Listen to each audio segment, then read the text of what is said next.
Hey, welcome back, everybody.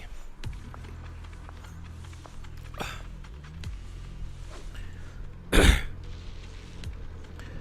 video today. Hey, thanks for watching, man. Appreciate it. Roll for Rin earlier. Got Elia instead. Ah, yes. The classic.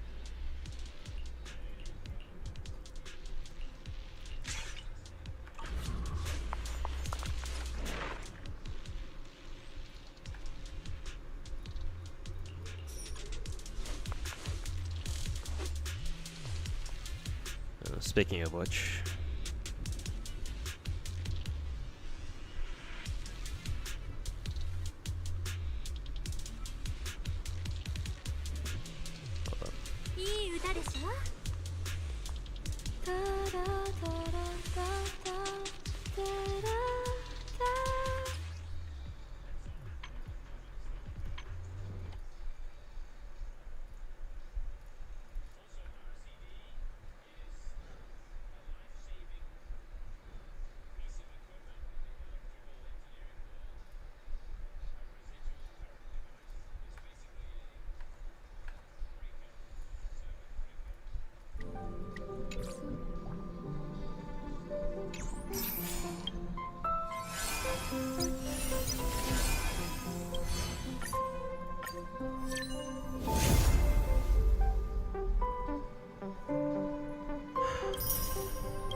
Fuck.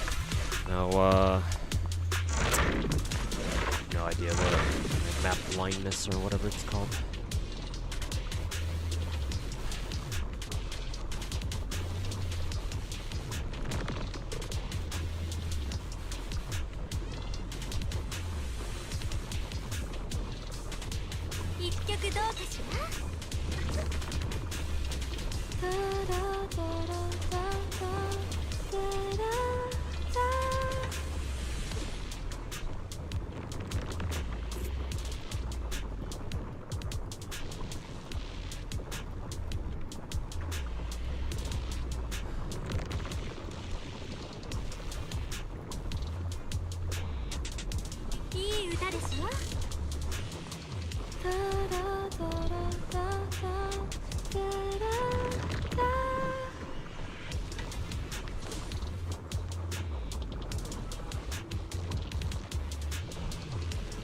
But yeah, anyways, welcome back, everybody. Late night stream. Max Alon character gives 5 pulls only. Yeah. I think Genshin's the same way. Genshin and Zenless. I feel like they should give you, if you get a fucking E6 or M6 or C6 spook, beyond that, they should give you at least like 10. But Uma doesn't need to be open. I'm aware, Kisetti. But if you read the stream title, you'll know why I have it open still.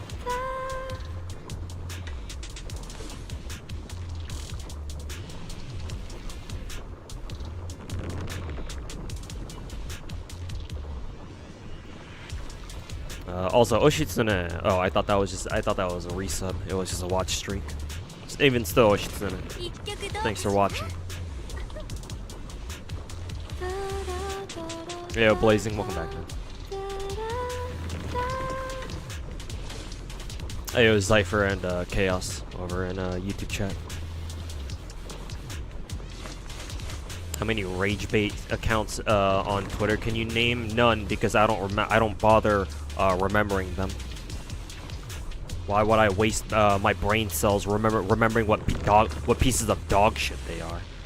I do remember one. It's only because I've had to talk about him recently. I don't know if you would consider Wuwa Shill Twitter accounts to be rage bait, but well, I can name him if that counts for anything. Some Wuwa Shill account on Twitter by the name of like Agnes or whatever.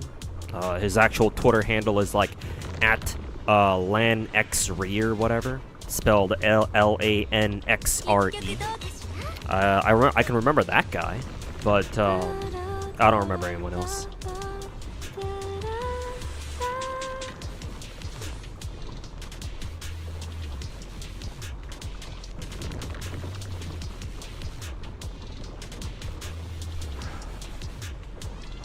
You on late today? Yep. So what having a job does. Well, I say job, but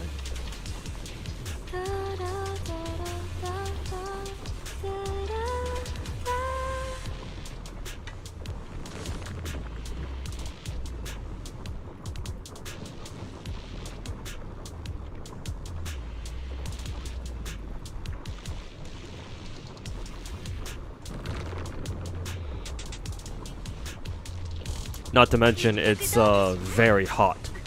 It's gotten the weather's gotten very hot recently, probably to no one's surprise. So I've been intentionally trying to avoid my usual stream time, just because, you know, it would be super hot then. But let me tell you, it's not really much different.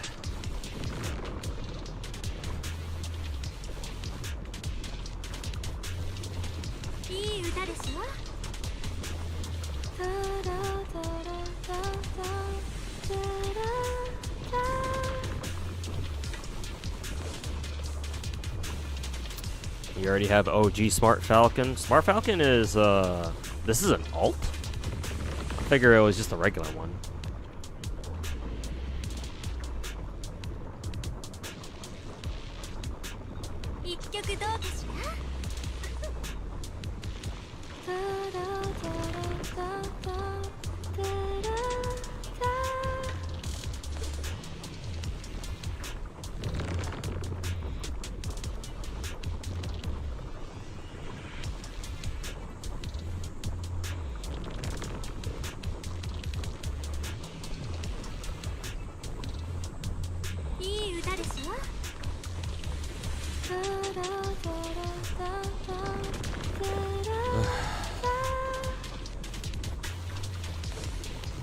Barely fucking breathe in this weather. My room has extremely dog shit ventilation too, so. Oh, and have my computer literally right next to me, you know, blasting hot air right next to my face. It's not what I call fun either. Championが来てやったぞ。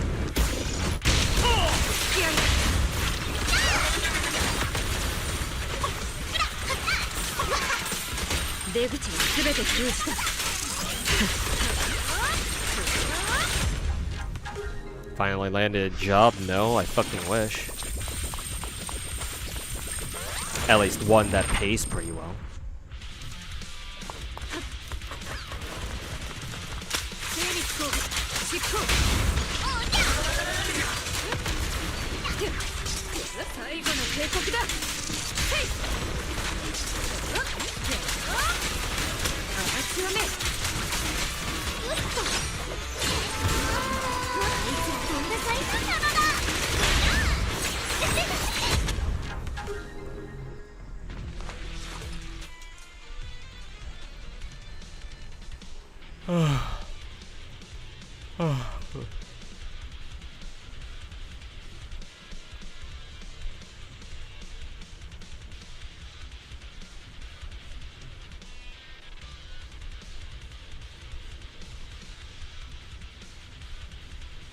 Idle Falco, Smart Falcon is great though, as far as you know. Okay, cool.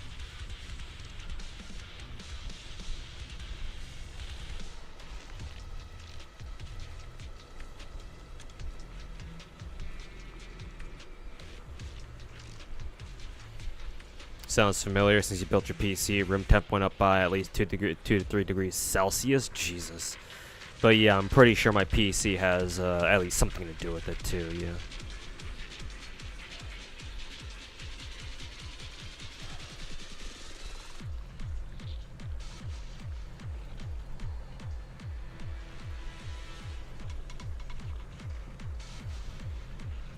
Sometimes I really wish I had I'd moved my room back out to the living room, because at least there I would have had at least a little bit better ventilation. But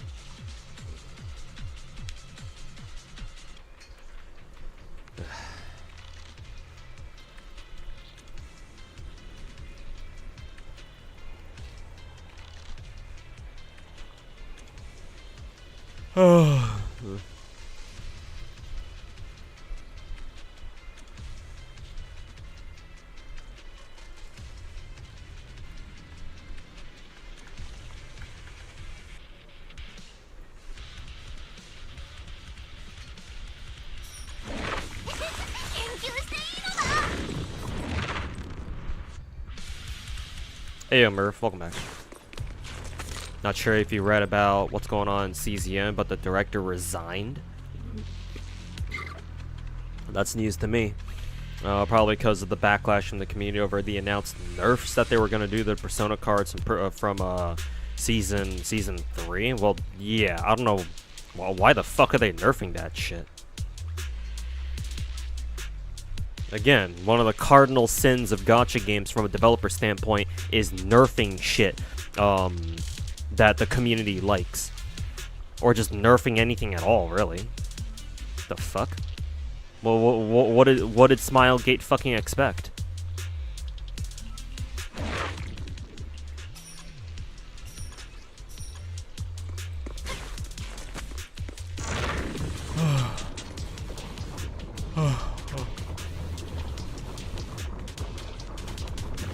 Balancing that type of game is ass. Yeah, no, I don't know why they're trying to balance that shit, man. The fuck? Yeah, how on earth do they expect to balance a game like CZN, bro? Isn't the whole point of CZN, like roguelike deck building games like CZN, isn't the whole fucking point to like come up with like the most OP shit possible? Like, excuse me? Like, what the fuck are they thinking, man? You've seen games die from nerfs. Like, I can't speak about other I can't speak about other like games in general, but like gacha games especially, like nerfing shit is always a very slippery slope. Because like the main reason being is that like what if you end up nerfing a character that is gacha, right? If you nerf a character in a gacha, technically that's some people could argue that that's technically false advertising, because people initially may have spent money to pull a character that was advertised one way to be like this strong, but then if the devs nerf them later on, it's like, well, okay, now like are you saying that, you know, people who pull for that character, I mean, possibly even spent money to pull that character, wasted their money then? It's like that's a slope that you never want to slip down if you're a gacha dev. That's why it's so important to that's why it's always so important to like do your balancing in like beta tests or like before a character comes out. Like, truth be told, it's better, like, this might sound bad for like, you know, the players or something like that, but truth be told, it's better to under-tune a character than to over-tune them, or whatever it is. So that way if a character turns out to be a little too underpowered, then it's like, okay, well, that's pretty simple. You just make them better. Just buff them. Like, nobody has a problem with devs buffing gacha characters, right?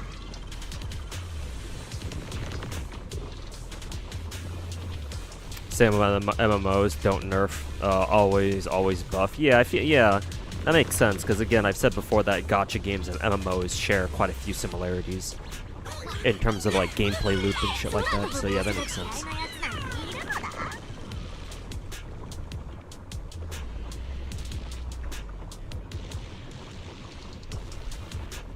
Smilegate is horrible at bouncing anyway. Lost Ark is a mess for... Smilegate is in charge of Lost Ark? Isn't Lost Ark a fucking MMO? Why did I never know that?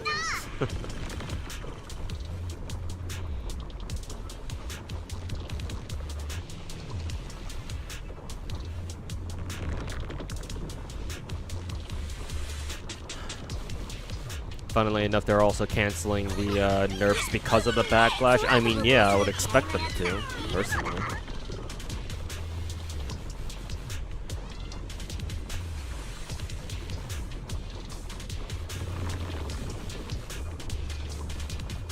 Like, some of the nerfs are warranted, but the way they did it,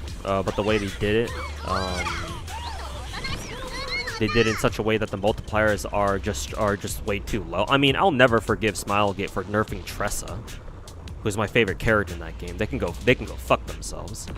Even if Tressa was over 2, and it's like come on now. Am I gonna do Uma? Hell no. I have no reason to spend money on Uma. I don't plan on spending money on Uma at all. Nah, fuck HSR and Uma. I don't care enough about Uma to fucking spend money on the game.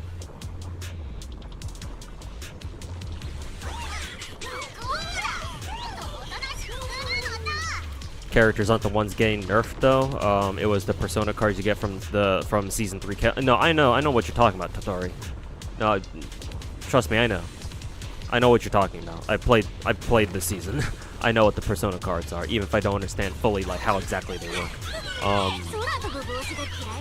Yeah, no, even if it's just cards, it's like, no, that's still a bad idea.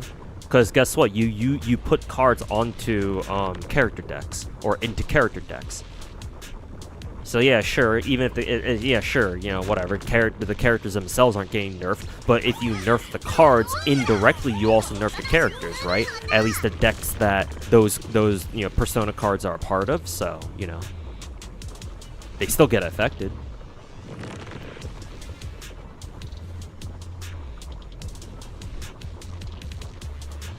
They're different dev teams. Yeah, I know. I just didn't know that Smilegate was also in charge of Lost Ark. Yeah, I would hope that they're different fucking dev teams.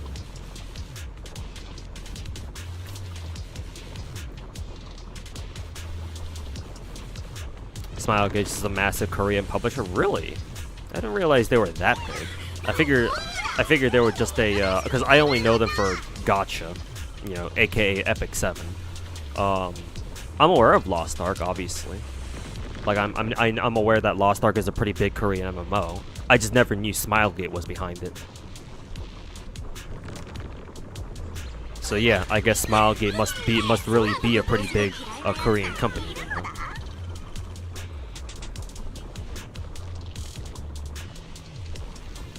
For example, in Zenless, Miyabi dominated the meta for the past year and a half. Instead of nerfing her, they just made instead of nerfing her, they just made bosses anti-Miyabi. Yeah, and even then, Miyabi still did pretty well against them anyway.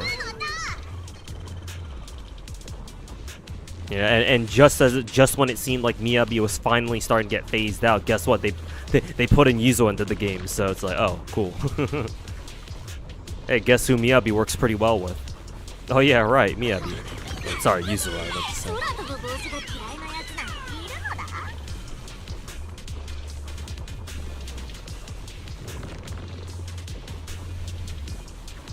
Tressa got hit. No, Tatori. Tressa got nerfed directly too. They deliberately. I'm pretty sure they deliberately changed some of her cards to just be straight up worse.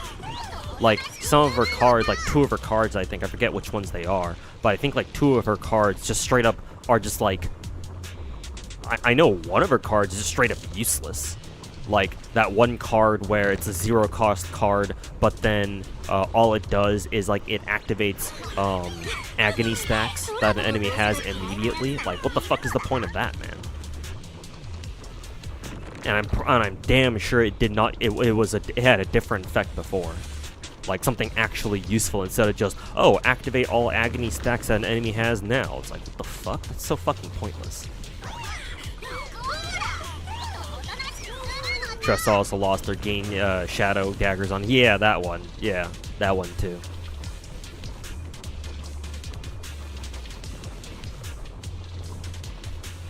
Smilegate even has their own Steam Light and it's not Steam. That shit ain't Steam. It's their own client, but I wouldn't equate it to Steam at all. And yeah, I'm aware, skill wrecked. I play CZN, so yeah, I have to go through Stove in order to open CZN in the first place.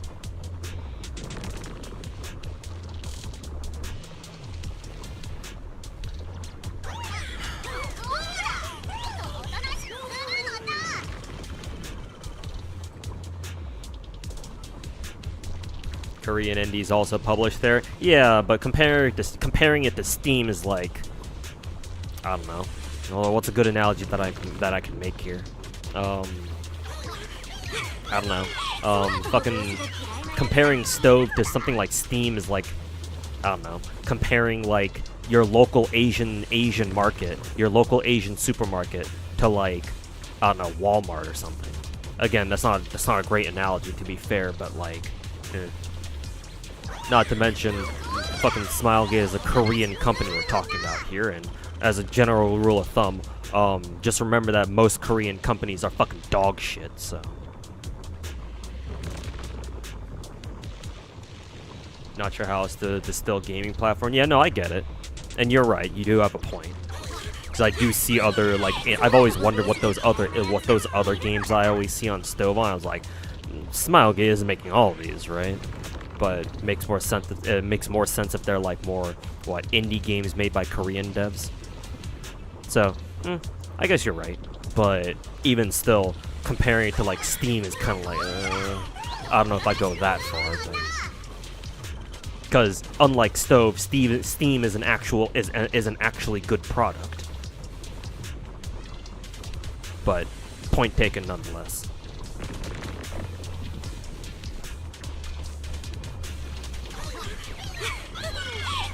They teamed up with Amazon for that Lost Ark game. Oh, okay. Didn't Amazon also try making their own MMO? It's called like Lost World or something, right? I think that MMO. Last I heard, that MMO was not doing very well. It might have even gone under too. Maybe.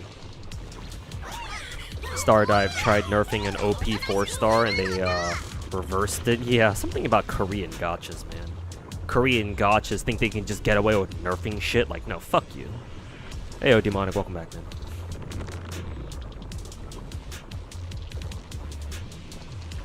Don't get why Hoyo thought nerfing or fixing Novelette a year later after his rerun and people would still be okay with that. Yeah, no.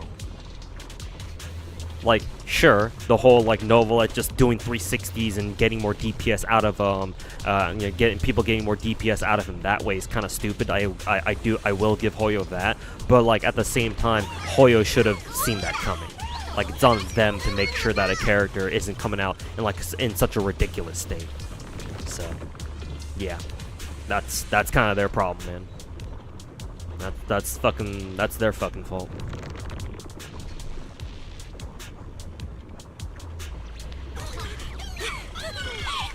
Yeah, not Lost World, New World. Yeah. At EOS this year or last year. Okay, yeah. New World. It just shut down. It'll shut down next year. Okay, so it's still around, but it'll shut down soon.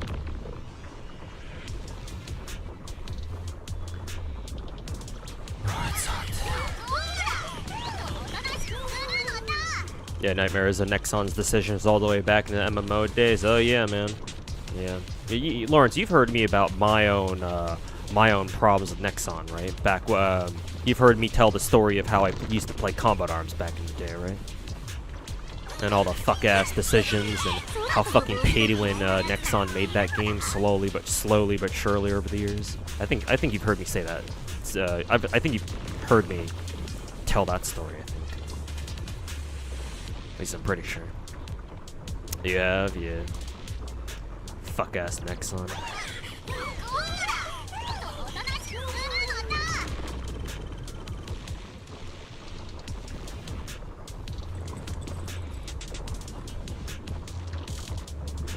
May your account rest in peace as well. Yep.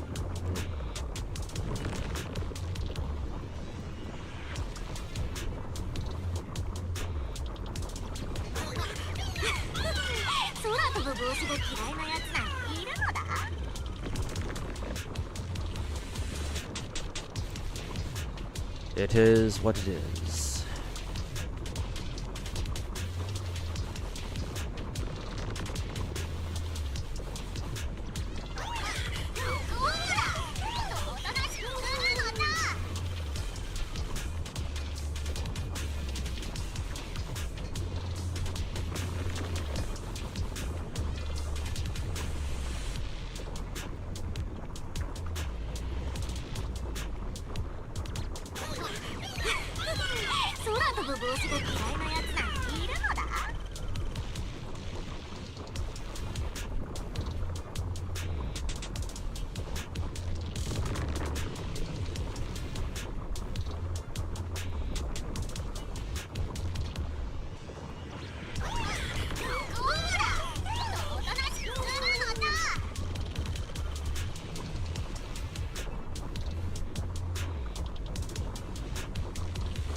Blue Protocol also went downhill the moment they announced Amazon was going to publish the global servers. Oh fuck.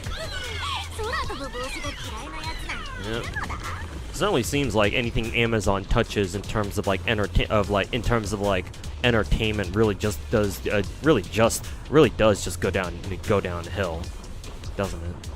Because like pretty sure it's the same way with Twitch too. As soon as Amazon bought out Twitch, yeah.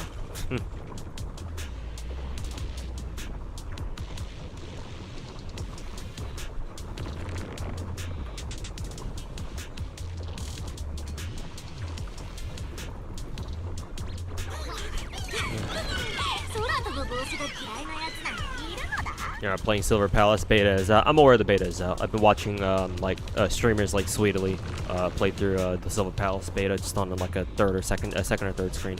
I'm not bothering with the beta myself though, because I don't care to try to get into closed betas. I never get in if I try to like sign up as like a regular player. I'm not big enough of a content creator to apply as a CC and get a free key that way. So I'm just not even gonna bother.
Still funny how Zenless has come far first being hated and now loved.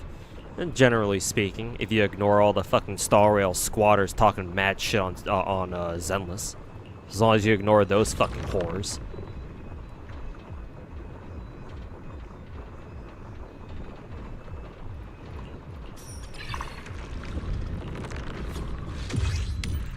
playing 3 games right now? Yes. I play 20 different gacha games. You can see them. You can see the complete list right. If I can find it. Here. Oh God! What the hell? Why does it look like that?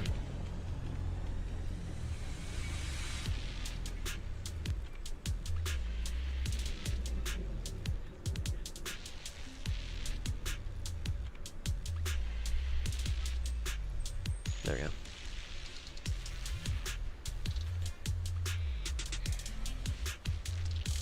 Now that's my full list of gacha games that I play.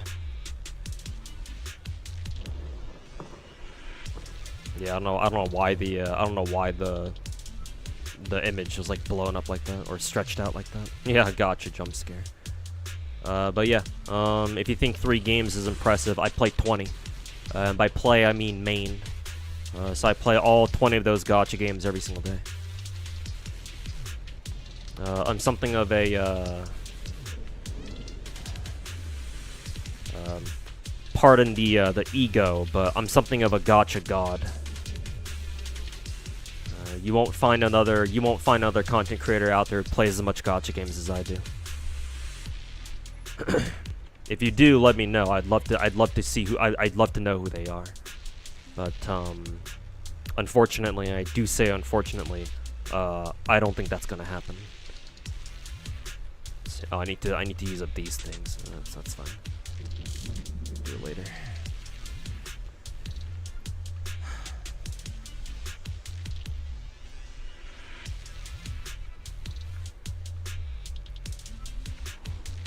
Okay, then next onto currency wars. Anyways, you've never heard of Horizon Walker before? It's a Korean Gunner gacha game. My Twitch chat, some of my Twitch chatters convinced me to pick it up last year. But yeah, it's a Korean Gunner gacha game that's on Steam. If you see some of its skins, then you're gonna wonder to yourself why that game isn't just considered a straight up fucking porn game. Somehow it's not, but it's no getting around it. That shit is an Omega Gunner game. So you've been warned. Let's see. Oh yeah, right. Technically, I don't need to play Currency Wars. Well, not right now, anyway.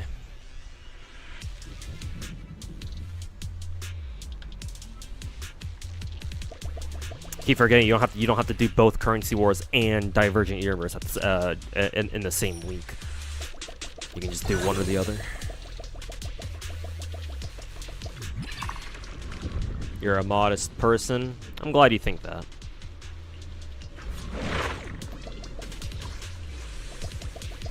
I wouldn't personally I wouldn't say that I'm modest, but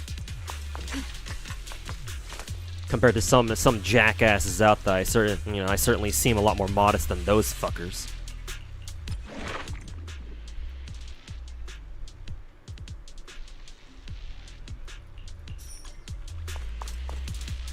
Now, let me catch up with chat. He said the thing. Don't know how you do it. Plenty of a healthy dose of autism, gacha autism. And an extremely unhealthy addiction to gacha games. That's how. Hey Candy Sensei, welcome to the stream. Casually maintain all that while having a full-time job. I wouldn't call it full-time, but it is certainly a job. For now. Did you pull on a double banner at GFL 2? I did. I got spooked by Vepley again, pulling for General Liu. Or Liu Shi, I don't know how to say it in Chinese. But, so yeah, I'm now clawing my way back into the fucking, double soft pitying, for Liu Shi. Because of that, because my gacha luck in GFL 2 has been so dog shit, for long enough, I've decided I'm never gonna do GFL 2, polls on stream ever again. Because fuck that game. And fuck Yuzhong, too. That fucking son of a bitch. And I want to pull on K2's banner too, because I at least want V2 K2 or Yuki if you don't know who I mean by K2.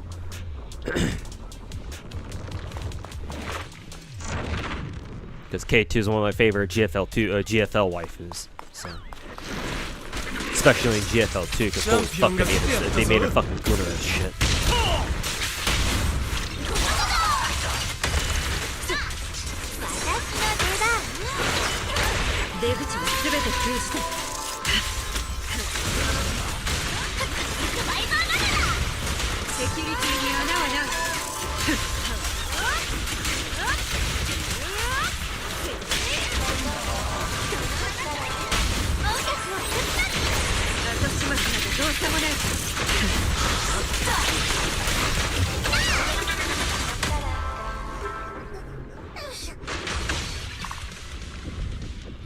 Let me catch up with chat. I know some of you guys are asking me what I think about Silver Palace so far. So let me get to that real quick.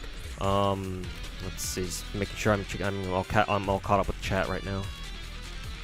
Let's see. I'm caught up with YouTube chat. Let me catch up with Twitch chat. Did you see Zodan's new video on what Gacha Smack said? I think I saw Zodan make a new video, but I wasn't aware that it was supposed to be like a response to Gacha Smack. So no, I don't know what Zodan's new video is about.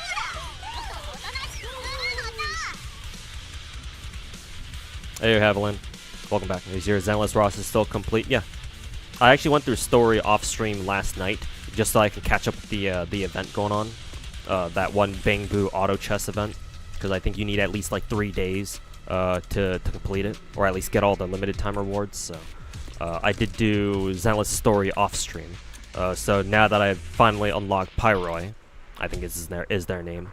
Yeah, now my roster is back to being complete.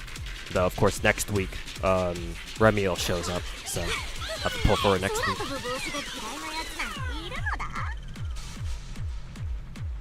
Okay, let's see. Silver Palace looks great based on beta so far. Story's unique, gameplay polished with some bugs here and there. Gacha seems mid though. Yeah, so apparently I heard Silver Palace's gacha is based off of Enfield's gacha apparently. It should be a slightly better version of it though, just from what I've seen off Twitter. Because I think they reduced the hard pity down from 120 down to 100, I think. With some other minor improvements here and there too, I believe. What I think about Silver Palace. I haven't watched much of the beta myself. The most I know about it is like little morsels here and there that I see, that I pick up from like, you know, just having like other gacha streamers playing the game on like my side monitor or something. So I'm only like half paying attention, quarter paying attention. The reason why I want to get into Silver Palace is just remembering like the footage of the game for like, you know, months and years past during like their last beta, the previous beta, and just like their trailers and shit, is that I believe Silver Palace's gameplay like has quite a bit of focus on what execution style gameplay. Like there's that one plague doctor girl who has a pretty sick looking execution move where she like pulls a guy in and then fucking shanks him in the fucking chest with like a syringe or something. That looked pretty cool. So I'm interested in the gameplay. The setting's pretty interesting too. Like some sort of like Victorian steampunkish. Is it steampunk? I don't know how much. I don't know how much of Silver Palace is supposed to be like steampunk. But it's certainly set in like a. It's certainly got a you know, pretty distinct vibe, aesthetic even, with the whole like Victorian era type shit. So that's pretty interesting.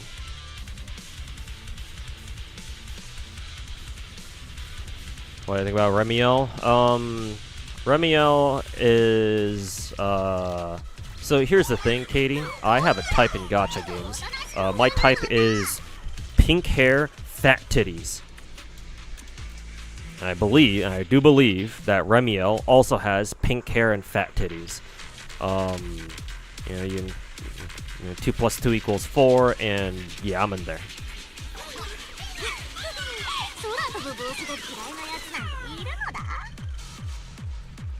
Wondering, I have a fanfiction account, but not an AO3 account.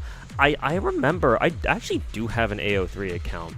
I only used it for, like, very briefly, but I never really used that as, like, my main platform back when I was still writing fanfics.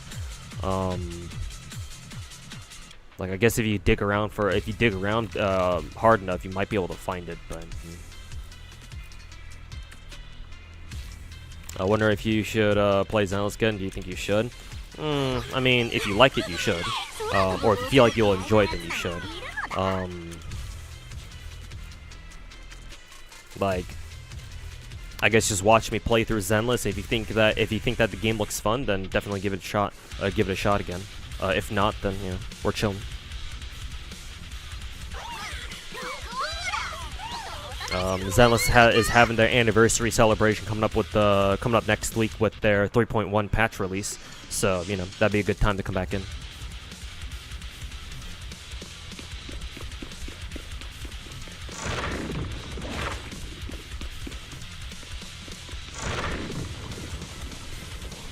Surtur should be a weak spot for you because based on the description, I'd be a Yvonne main in Enfield. I do really like Enfield. Sorry, Yvonne.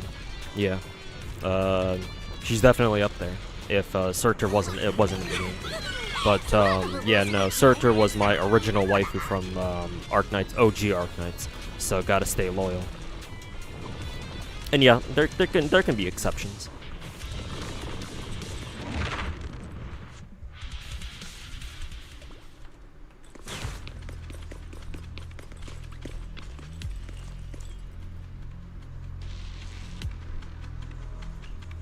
Amazing. Hey, yo, Swan, welcome to the stream. Thanks for stopping by.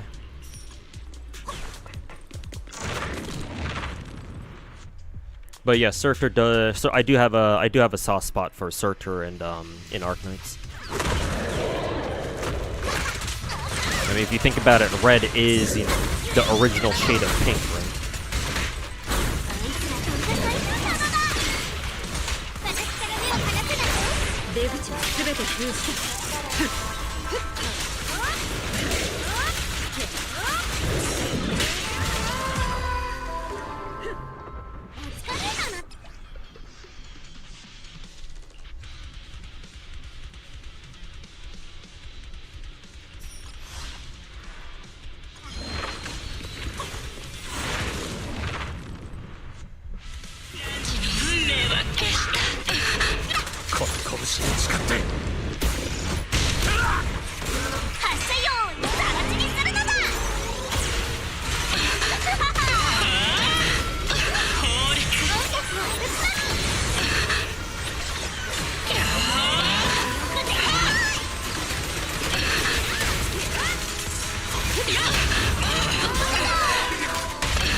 I'm a whale player in gachas or free-to-play player. Something in between. Back when I still had a stable job, I used to be a pretty big whale. Like I would regularly go for C6 characters in Genshin. Not all of them, but you know, characters that I really liked. But ever since I got laid off my job 3 years ago, three and a half years ago at this point, I've had to stop whaling because, you know, need to save money. And just FYI, in case you're curious, I don't know if you wanted to know this or not, but you know, since you brought up the question, or since I feel like this is related, in case you're curious, if I ever do find another job that, you know, has a stable and gives me another stable income, and it's as good as what my last job was, or it was as good as what my last job paid out. I do plan on going back to whaling again. So I'm definitely not one of those people, not one of those not just Genshin, just gacha games in general. I'm definitely not one of those gacha creators out there who are like super ashamed of the fact that they spend money on gachas. Like, fuck it. Like, I don't give a fuck. Like, I will spend money on gacha games because I enjoy these things. It's just that right now I physically can't because it's just not a great idea for me to. That being said, I still do spend a decent amount of money, so I'm definitely not free to play.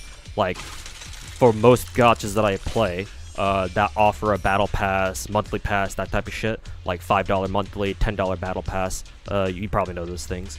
Like, I'd still pay for those in most of them. There are some gacha games that I still don't buy, like, the monthly or the battle pass for, but most other ones, especially a lot of the big gacha games, I do buy the monthly and battle pass. Those, I can afford those at the very least. Championが来てやったぞ。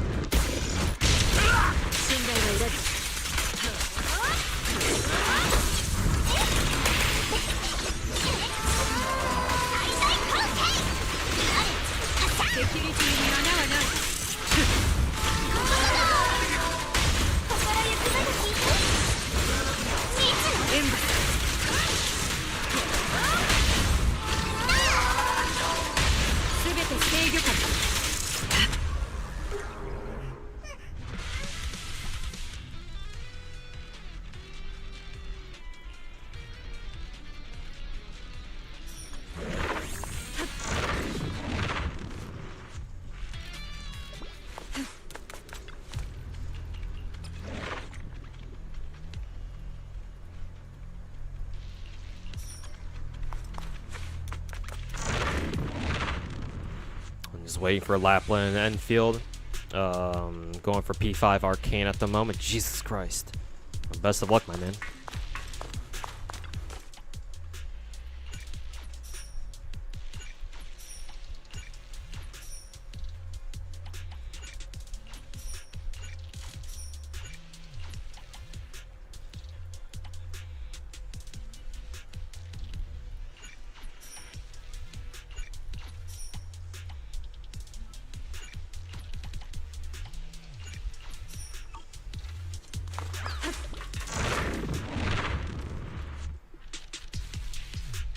Very free to play, but sometimes you're very lucky in the banners. I mean, if you're free to play, then yeah, you need all the luck you can get.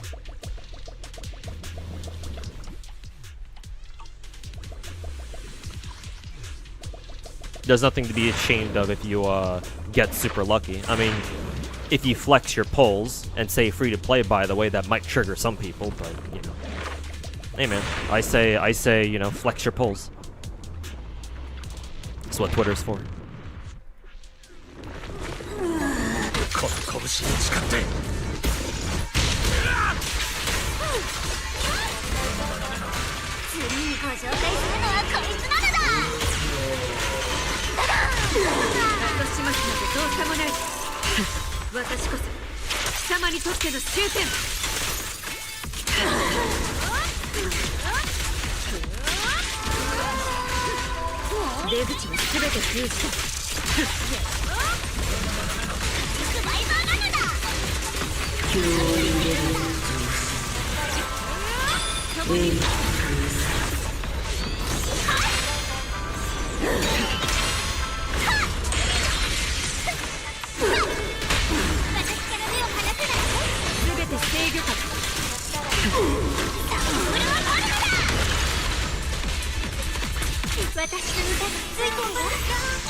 Aside from the candy bug, drama, the gacha space has been drama-free for a while. I guess from the Genshin standpoint, yeah, there hasn't really been much drama in the Genshin space. Now that you mention it, yeah. Yeah, the whole candy bug thing, now that you mention it, is like the first major like Genshin drama we've had in a while. That you know seems like it's kind of made the rounds on like Genshin social media type stuff. Well, I wonder what the last one was. Technically, it would have been what the Natlin character drama from like last year when people were upset about how the Natlin characters weren't dark enough, and so they tried boycotting Genshin for whatever reason. Might have been that. There might have been another one besides that, but yeah, haven't had another one in a while. I don't think. Again, at least not in the Genshin space. Again, Genshin's been relatively quiet. I say relatively.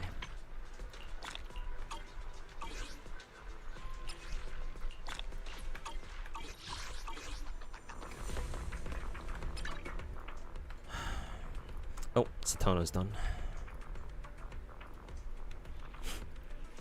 Let's see, what was Satono again? Turf, I don't know if that matters. Turf, medium long, pace late. I feel like it's a lot easier to get pace,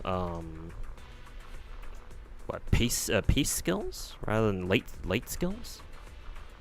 Let's see. A couple of late surger skills there, late surger straightaways. Slick Surge. It's actually not bad.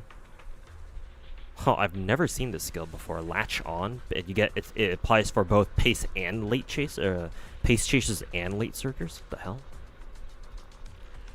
I think I'll just make her a pace.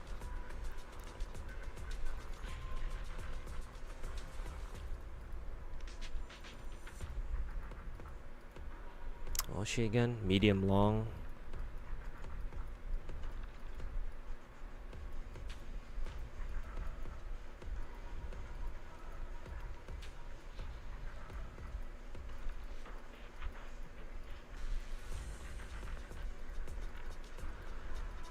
Okay, 142.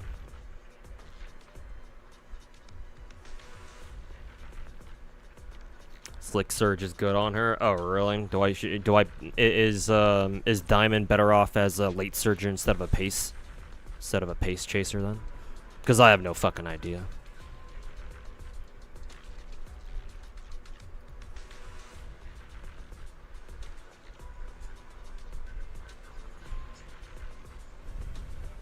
Ayo, Fear, sorry for missing your resub earlier. Must have been in the middle of must have resubbed while I was fighting that last Zenless boss. Thanks so much for the 74 months. Appreciate it, man. Arcane's ENVA is streaming on Twitch right now, playing Unfeel You Wanna Watch. Oh, that's cool. Maybe not now, obviously, but maybe later. Subbed for six straight years. Yep. I think my longest active subbed viewers are what, 75, 76 maybe. I think 75 last one is the highest I've seen so far. So it's been like 6 years.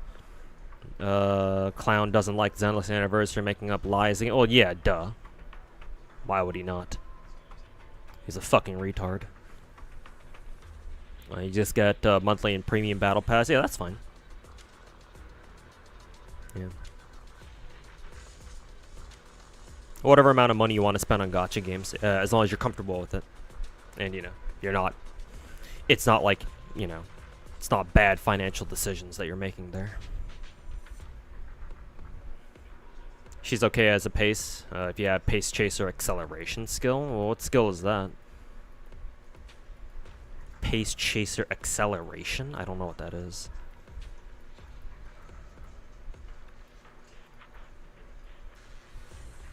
Hey, super bright, shiny stuff. Welcome back, man.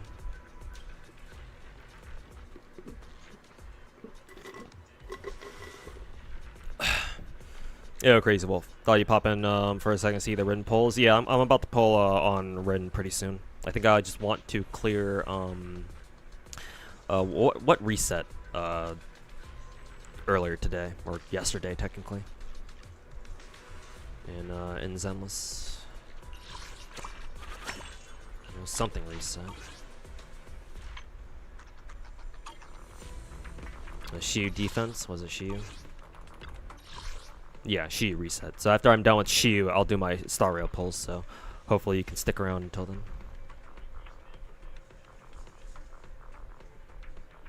Head on is the usual choice. Head on. Head on. I don't think I've ever seen that skill. Head on? Like that's literally what the skill is called. I don't think oh no, I got it right here. Yeah. Yeah, slightly increase acceleration when positioned toward the front. Pace chaser skill. Okay. So yeah, I'll just stick around pace chaser then.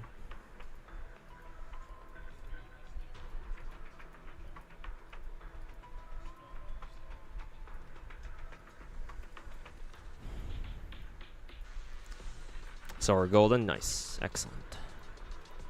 Just gotta figure out what other skill I want to dump this these last 142 points into.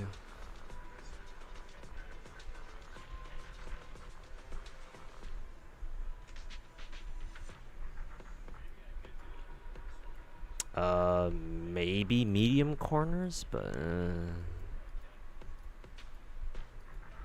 I don't know. Is Diamond more of a medium runner or a long runner? You didn't try a new scenario yet? I've been doing all my auto careers on the new idle, what is it? The new idle game mode or whatever. But yeah, I don't know what the hell's going on there too. So beats me. Oh, what the fuck did the clown say this time? What didn't he say is the better question. The video that I made I made a video earlier on him, or I made a video on that retard earlier today. But it was I was specifically talking about his involvement in the whole like candy bug drama that we mentioned earlier, that we were talking about earlier. Basically, basically, if you don't want to watch the video, I suggest you should, but if you want to, that is. But basically, TLDR, I was like, yeah, no, Saint Tontus is taking advantage of the candy bug drama just for his own gain, just so he can talk more shit about Genshin and Hoyo and Genshin players in general. Like he's not covering the candy bug drama to like support her, or that he thinks or that he thinks that candy bug is like right or has a good point or whatever. No, he's only doing it just to basically he's a fucking content vulture. Only covering it because oh, it's another way for him to talk shit on Genshin like he always fucking does.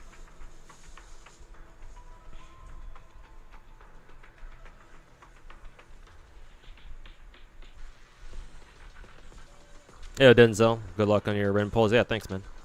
We'll definitely need it later tonight. Okay, well, I'll just make her a medium runner then. Fuck it. Oh wait, I still have 72 more points. Yeah. Medium straightaways, whatever. It's probably not that good of a skill, but.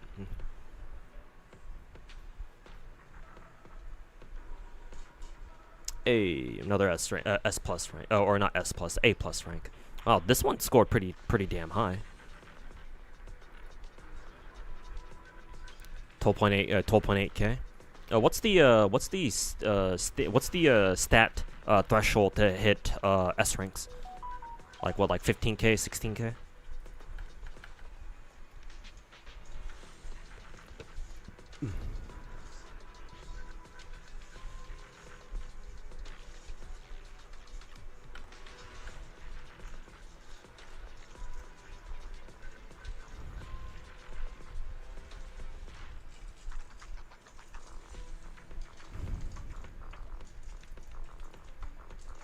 You're gonna go for Dubai B. Yes, I will, Horace.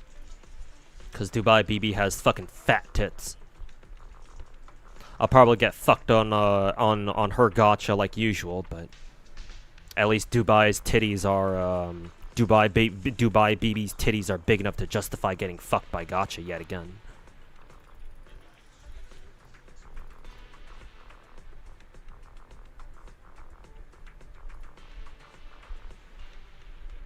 Thoughts on the Zenless Star Rail collab coming soon? Hey, I'm looking forward to it. I think it's honestly, I'm surprised they haven't done something like this sooner. But then again, I suppose it kind of makes sense considering that, you know, Hoyo will never collab with anything when it comes to Genshin, minus that weird ass Horizon Zero Dawn collab. But that was only because Sony probably forced them to do it.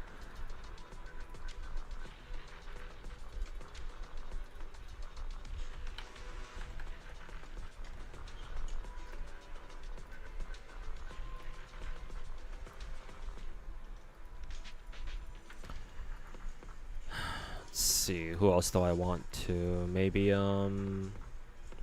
I'll go with Christmas Biwa next.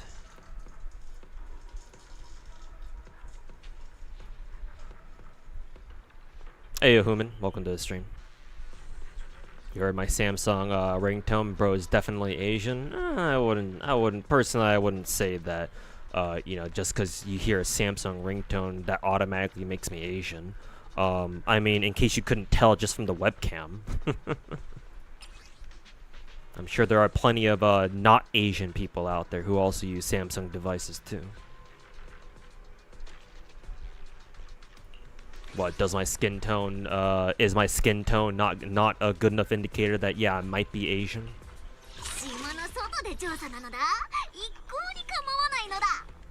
Quite curious. And watch my videos, like your content. Hey, thanks, man. Appreciate it. Hope you've been, well, I mean, you already say you like my content, so thanks for enjoying my content, man. Appreciate it. Last time they did something like this was with the Honkai Impact Genshin collab. Yeah, but to be fair, that was a collab in Honkai Impact, and I don't play Honkai Impact. Most Hoyo players don't, so. See, Ice, Ether, Wind Ice. Wind Ice should be pretty easy.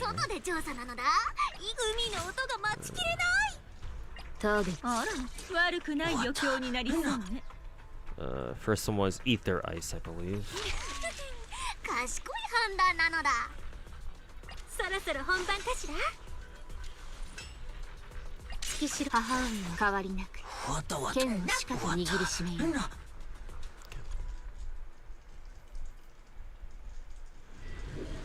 You guys buy straight gems or bundles? Well, in most of the Hoyo games, there's not really bundles to speak of. So usually, whenever I do buy gems, it's just the straight gem packs. But if you're talking about Wuwa, then yeah, no, I rarely buy the straight gem packs. I usually go for the bundles first because those refresh every banner.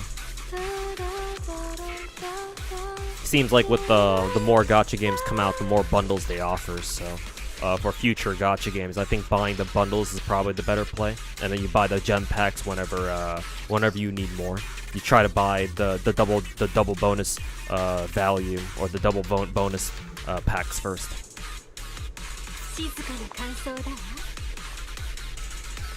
That rank should be around like 15-16k. Okay, gotcha. I'm not going to hit that anytime soon, but.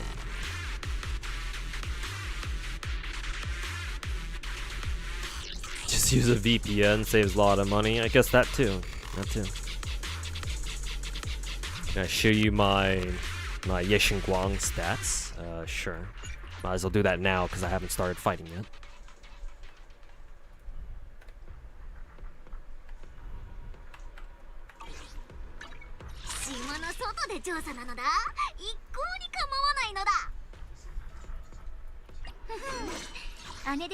This is my Yeshin Guang. 3600 attack, 53 CR. This is technically she's technically overcapping on crit right here. She has a little bit too much. I think threshold is 50%. You don't need any more than that. Just because she'll get all of the rest of her crit rate from her disc set and then her passives, I believe, or her core passive, I believe. So technically, my Yeshin Guang is overcapped just by a little bit. And she's got 190 crit damage. so she's pretty good. She's completely caged out. Hamster cage is on all of her skills. Max core. The usual 4-piece Whitewater Ballad and 2-piece whatever this is, Branch and Blade for the extra crit damage. Individually, her discs look like this. Double crit attack percent, 3 rolls and a double crit. Double crit with a little bit of pen ratio, which isn't bad, I guess. But thank God, because 4 rolls went double crit, so that's amazing. This one's not as good, only double crit, but only 2 rolls in the crit damage, which is fine. Just kind of wish, you know, it rolled more into crit damage. Fuck. Technically, what I could do is I could try looking for a better 3-disc. See if I can find something that rolls like 3 times in a crit damage or something. But maybe next time. Actually, this could. Actually, I could probably find something better than this. A better attack percent for 4-disc.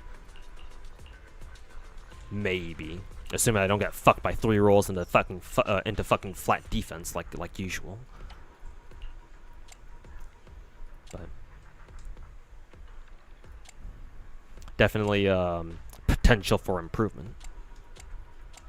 5-disc, double attack percent, double crit, 4 rolls into double crit. This is honestly one of my best 5 discs that I have on my account. Technically speaking, the only thing that would make it better is if its main stat were like an actual elemental stat, but Yeshinguan doesn't care about elemental stats. She cares about attack percent, so it's whatever. And then attack percent, 6 discs with double crit. 3 rolls in a double crit, 2 rolls in a crit damage, which is excellent. So, and she does have her own signature engine, but she's only M0 because I don't bother going for dupes for characters in Zenless, but just most gacha games in general these days. So. You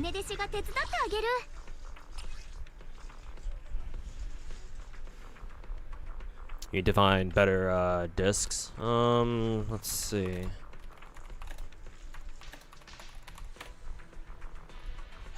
Let me look up what Pridwin says should be her preferred statistics here. As long as your Yeshinguang has at least 3,000 attack, which mine does, she has at least somewhere in between 180 to 200% crit damage. Mine was 190, so she's right in the middle. And as long as she doesn't go over 50% crit rate, as like her base crit rate stat, then she's fine. She's good.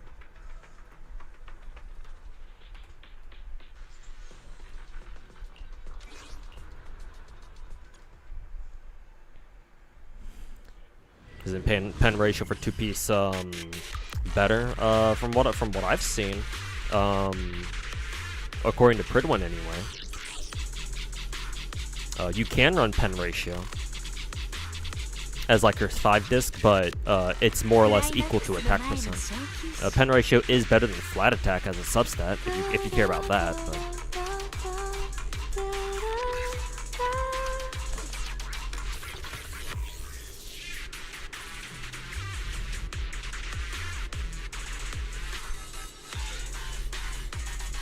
Have you heard of Death Battle? Yeah, I know about them. They've been around for a long time. And yeah, I did see that they their most recent video was like Traveler with some or something.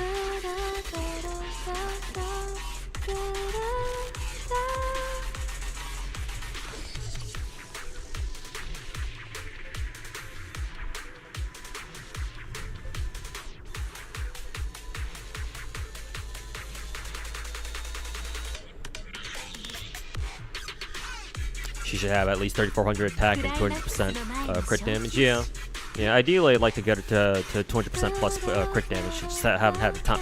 I just haven't put in the effort to get her anything better. But technically, strictly speaking, yes, I could improve her 3-disc and her 4-disc. Probably easier to find her a better 4-disc than a 3-disc.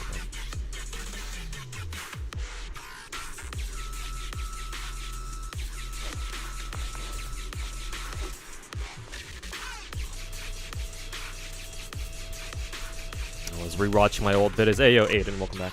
Said something about not recommended Limbus Company, asking why on stream. I might be misremembering.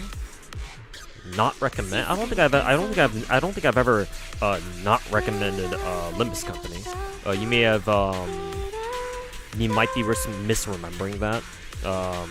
I said before that, like, I would like to try out Limbus Company one day. It's just not right now because it's not exactly high priority for me.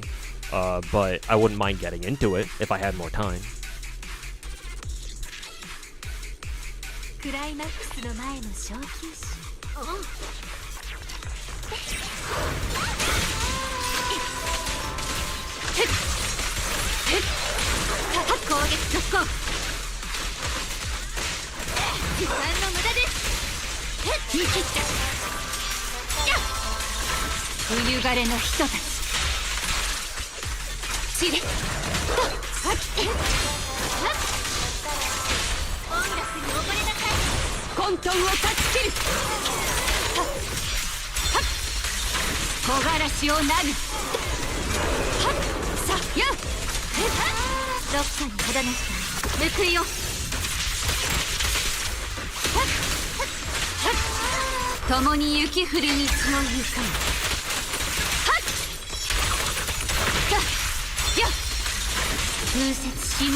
All your coin flips on the Ren banner.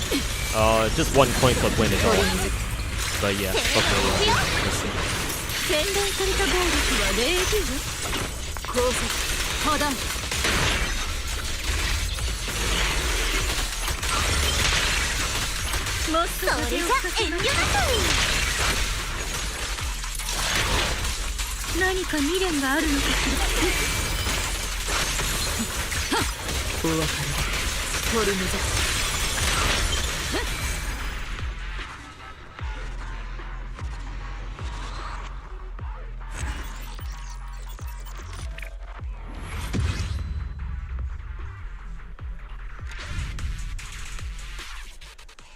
Use Yanagi and mount a shock team with Trigger and Rina.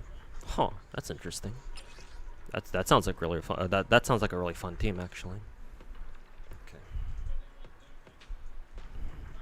Let's see here. Fire, physical, ether, wind. Well, this one's good. This one's obvious. And then ice.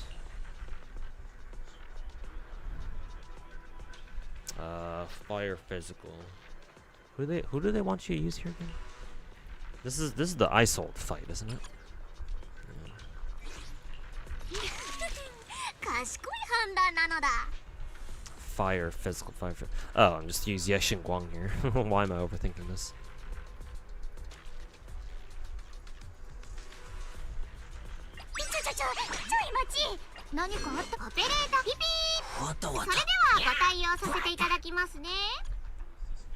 I'm planning on pulling for Ziggurat as well. Yes, I pull for every character in all the big gacha games.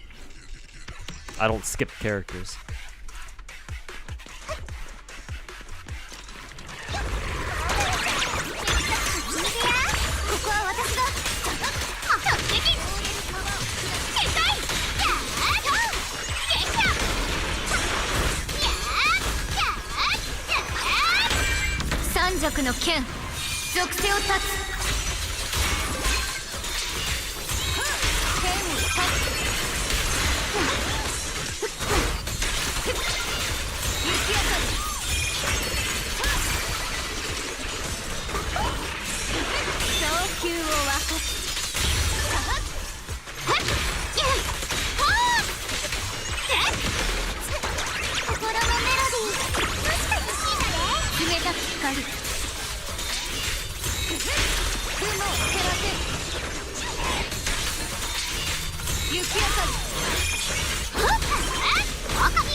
How many characters M6 do you have? In Zenless? None. The only characters I have in my Zenless account that are higher than M0 are only the perma characters. And I suppose whoever else is, I'm going to put in to replace some of the perma characters with the update, like Yanagi. Eventually, when I get spooked by her or something. But no. All the limited characters in Zenless, I don't pull for more than a single copy. Just because I'm not going to be able to afford that. I can afford just one character each. Or one copy of each character in the game. Gacha games, people out there might, you might have heard something different, but if you play enough gacha games, you'll know that horizontal investment is a little more important in gacha games than vertical investment, generally speaking. You've probably heard of that term before, right? Vertical investment, horizontal investment. Typically speaking, gacha games in general just because of the way that gacha games work, because gacha games make money off of selling characters, by making people pull on gacha. So like it's in their best interest to try to sell characters as much as possible, right? So just because of that nature, gacha games tend to naturally lean more towards horizontal investment than vertical investment. It's not so much a problem actually. So excuse me for trying to say it's a problem, but the thing is that ever since Genshin came out, since Genshin is like the first gacha game that most people have ever played. And for the longest time, Genshin never really emphasized horizontal investment that much until like very recently, with like with the theater, with that theater endgame mode, especially. Most people didn't really bother horizontally investing. Like vertical investment was usually the play for like the first 2, 3, 4 years of Genshin or something like that. So people still have that sort of vertical investment mindset coming into gacha games. The thing is that as you can very easily tell with a lot of these a lot of these bigger gacha games, especially the Hoyo ones, and then Wuwa included. I include Wuwa in there too.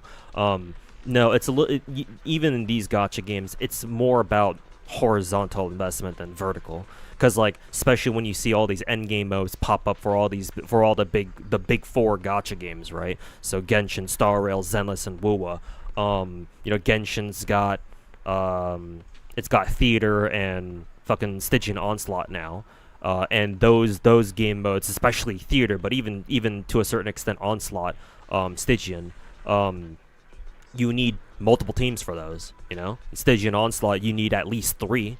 And because Stygian Onslaught cycles every patch, in reality you need more than 3. You need like 4 or 5, in case Stygian Onslaught throws a particular like a particular kind of fight that requires a different team than the ones you've used last time, right? You can't always use the same 3 teams for Stygian Onslaught every single time. Technically you can still kind of do that for Spiral Abyss, but definitely not really much so for Stygian. But anyways, Star Rail's got MOC, which is their equivalent of Spiral, sure, but it's also got Apoc Shadow, it's got Pure Fiction, it's got Anomaly Arbitration, though to be fair, Anomaly is not as important because it doesn't give any gems, so like whatever, who cares if you don't want to do it. But like as of like the last patch, very recently, like the last month or so, they've added that 4th difficulty to all their their endgame modes except for Anomaly, right? And those ones are like basically the beefed up versions of MOC, Pure Fiction, and Apoc. And like, oh shit, now those endgame modes want you to bring in 3 teams too. Oh shit, okay. And then Zenless now even Zenless got that fourth difficulty mode now in Deadass, I believe. And then it's got Shiyu, Deadass, and that threshold simulation game mode. And like all these game modes require at least 3 teams, as you can see here. So like it's always been more about horizontal investment. These gacha games are designed so that you can get like all the important stuff done with just 1 copy of each character. Sometimes maybe with or without their signature engines too, or signature weapons too, whatever they're called, depending on the game. Signature light cones, weapons, or engines may or may not be highly recommended. But what's almost non-negotiable is that you want to go for a copy of every character in the game, because you never know if they're going to become useful or not. They say some people might say, "Oh, but you don't need Norma and Zenless because she's yet another fire stunner." God knows how many fire stunners does that make? Well, I mean, yeah, you're not wrong. Those people aren't wrong, because yeah, we do have quite a few fire stunners in the game. But hey, guess what? Even Norma provides a niche that the other fire stunners in the game don't quite do as well. So there's still a reason to use her, especially when it comes to endgame. Like, I'm sure I don't need to explain to you how, a lot of these endgame modes throw boss fights at us that, particular characters are more catered towards. Like, you don't necessarily need them per se if you're just that good at the game, if you know exactly what you're doing. But if you don't, then having those characters makes those fights a lot easier.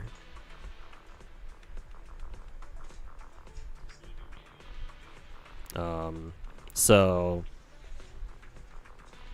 I've decided to make it like I decided a long time ago. Well, basically back when I I could no longer wail on gacha games. I made it a point to just go for a single copy of every character in the game.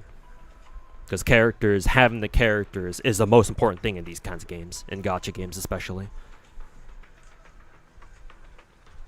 Like, gacha games are based around characters, so they're the single most important thing about these games. You gotta pull for the characters.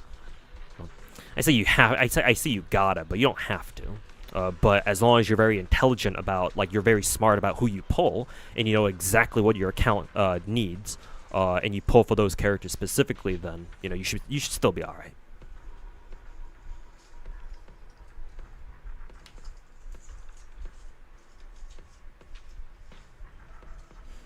Is anyone gonna play Silver Palace? A lot of gacha streamers out there are playing the Silver Palace beta right now. Not me though, cause I didn't bother signing up for the beta. I'll just wait until the game comes out for full release, and then I'll play it. Silver Palace looks pretty good, and yeah, looks like they it certainly looks like they worked quite a bit on the graphics department. Vertical investment in gacha is mostly there for your favorite units to say that you maxed them out or whatever. I mean, yeah, naturally, because waifu power and all that.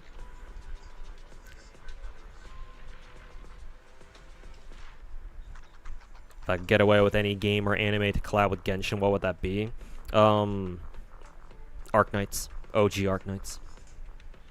But that's just me. There might be some better collab ideas out there, but since you're asking me and you're asking for my opinion, I would love to see OG Arknights collab with Genshin, but that'll probably never happen.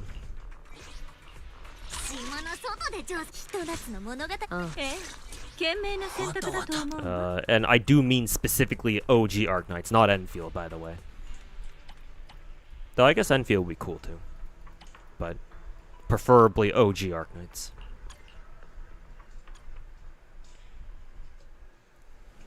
Silver Palace looks amazing, but don't think you'll play it because your phone will probably explode.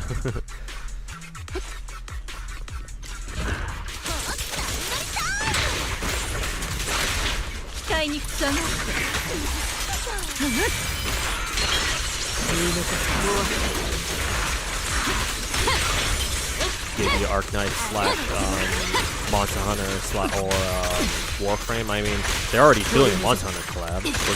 We're gonna get the second half or the second part of the season on global. We don't have long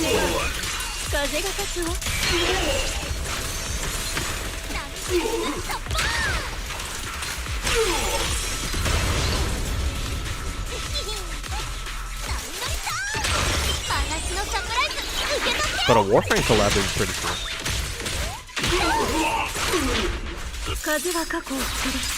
Honestly, I would say there's a pretty decent chance of OG Arknights doing a Warframe collab, to be honest. Because we know Lowlight loves Western shit. And seeing that the Destiny collab kind of fell through, unfortunately. I don't know. Maybe. I do wonder how popular Warframe is in China, assuming that Warframe does have a Chinese scene. I mean, I would assume they do, right?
風の方向を聞いて。震えてるかな。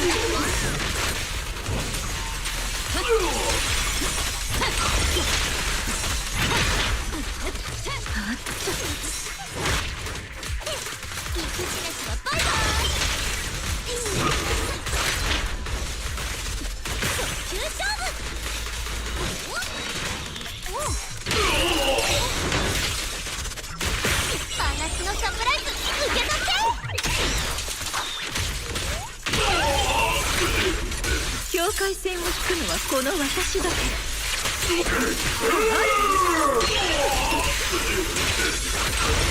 お前の拠点私が取り行う。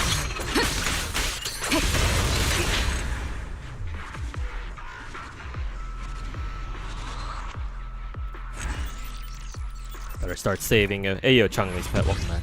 Better start saving if the rumored Dark Sakura is arriving in Star next year. Now that we can clearly see that they're doing like a another Fate collab banner like once every year. Yeah, no, like, yeah, Dark Sakura has to show up. Actually, no. Dark Sakura doesn't make sense because remember, Changlei's pet, Dark Sakura is specifically with Heaven's Feel. And the Fate collab that we're having right now is specifically with UBW. Dark Sakura doesn't show up in UBW, only in Heaven's Feel. But that being said, like, clearly Hoyo got away with giving Rin Ishtar moves. So like that's an FGO thing. She didn't have that in UBW. Where she just pulls out a giant ass fucking bow. Fuck that. That was never in UBW. That's an FGO thing specifically. And they got away with that. So like, I don't know, maybe they'll put in Dark Sakura just because. Yeah. Ishtar is not in UBW. Ishtar came from FGO. And FGO came out way after. Well, I say way after, but like 2 years after UBW came out. So I'm not saying it's impossible because weirder shit has happened, but I wouldn't expect Dark Sakura until she's confirmed. Because again, Dark Sakura is in a totally different route in the Fate visual novel. She doesn't show up in UBW, like at all. Dark Sakura is pretty exclusive to Heaven's Feel. Then again, I could see them do a switch up on us where it's like, oh, they will put in Dark Sakura, but they change the name of the collab from UBW to Heaven's Feel. I could see them doing that actually. Because yeah, like, you know, it kind of makes sense putting in Dark Sakura, I suppose. But then again, if they put in Dark Sakura, then like, why didn't they put in when the fuck are they gonna put in Shiro then? You'd think they'd put in Shiro by now, but I guess not.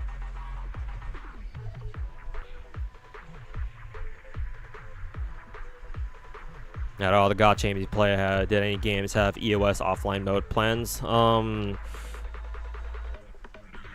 Technically, none of the gacha games I play right now, though obviously, I'm sure you've heard about Ether Gazer and their situation. Ether Gazer will eventually EOS / offline, go offline. But not for now. We still got like, I don't know, maybe 6 more months left or something like that. But I used to play a game called Magia Record, Maho Shoujo Magica Maho Magia Record, is the full name I think. I only like played that game for like a month before I dropped it because it just didn't interest me back then.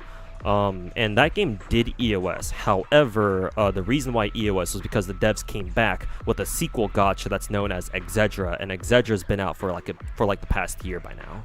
And I do play Exedra too, just very casually. I don't go super hard on it, but I do play Exedra only because I love Homoda and Tomoe and Mami too, just because she has fat tits. But yeah, I do play Exedra just for those 2 characters. Thankfully, I have most of the Mami and the Homoda variants. Thank God. But there are I wasn't able to get Homoda's summer version, which kind of fucking pissed me off. But fuck if I'm gonna give F4 Samurai any of my fucking money, they can go fuck themselves.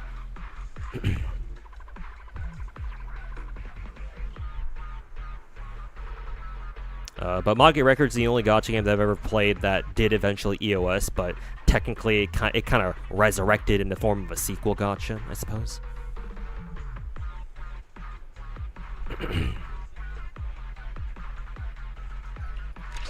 Why Rimden? They could have just put in Ishtar. Honestly, Masamune, I think if Hoyo could get away with it, they would have done a straight up FGO collab. Because like, ain't no way they wouldn't have asked for that, you know. Like, I bet you, I so fucking bet you that, you know, like 2 or 3 years ago, back when Hoyo announced that they paid Kinokunasu a visit, I bet you they begged him to do an FGO collab, but he was like, nah. Best I can do is another like UBW collab. So they just had to take what they could get. But yeah, no, like you know, the Hoyo devs fucking love Rin, dude. You know they fucking love Ishtar. So it's so obvious they desperately wanted to just straight up put an Ishtar into Star Rail.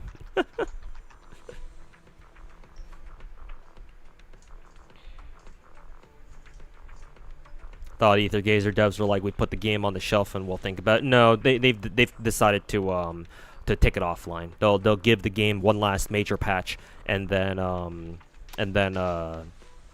they'll support the server. So I think up until like 2031. So for the next 5 years, and then they'll make another decision on what they want to do with the servers afterward.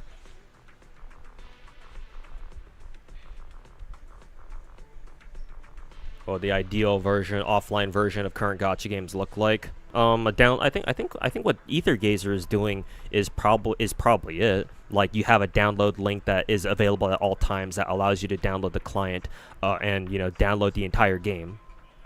And you're able to play all the content that the game's ever had, right? The game puts out like brings back all their old events that they had, and it makes them all permanently available. You know, it makes all the content they've ever had available, and then you can get all the characters, right? Eventually, I don't know how you do it with gacha. Maybe all the characters just available for you right off the rip or something like that. I don't know. And then yeah, you can just play it whenever you want.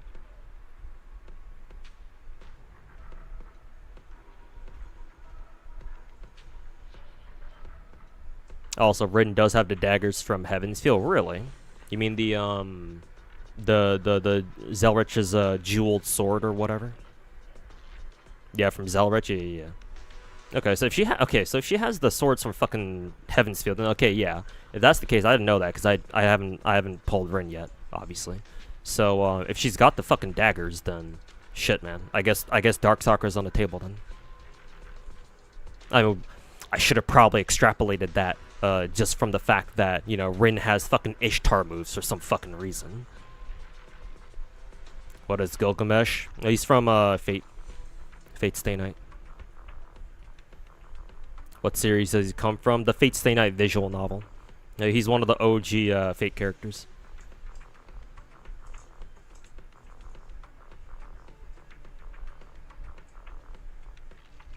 Katie, specifically the Star Rail collab is with Fate Stay Night Unlimited Blade Works. So UBW, okay, so I guess you don't. Yeah, I'm gonna assume you're not familiar with the Fate visual novel. Fate Stay Night is a visual novel that came out all the way back in 2006, so literally 20 years ago. It's a visual novel. If you don't know what a visual novel is, it's basically a game where some visual novels do have legit gameplay, but the traditional visual novels don't really have any gameplay at all. It's just like, it's literally just an ebook. It's an ebook, but it has illustrations, animations sometimes. It's got music, right? So it's basically like an enhanced reading experience type shit.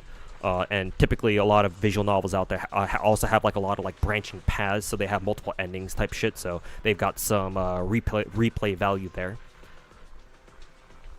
Anyways, so Fate Stay Night was Type Moon's second visual novel, I believe, and it was just like the first visual novel. It was an immense hit, and Fate Stay Night has grown since then to become one of the biggest Japanese anime IPs in history. Maybe not as big as, say, like, you know, the Shonen Jump IPs like Naruto or My Hero Academia or whatever. It's not that mainstream. but even still, Fate Stay Night is still one of the core like foundational anime IPs that have been around since forever, pretty much, or at least for the past 20 years at the very least. But anyways, in Fate Stay Night itself, the visual novel itself, there are, I believe, 3 endings. There's a main Fate route, and then there's the Heaven's Feel route, and then there's the UBW route. The main route got an anime all the way back in like 2008, I think, by a studio called Studio Dean. I think if you look around hard enough, you should still be able to find it. But since it's very old, the art style might be a little bit jarring. Might take some getting used to. Unlimited Blade Works is well, I should explain Heaven's Feel first. Heaven's Feel is another route. Instead of an anime, it got a more recent movie adaptation where they split the route into 3 movies, and the movies came out over the course of like a couple of years back in like what I think during the COVID, sometime during COVID, I believe. So between like no, I think it came out technically before COVID. Yeah, I think it was like before the 2010s. I think the first movie came out, and then like every year for like 3 years in a row, like another third of the movie came out basically. So Heaven's Feel was adapted into a 3-part movie series. I remember watching part of it anyway in like my local movie theater somewhere. It was pretty nice. Anyways, Unlimited Blade Works is the specific route that Star Rail is collabing with. So each of these routes are technically different because they have different storylines and different characters show up. So technically that's where it comes from. Though, to be honest, at this point, with what Star Rail's doing, I don't really see the point in them saying that, oh, this is a UBW collab, because some of the attack animations that Rin has in Star Rail don't come from UBW. She never had them in the Unlimited Blade Works route or the anime. Actually, I should probably mention that Unlimited Blade Works did get an anime adaptation back in 2015, so about like 10, 11 years ago. And you can watch that. That one's more recent, so it shouldn't be too out of place. But yeah, the Unlimited Blade Work. Each of the 3 Fate routes in the visual novel follow a different heroine. Heroine. How do you say that word? The main Fate route, the main girl was Saber, which I guess is part of the reason why we got Saber last year first. Unlimited Blade Works, the main protag is Rin, so that's the reason why I guess she shows up now. And the third heroine, or heroine, whatever, who shows up in, or who's the main protag in Heaven's Feel is Sakura. So that's why we're talking about how Dark Sakura might show up next year.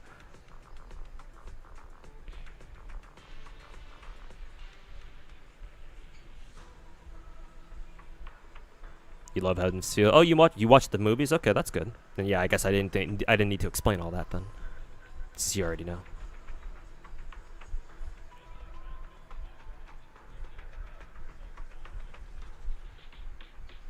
FGO collab is virtually impossible. Yeah, because it's Sony. But then again, Sony forced Genshin to collab with fucking Horizon Zero Dawn.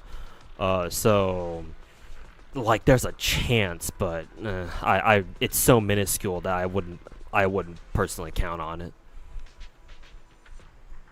And besides, I don't think it's like Sony. I don't think Sony. I get the feeling Sony doesn't have a say in that. Honestly, if you ask me, I think it's more Kinoko Nasu just not letting anybody collab with FGO for now, because FGO is still an ongoing story. But I don't know. Maybe it's part of it. Maybe Sony could have a say in that. I don't know why they would though, because Sony just wants money. Like Sony's very well aware of how much fucking money FGO makes. So like, if a collab with another IP will make even more money, then they'll fucking do it. So I don't see how Sony's the problem here. I mean, they're a problem in a lot of other ways, but not this way. So I don't know.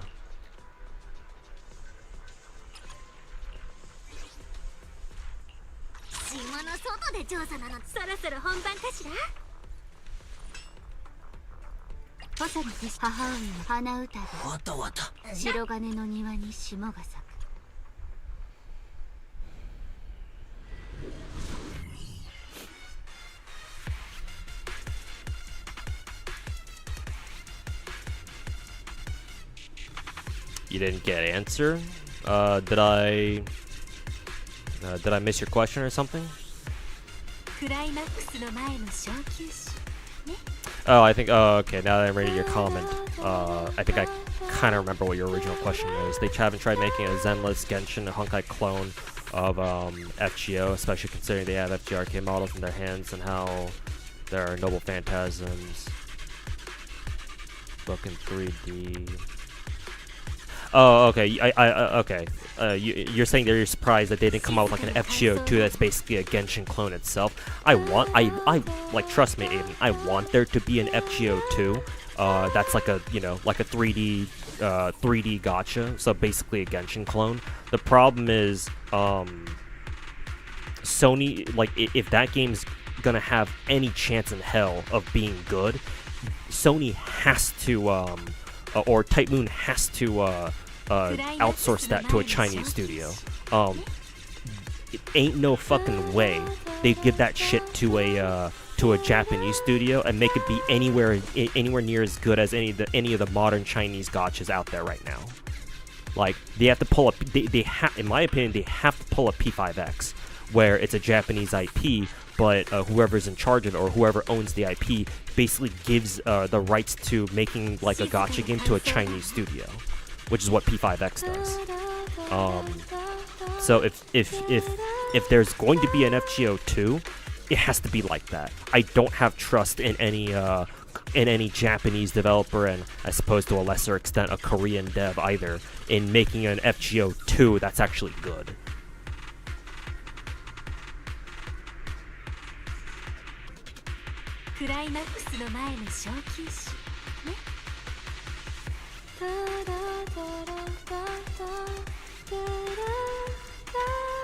But more to the point, I just don't think Type Moon or Kinokunasu specifically really has any interest in making FGO 2 right now.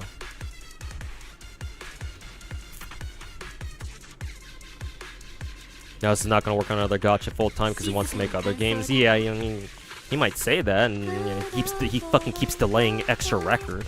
So fuck that guy. You know damn well when Night Rain comes out, he's gonna fucking waste more time binging fucking Night Rain.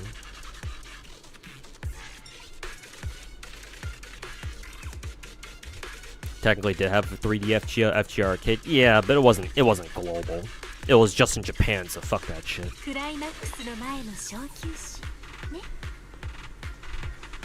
Japanese studios are fucked right now in comparison with the Chinese ones. Yeah, no, they just don't have. They probably don't have the resources. I'm sure they do have the resources, but it's mainly a cultural thing, Robo. I think I've explained this one before. The biggest barrier to Japanese gachas like becoming great again, so to say, is a cultural mindset. Like, the Chinese don't give a fuck. They're just in it for the money, and I say that as you know, in the nicest way possible. All you gotta do to convince a Chinese studio to make a big ass gacha game is just promise them, oh yeah, no, you'll make a lot of money doing this, and they're like real shit, and they'll get right to it. Like the Chinese don't give a fuck. Like, whatever they can do to make a big gacha game, make it pop off, you know, they'll fucking do it. But the Japanese are not that simple.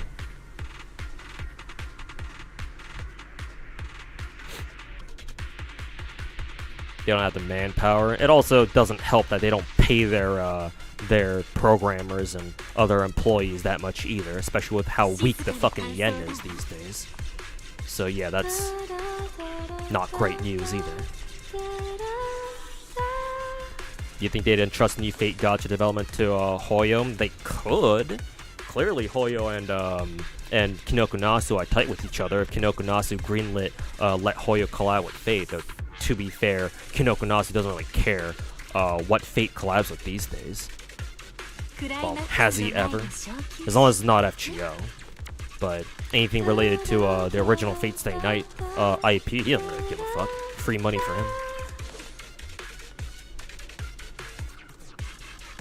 Why would they put resources in FGO 2 when FGO's still making money with a minimal effort? For more money, I guess. But yeah, no, I agree, Musman. Like, I don't see Sony making like an FGO 2 anytime soon.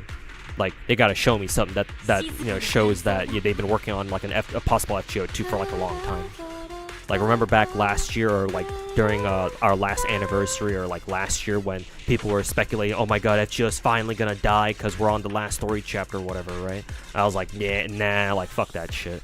Like, unless FGO like reveals like some sort of like FGO2 gameplay trailer or some shit like that during their New Year's live stream or whatever, that clearly shows that they've been low-key working on like an FGO2 or something like that. It's like, hell no, they're not working on it, and they're not working on shit. And yeah, they didn't show anything, so yeah, no, they ain't working on FGO2.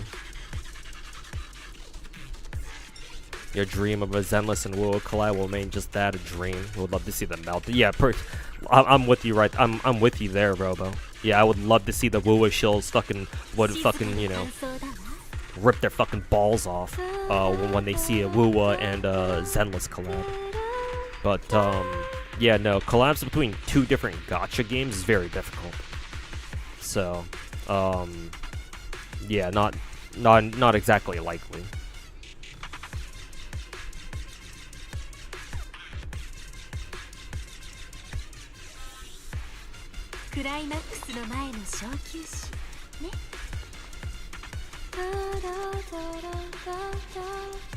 FGO arcade models animations that are being wasted on arcade hurts.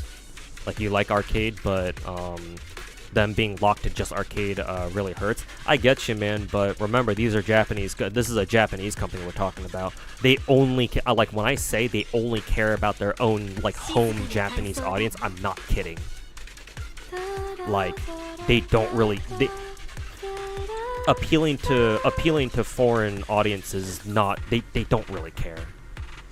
Like, they'll do it for the extra money if it's easy enough, but like, for the most part, Japanese companies just don't really market overseas unless you're like a huge Japanese company like what, Sony or Capcom or whatever else, Bandai Namco. But if you're not like one of those huge like Japanese mega corpos, then no, you don't really care. Like, their priority is always on their home Japanese audience. Like, that's always their #1 priority. So in the case of FGO Arcade, it's like, for the most part, they've never sent any FGO arcade cabinets outside of Japan. I had somebody in my chat some time ago say that somehow one ended up in like Mexico somehow, at a round 1 in Mexico somehow, probably because of a mix-up in transportation, I guess. But like, except for like, outside of exceptions like that, it's like, no, man. Like, these are what Japanese gacha game, or these are what Japanese companies are like. They don't care. They don't really care about their overseas audiences. I mean, I guess you could say the same thing about Chinese gacha games too. But hey, at the very least, it's not really a question that at least the Chinese devs care a lot more about their overseas audiences than the Japanese companies do.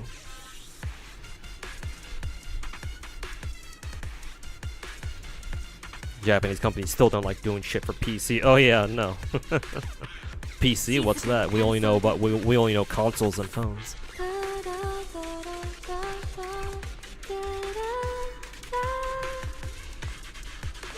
Fucking Clown would be pissed. Yeah, he'll make like fucking 5 videos in a single fucking day, jerking himself off over why he thinks a possible Zenless and Wu collab is dog shit. You already know.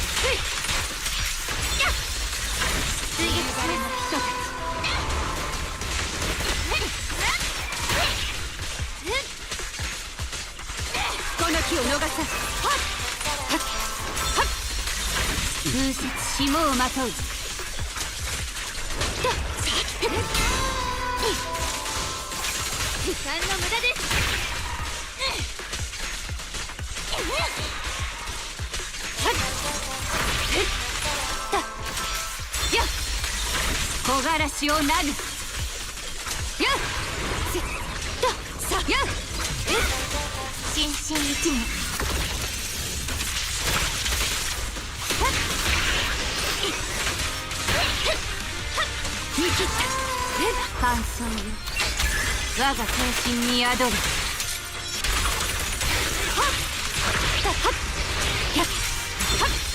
攻撃続行。流れの人たち。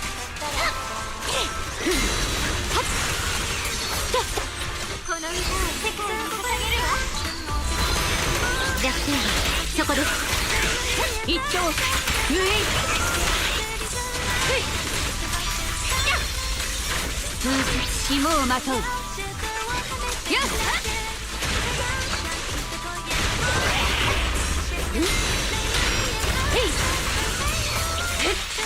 追撃します。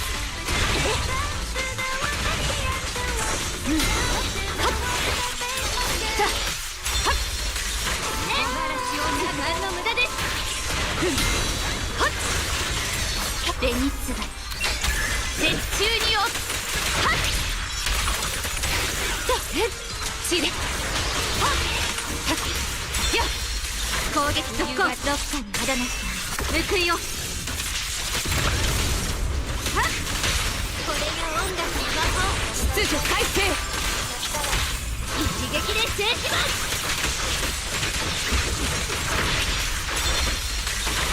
集中しろ。コース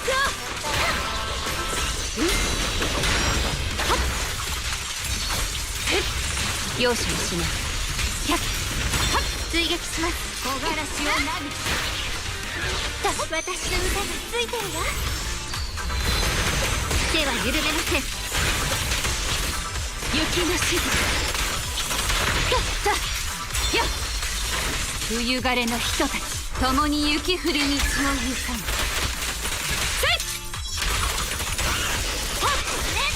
そろそろ怒りますね。この気を逃さず。紐をまとう。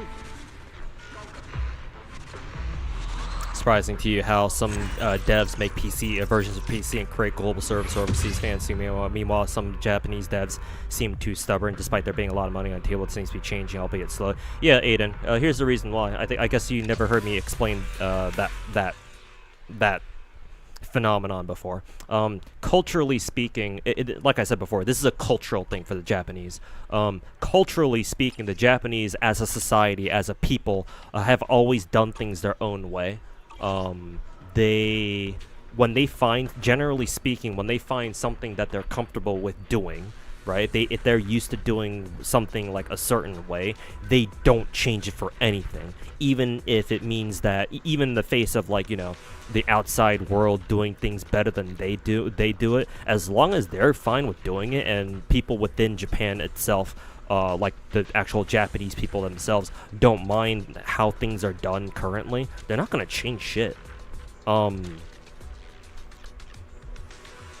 But eventually something might happen where it utterly convinces the Japanese, not just a single company or whatever, but like the entire Japanese culture, as like an entire society / people. Something happens where it shocks them to realizing that the way they've been doing a certain thing or whatever is inefficient. It's not good enough. And when that happens,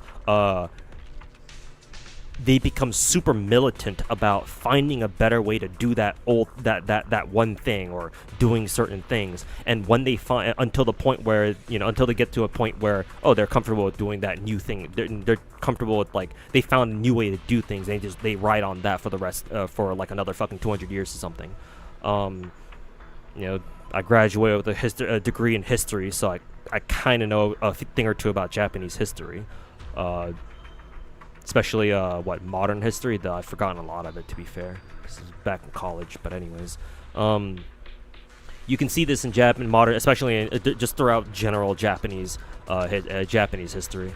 Signs of this, examples of the whole, like, this cultural Japanese phenomenon of them, like, doing their own thing for the most part, is the closure of the country to, like, Westerners, or just outside foreign powers just in general. You know, the fucking several hundred years of isolationism that Japan went through with all the shoguns and shit. Only reason why they opened up was because we Americans sent a couple of gunboats over them commanded by a dude named that dude named Commodore Perry or whatever.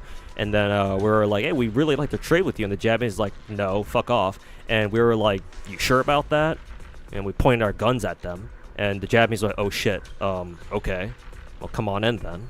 And then when the Japanese saw what the fuck we sent at them, what the fuck we threw at them, they were like, huh, it's been a while.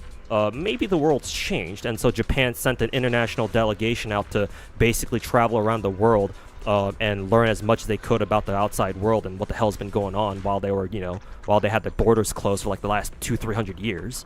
And so when they came back, they showed the government, the Japanese government or whatever at the time, everything that they had found out about the world, and they were like, okay, well, I guess we better change then to catch up. And so that kickstarted Japan's whole industrialization process and their process into becoming an international empire. And they went and started going and started doing what everyone else did back in the day, back in the fucking 17th, 18th, 19th century, go around, forge out their own empire for themselves. Go conquer Korea, parts of China, start meandering down to Southeast Asia, pick a fight with the Russians and utterly annihilate them, at least during the first Russo-Japanese War. Later conflicts with the Russians wouldn't fare so well, but that was mainly during like World War II or like the years leading up to World War II. But anyways, yeah, no, the Japanese are kind of like that. The most recent example of the Japanese, like just as a culture, just like doing shit like one way until something happens, is very recently actually. If you'll know, Japan, we Americans, after we beat Japan in World War II after dropping 2 nukes on their asses, we were like, yeah, no, you can't have a military because we don't want you going on the fucking warpath again. So we made it illegal for the Japanese to have a military. However, we let them use the loophole of but we can have a self-defense force at least, right? And we're like, okay, sure, fine. Because you never know. We didn't know if Russia was gonna go on another joyride down to Japan at some point. So we're like, okay, fine. You can have a self-defense military, I suppose.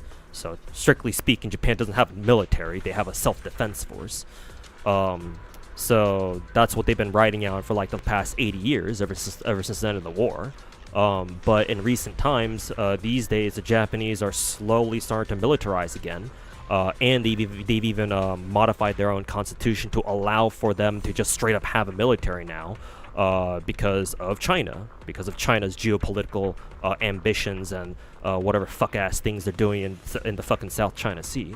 Them throwing jet fighters into Taiwan's EEZ and shit like that, and Japan's looking at looking at what the Chinese have been doing. Like, yeah, no, we're not just gonna sit here with our thumbs up our asses.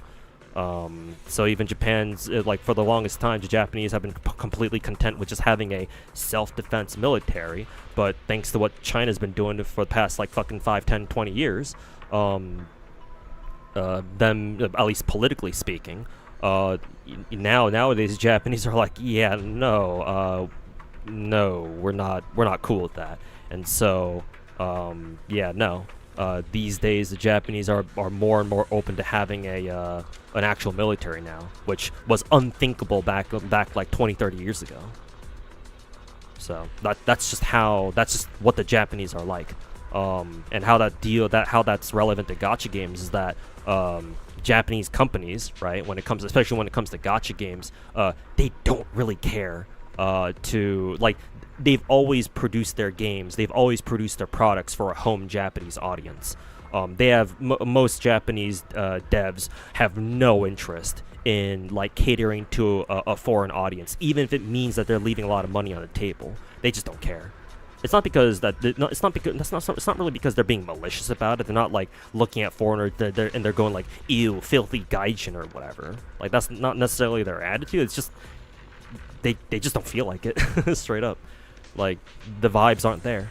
They just don't care. That and like a lot of Japanese companies, unless you're like the super mega corpo Japanese companies like Sony and Capcom or whatever, Bandai Namco, Unless you're one of those bigger Japanese companies that already have a lot of experience dealing with like overseas customers and like they already know how to market to like overseas audiences and consumer bases because they've already been doing it for like a long ass time. Unless you're one of those companies, your average Japanese company just doesn't want to. They don't want to take the risk of investing into servicing an overseas customer base because they don't know how to do it, and they just don't feel like it's worth it for them to spend unnecessary amounts of money trying to invest into an overseas player base or consumer base or whatever when they have no idea how they work. It's like it's not really worth it for a lot of them.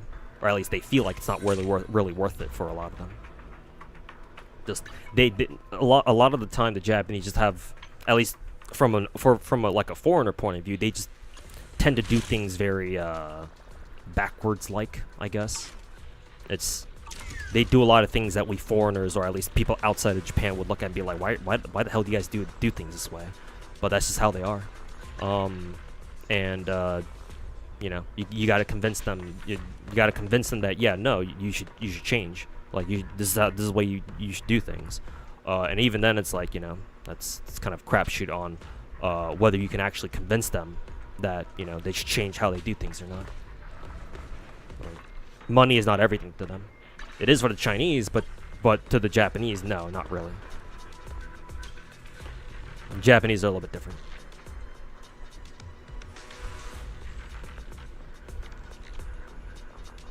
Was the CCP overall stronger than the Japanese Defense Force? In terms of sheer manpower, the PLA is undoubtedly stronger. But here's the thing: the PLA is mainly a ground force.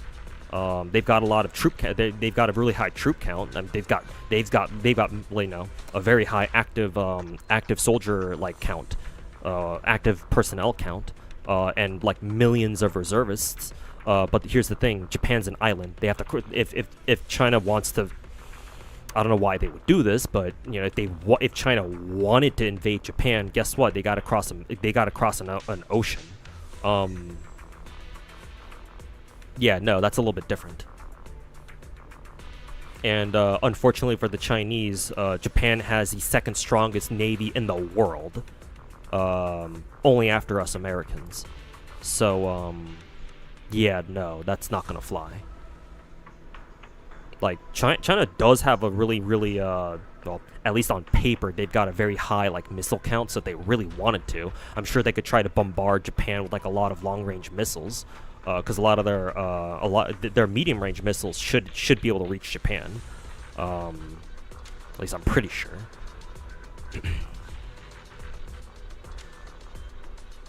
But Japan can retaliate. I think they have some of our Patriot batteries over there too. I wonder if Patriot missiles can. I don't think Patriots can reach the mainland from Japan, but they do have They do have some medium range missiles they got from us Americans though. So I would say China has the stronger ground army, but Japan by far has the better navy.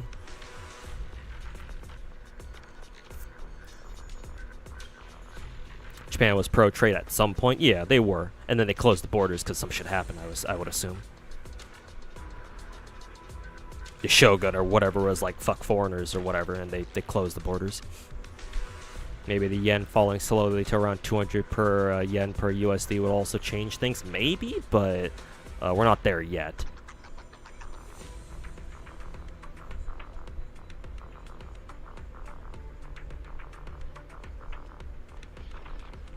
Yeah, I don't know what the trigger would have to be for Japanese gacha devs to finally realize that they should try to invest into a foreign audience, but I don't know. Maybe it'd have to take the yen falling to 200 per dollar. I don't know.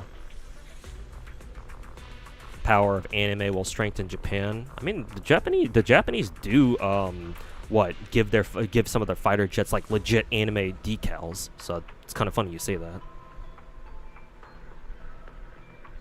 Took years before Uma Musume became global. Yeah, exactly. I mean, even Uma Musume, like even Uma Musume is like the rare exception where Cygames actually does care at least a little bit in making, you know, Uma Musume what is it, a like they actually try, they put in genuine effort into making a good foreign server, like a good NA server for Uma Musume. And even then, even with the effort they put in, I feel like it's still not enough.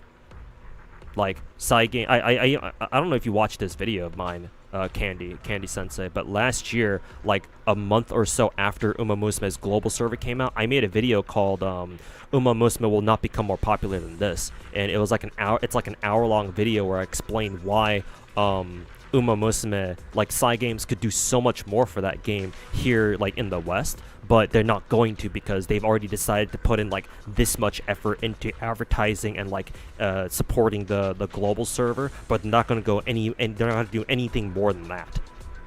Like that's it. Like Uma Musume fucking took over the internet back when it first came out back last June, right? That was like the perfect opportunity for Cygames to like really capitalize on that and like really like capture the moment, like, you know, capture lightning in the bottle type shit, and really expand on the game and their player base and whatnot. They just didn't. Like to be, you know, credit where credit is due. Like let me just real quick go off of list off the things that I think Cygames did really well.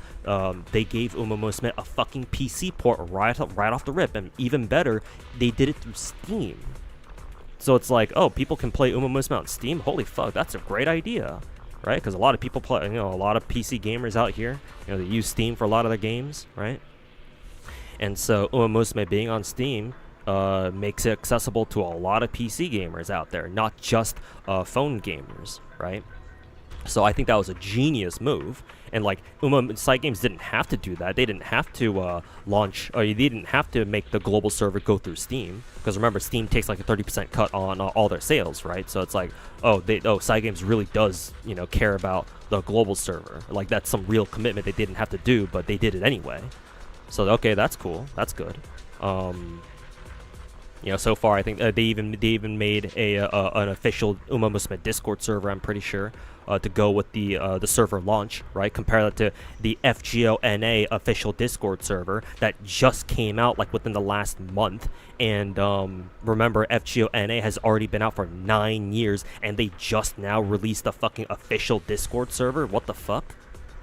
Oh, and when it first came out, it was clear that they just kind of half-assed it, at least at first, because of all the fucking, you know, slurs, spam, and, you know, people being obnoxious little assholes on the official Discord server. But hey, that's kind of their fault, you know? Like, well, why did you just half-ass your own fucking official Discord server? Meanwhile, Cygames was able to launch their official Uma Musume Discord server without a fucking problem, so what the hell's the difference here? Like, well, what happened, right? So, like, again, credit where credit is due. Cygames did put in quite a bit of effort into their global server, but even then, it wasn't enough. I don't think it was. I think they could have done way more. Because if you remember, back when Uma Musume first came out, right? Like I said to start this conversation, it fucking took the internet by storm. It seemed like everybody was playing Uma Musume. Everyone was playing the cute, you know, anime, the cute anime horse girl game, right? Everyone was playing it, even people who don't ever really play gacha games, right? Even those kinds of streamers dabbled in Uma Musume a little bit, as if they were like Hoyo games, or as if they were like the big gacha games, right? People like Asmongold, Northern Lion, Ludwig, right? People who normally wouldn't touch a gacha game if they weren't like one of the really big ones. They all played Uma Musume, even if it was only for like a week or so. So that tells you something. That tells you Uma Musume had real fucking motion over here in the West.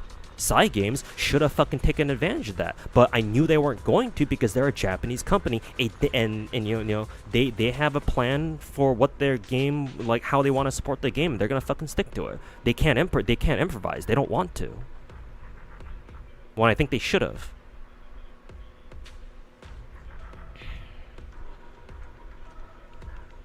Like they didn't sponsor any streamer, you know? Like the Chinese gacha games don't give a fuck. They'll sponsor anybody. Well, most anybody. You know, oh, we'll sponsor you to promote our game. Here, have a like a free beta key or whatever. Oh, here, have some money to come stream our game. You can spend that money on like playing for characters or whatever. You know, have fun. Cygames didn't do that. Cygames didn't sponsor shit. You know, some gacha creators, like I think Fobmaster, tried. I remember apparently Fobmaster talked about on his stream about how, you know, he and other streamers tried to like contact Cygames to do it for like potential sponsors or whatever, but they didn't get shit. Because guess what? Cygames had no plans to sponsor anybody. They don't give a fuck. They don't care because it wasn't part of their plans. Like that's just what Japanese gacha games are like. That's just what Japanese gacha companies are like.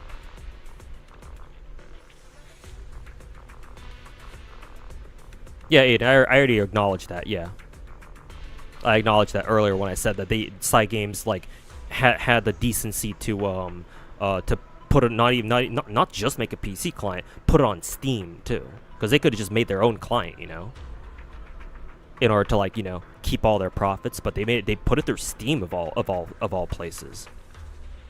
So like clearly they care to a certain degree. They just don't care as much as I would like them to.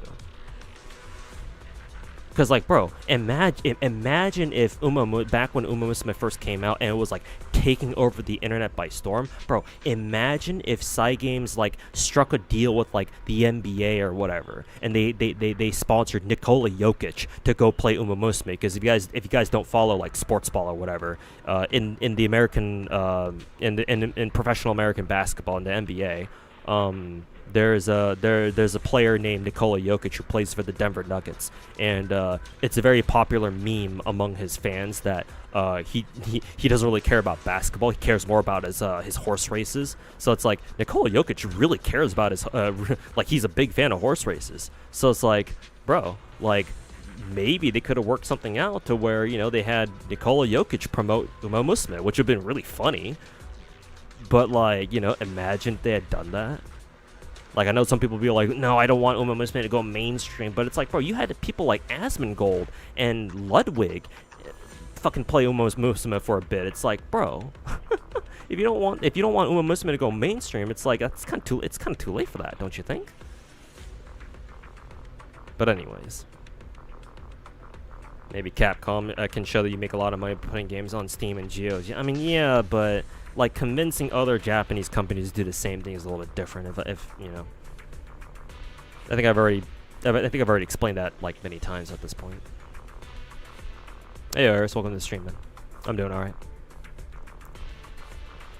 But yeah, I capitalized on times, right? Yeah, exactly. Like Uma Musume could be way bigger than it is now, but Cygames just didn't want to. And, you know, again, like I just mentioned, I'm sure there's a lot of Uma Musume fans out there who, you know, I'm sure they don't care to see Uma Musume become bigger than it is, but even still, it's like, you know.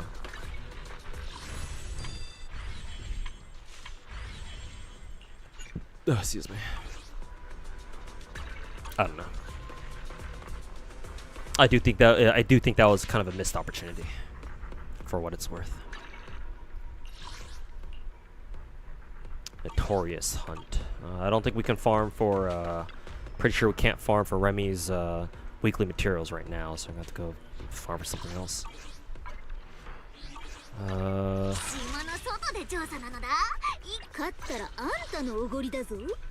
Nakamata's fine. What about Kolida? Let's see, Living Drive. I think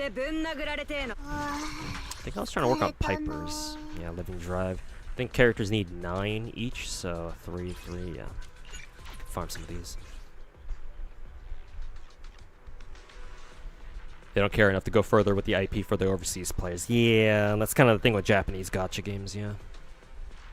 Part of the reason why Chinese gacha games have basically taken over as, like, you know, in terms of like dominating the gacha market. Because like besides Uma Musume, like straight up, like what's the last Japanese gacha game that you can think of that's like had a really really major release here in the West, right? Like it's pretty much Uma Musume and that's it. I guess I can bring Promea here. Maybe they could change your mind somewhere down the lane. It's always possible, but it's not very likely. And again, as I explained earlier, it's mainly a cultural thing. It's not even about the money. It's mainly about the Japanese basically doing whatever they feel like doing.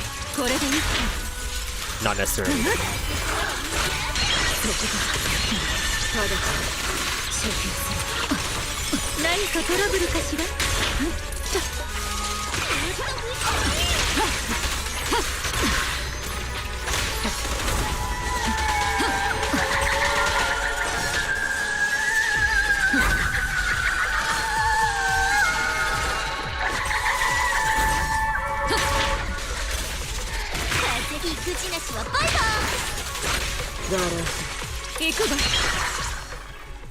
How are the polls? Oh, I haven't pulled yet. Was too bad. I'm still trying to clear some Zenless stuff. Yeah, I kind of meant to do my polls earlier, but spent a lot of time yapping with chat, which is fine.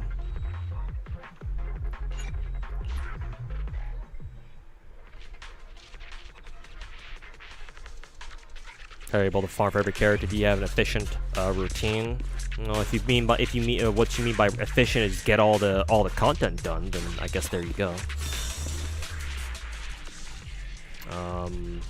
Only pull for a single character. Try not to pull for weapons unless your name is Wua, or unless you're like a Void Hunter or something.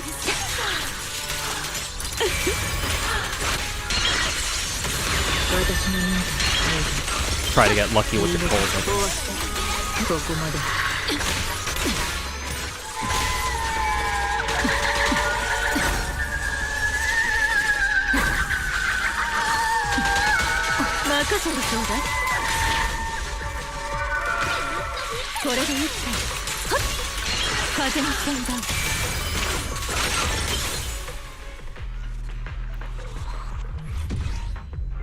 Oh, and get lucky.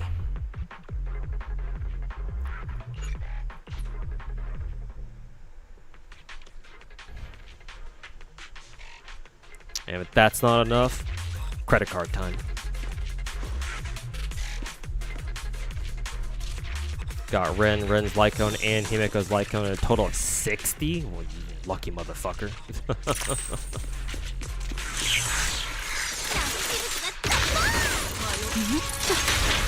What god did you pray to for that kind of luck?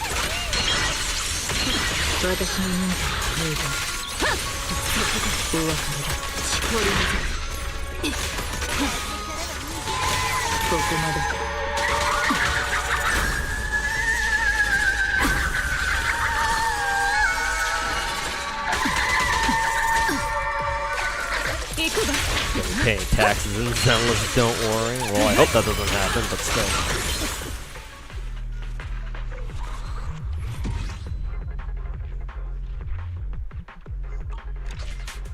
Too broke for that? Yeah, I get what you mean.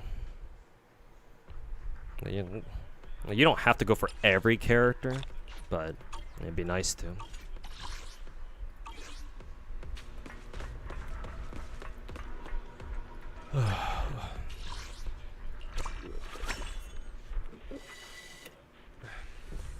Another drink.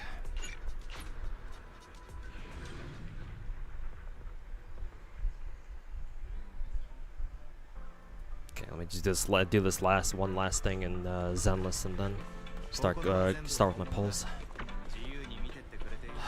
Over here.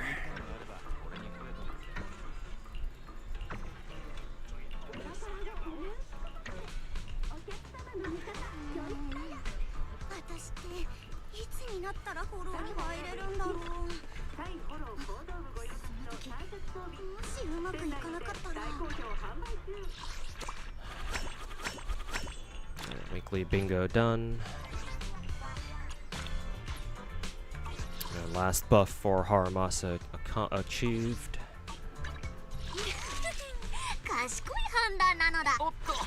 そろ定時かな。4時、僕の同僚に言ってよ。 Alrighty. Oh god. Stamina's capped already. Fuck. Okay, I think I was in the middle of leveling a pyro. Just gonna be doing that.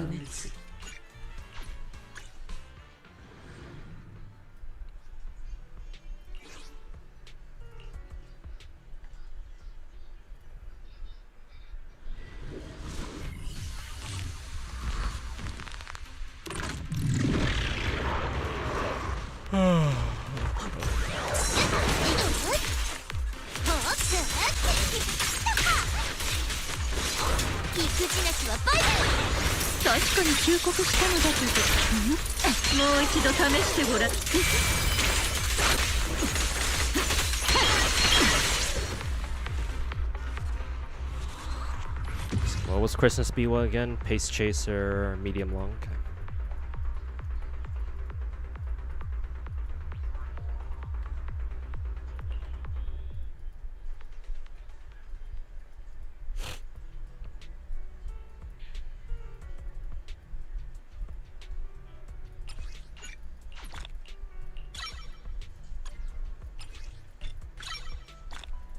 Definitely gonna have to farm more XP for Remiel.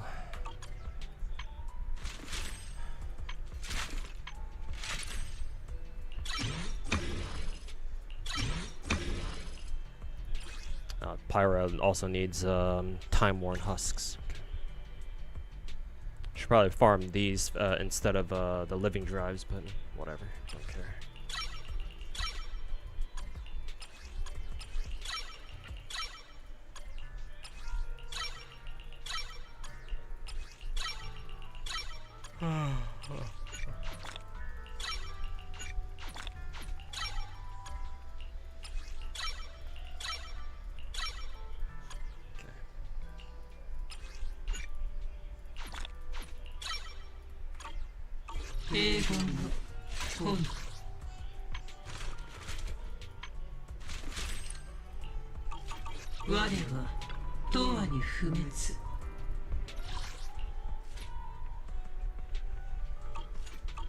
Okay, let me do my pulse first. Let me do my Umamusume pulse first. Ready for pink girl wife Remy? Yep. Oh, my polychromes are. Still gotta farm some more stuff for her, but then again, you can't really farm for like half the shit she needs anyway, because we just don't know what they are.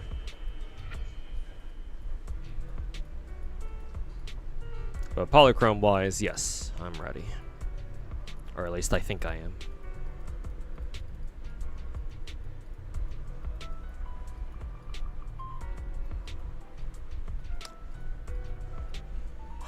I should go for medium. Medium corners, yeah. Perfect.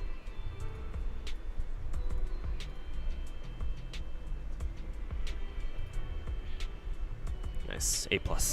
Very good.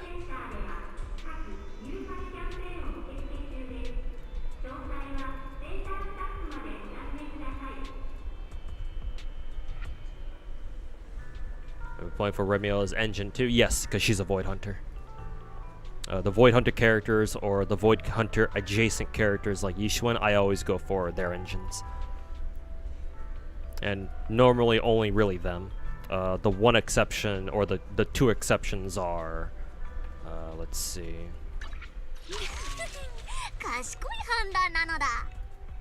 So, what Void Hunters do we have? Miyabi, right? Was the first one. Miyabi, obviously I gave her her engine, because Void Hunter. Second Void Hunter is Ye Xingguang, so naturally she's got her W engine as well, or her Santra engine as well. The what is it? The Void Hunter adjacents also have theirs. So for example, Yishuan, Void Hunter adjacent. So I got her her engine, and then I don't know if Valina would be technically considered Void Hunter adjacent. In my mind, she kind of is, because like she's our first Wind character, and Wind seems to be a very strong element. So it's like, okay, well, I might as well consider her to be Void Hunter adjacent for now. But more to the point, Valina is voiced by my absolute favorite Japanese VA of all time, Chiwa Saito. So yeah, she was an instant. Oh yeah, no, I'm fucking rolling for this bitch's W engine, no questions asked. Maybe not for more, you know, mindscapes, which I would love to do, but I just can't right now. But I can at least go for her engine, so I gave her that privilege at least. So again, Void Hunters, Void Hunter adjacents. The only two exceptions to this rule of, you know, oh, I'm only gonna pull for Void Hunter or Void Hunter adjacent W engines are what?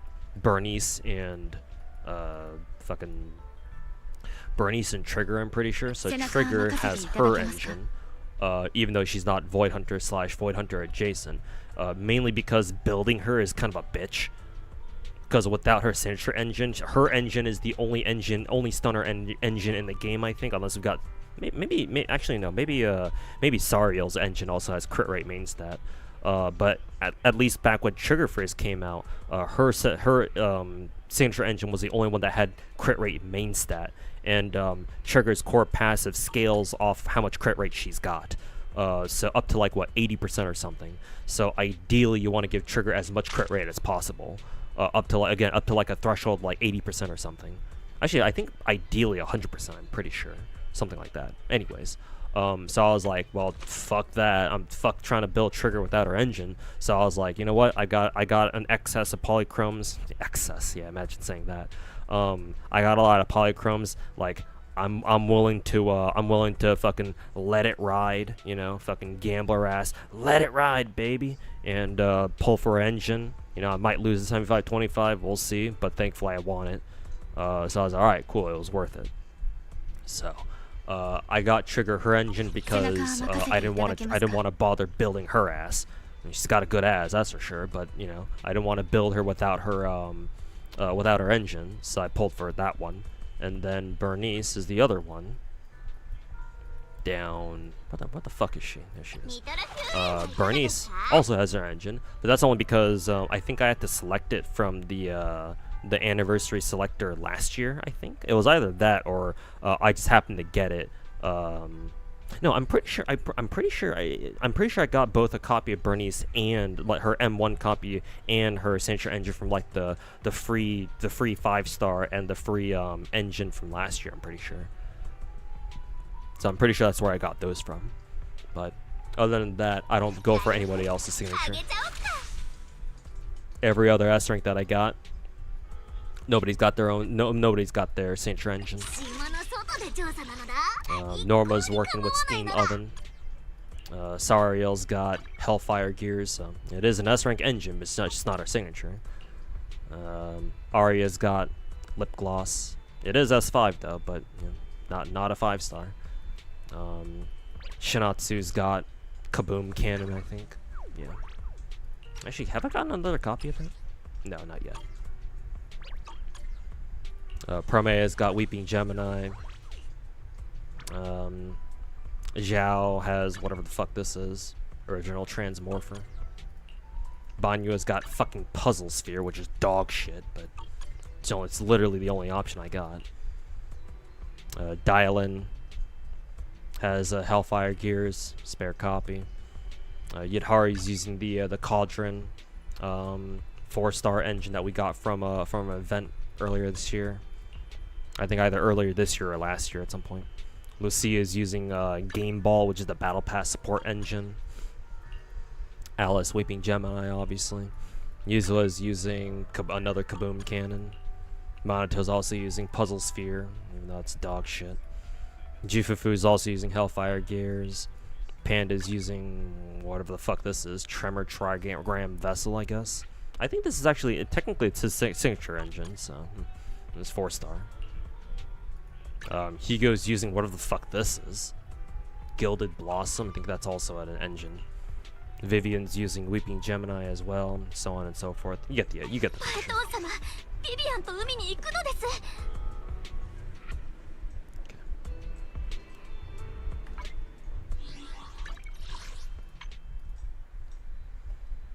Anyways, Options, sound. ウマ娘プリティダービ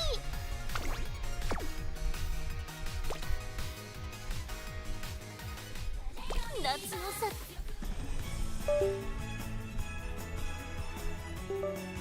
I'll do some smart Falcon rows, just let me go grab a drink.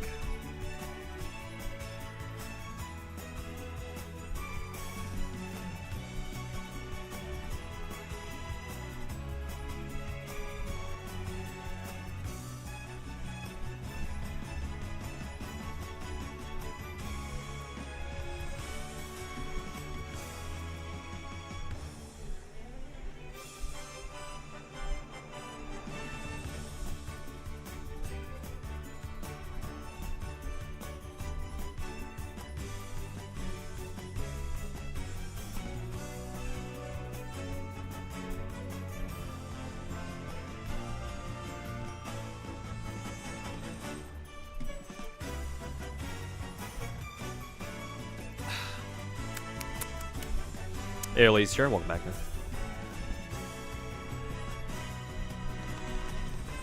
Why am I picking the free slug? I actually don't know. I've narrowed it down to 2 characters. So it's gonna be between either Jane or S rank Ambi. I'm not gonna go for Vlad because I prefer waifus. Nothing against Vlad. It's just I'd rather go for a waifu pick. Who are the other ones again? I already have Lucia. Well, I already have all the characters, so that's kind of redundant, but I already have 1 copy of Lucia. I don't really see a point in getting another copy of her. Who's the 4th one that I'm forgetting again? It was, the free lineup was Jane, Sambi, Vlad, Hugo, Lucia. I'm forgetting who the 5th one was. But I'm pretty sure the 5th character that I'm forgetting right now, I don't really plan on going for them either. So I think it's down to either between Jane or Sambi. I don't know who yet. Like, I'm kinda leaning more towards Jane because apparently I've heard on Twitter and just through my own streams that apparently having more copies of more dupes of Jane is maybe the meta choice because apparently Jane works very well with Remiel, so if that's true, then there's my answer right there. But if she's not, if it's not that important, then I kinda want to go for Sambi, like M1 Sambi maybe. I don't know. The engine's an even weirder question. I don't know. I don't know who I want to pick with the engine. Probably Sambi's, because like if I wanted Jane's W engine or her Jane's signature engine, I can always just buy it from the shop straight up. Because I have enough of those like chips to directly exchange for one, so I probably won't pick Jane's engine. So yeah, no, I don't know. I'll probably figure it out, or I'll probably decide on something or somebody when the day comes. If you pick up Zenless, probably max out Jane, Evelyn, Promea. Those designs are crazy. Yes, sir. Yeah, Zenless got some great waifu designs, man. Don't let that crowd on Twitter tell you otherwise. Anyways. Make sure this is Smart Falcon's banner. Sure, fuck it. See if we can get Smart Falcon.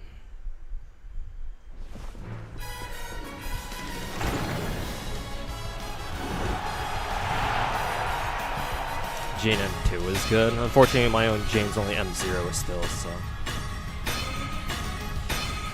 I don't think I'm going to. I don't think I'm just gonna. I don't think I'm gonna go for Jane just to eventually get it to M2. But maybe.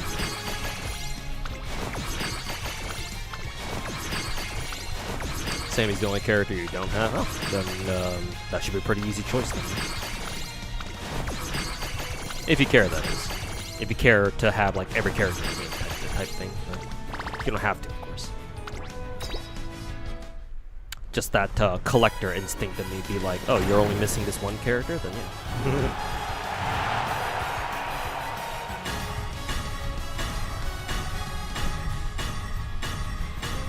you're good, dude. Don't have a Twitter account. Okay, well, good. Spare yourself the absolute fucking mental retardation that is modern gacha Twitter.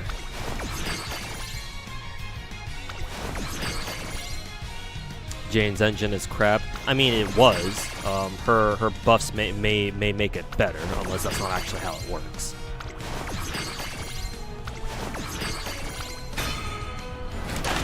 No double up here. I'm gonna read through part 2 of the Fate collab. From what I've seen, it already seems to be better than the first Fate collab story we had last year. So yeah, maybe I'll read through it this time again. I'm fully expecting to be disappointed again like I was last year. Against my better judgment. Yeah, I'll read it. Sure, why not? What's the worst that could happen?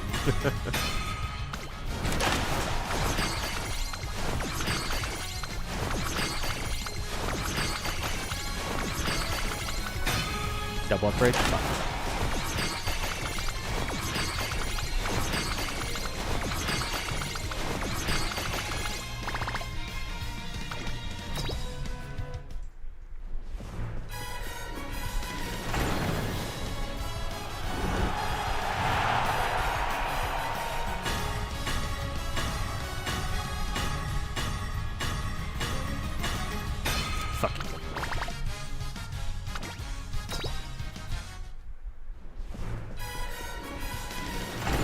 What is this, Nikkei?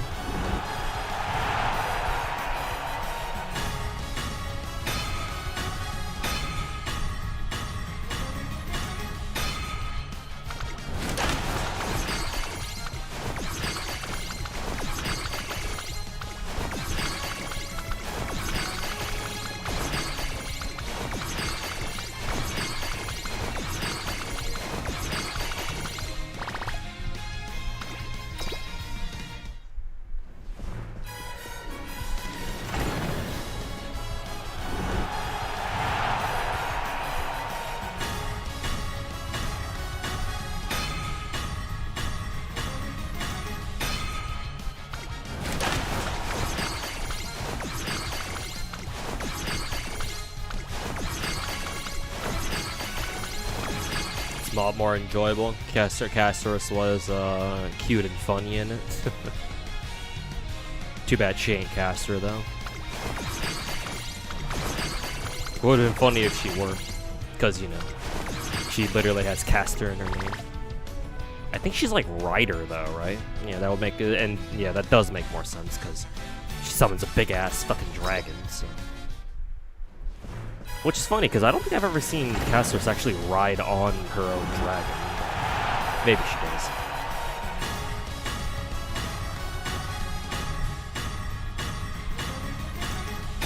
Fuck it. Oh, well, looks like pulling on Smart Falcon's banner was a fucking mistake.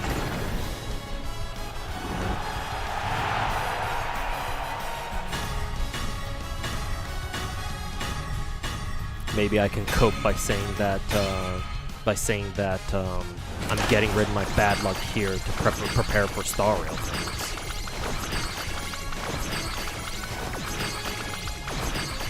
Okay, let me sit here and think of more reasons to cope.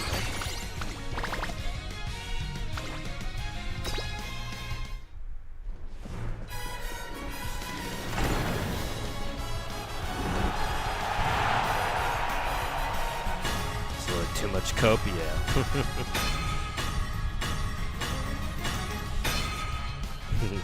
Yeah, I thought so too.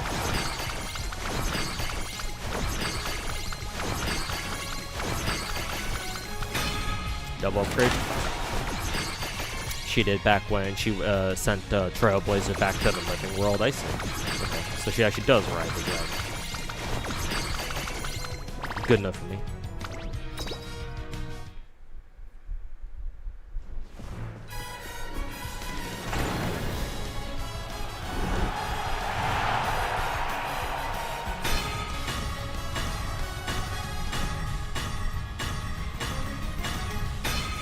Is that another fucking mineral? Nope. was about to say, like, holy fuck, was that my third or fourth fucking mineral? Just tried skipping the entire thing. And I was really every time I pull an Umamus, man, I'm really hoping to like pull other characters too, not just who I was going for. God damn it.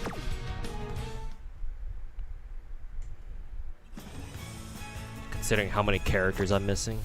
How many characters am I missing here anyway?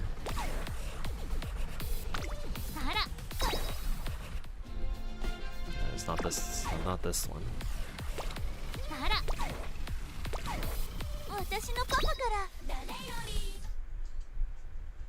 Club? I don't know what the fuck that. Clubs are like guilds, I assume.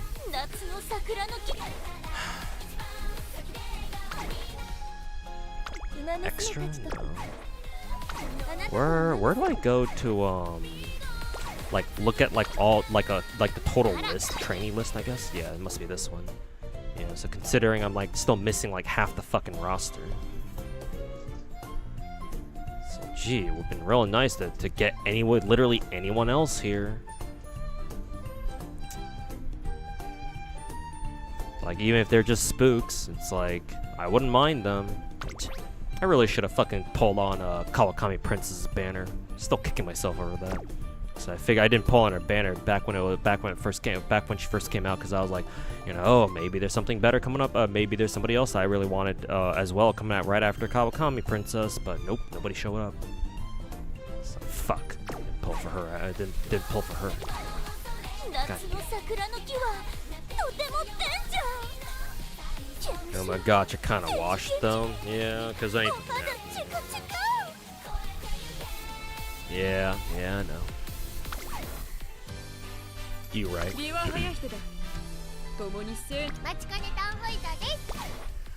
wonder if I can increase potential level for Smart Falcon. Yes, I can. Although the P3.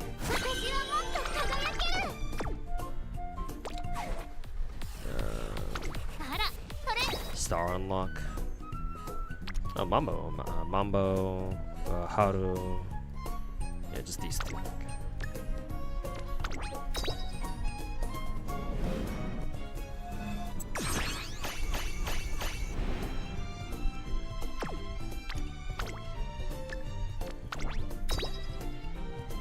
Mambo's now 3-star. Probably do another auto run with Mambo later.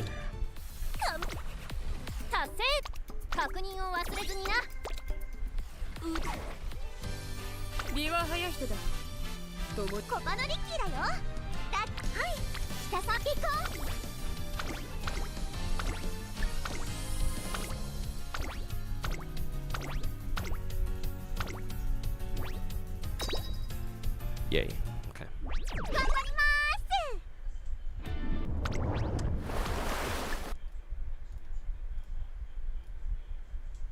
Okay. Uma's good for now.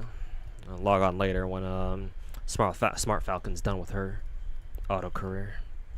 Right now it's time for Star Rail.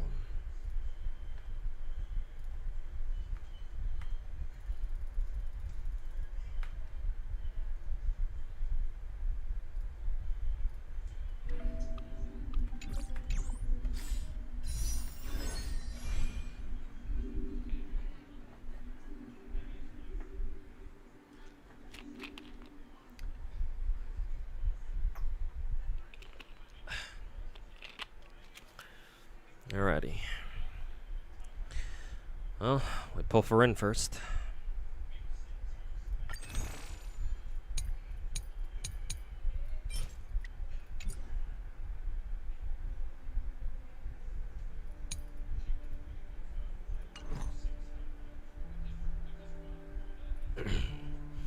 S6? Fuck no. I wish. Like, trust me, Snize, I would love to S6 all the Fate characters, but I can't. Unless you're paying. But yeah, no.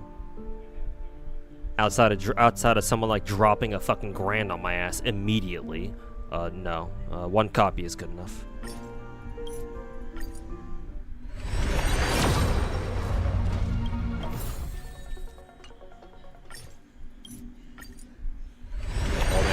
of course X-Zero would. Yeah, of course he would. Yeah, if he played this game.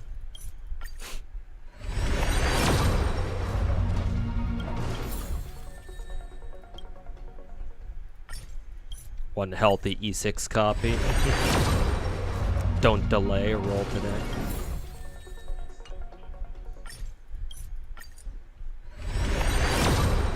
Thought he did. He played Genshin up until like a couple years ago, I think. Now I don't think he plays any gacha outside of FGO for the most part now. He's just too busy these days. At least I'm pretty sure.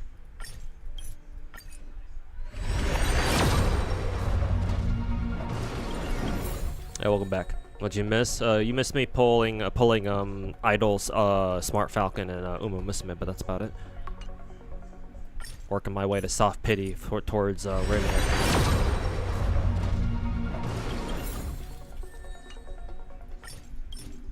Should be this multi or the next one. Yeah, this one. Pulled MP6 Space Air. Yeah, of course. Yeah, I saw him do his pulls. And like under like 600 Saint Quartz or some fucking bullshit like that, right? Lucky motherfucker.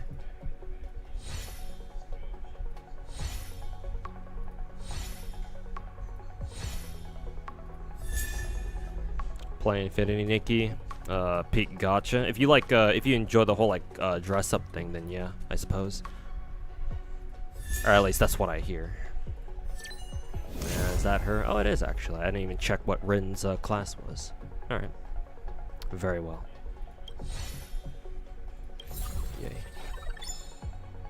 Alright. Mission accomplished.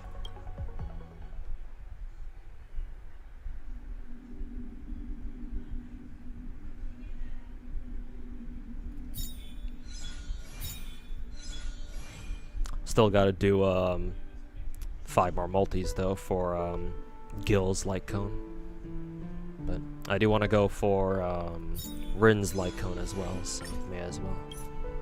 So how many? Yeah, I should be able to use this too, right? Let me just check my packs real quick. Exchange. Let's see. Okay, I still got the $50 pack and I still got the $30 pack. Okay, fair enough. Make sure I'm on Rin's light cone. Don't want to make a mistake here.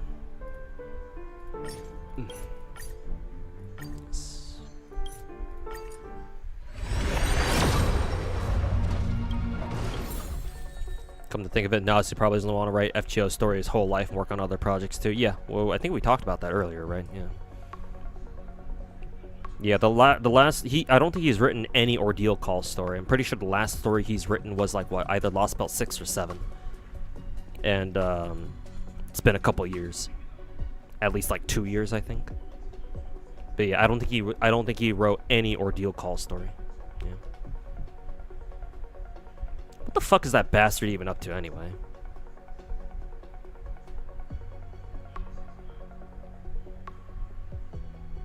Did you get Uma Rin? You mean Light Hello? No. I don't really pull for a lot of Umas. I just wanted to pull for Smart Falcon just on a whim because I just think she looks cute. So I probably don't have Light Hello. I did get really lucky and I did pull Capano Ricky. I don't know what her first name is, but Ricky, the Chinese Uma, or the Chinese themed Uma. Off of one of the 3 daily pulls, so that was pretty lucky. But haven't really pulled for a lot of Umas. I don't know who's next either. I did pull for swimsuit Golshi and McQueen, Mejiro McQueen. I hear apparently not Agnes, because which Agnes? I did hear Tachyon has a summer variant, I think. If that's true, then and if she's soon, then holy shit, then yeah, I'm saving for her ass. But other than that, I'm still waiting for Daitoku Helios or whatever, and then Gentle Donna. No idea when the fuck they'll show up though. 5 more multis and free light cone. Yes, it's not really free, more of a rebate, but yes.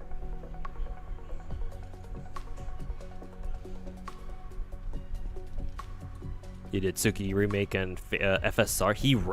Kinoko Nasu wrote FSR? Really? Oh, I guess that would explain at least part of what he's been doing outside of FGO then. But Gentodonna would be limited. Holy fuck! Then yeah, I guess I guess all the more reason to save up for her then.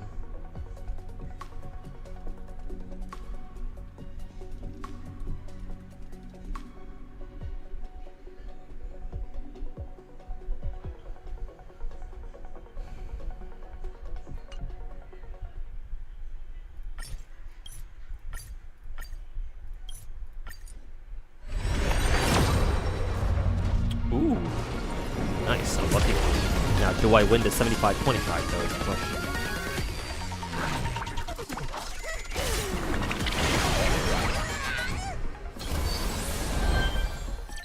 Already? Jesus. First pull jump scare. Gentodonna and the other one, don't remember which one. Ah, shit, okay. But yeah, I've got mainly I got my eyes on Gentodonna. But I guess if whoever she shows up with is also limited, then yeah, I'll go for her too, I guess. Let's go, yeah. But this is now this is kind of awkward because I still need to do 30 more pulls. So now what? And I'm pretty sure standard pulls don't count.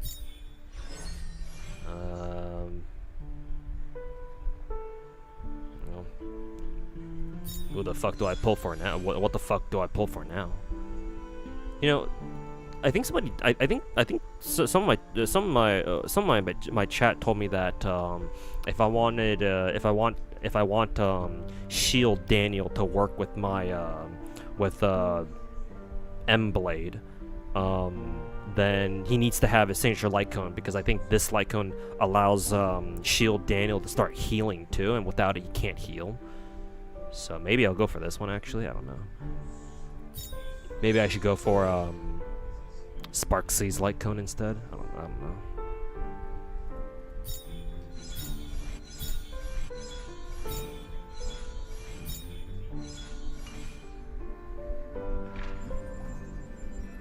Go for Himiko's light cone. You think so? Is it really that good? Because yeah, no, I don't have anybody's light cone. Well, not most people's.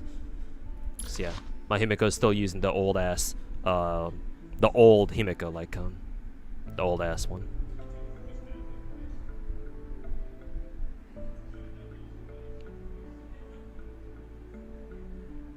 Or for Ophivir, I have no idea how to fucking pronounce her name. Is the other limited? Oh, okay, that makes sense.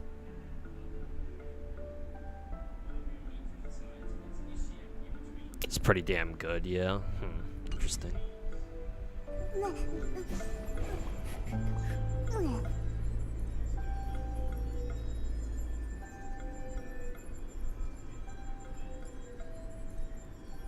Yeah, Shimazaki. Masamune is corroborating it. It's with the Ophivir or whatever her name is. However you say her name. Do I go for Ridden Dupes? Probably not Ridden Dupes. I'll probably go for like a light cone instead.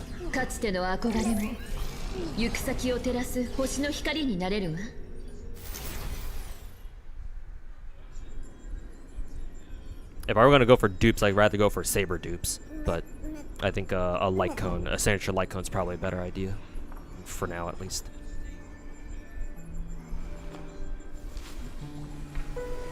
Sparksy and Daniel have Shield. Daniel have minimum upgrades with light cone. Himiko is at least 20%. Ah, I see. Gotcha. Okay.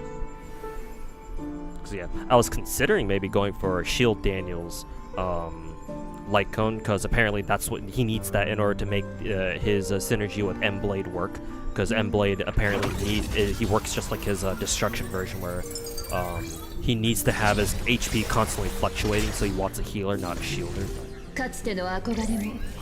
But yeah, I guess if Shield Daniel, if outside of that Shield Daniel having his light cone is not that important, then very well then I guess Himiko's light cone it is then.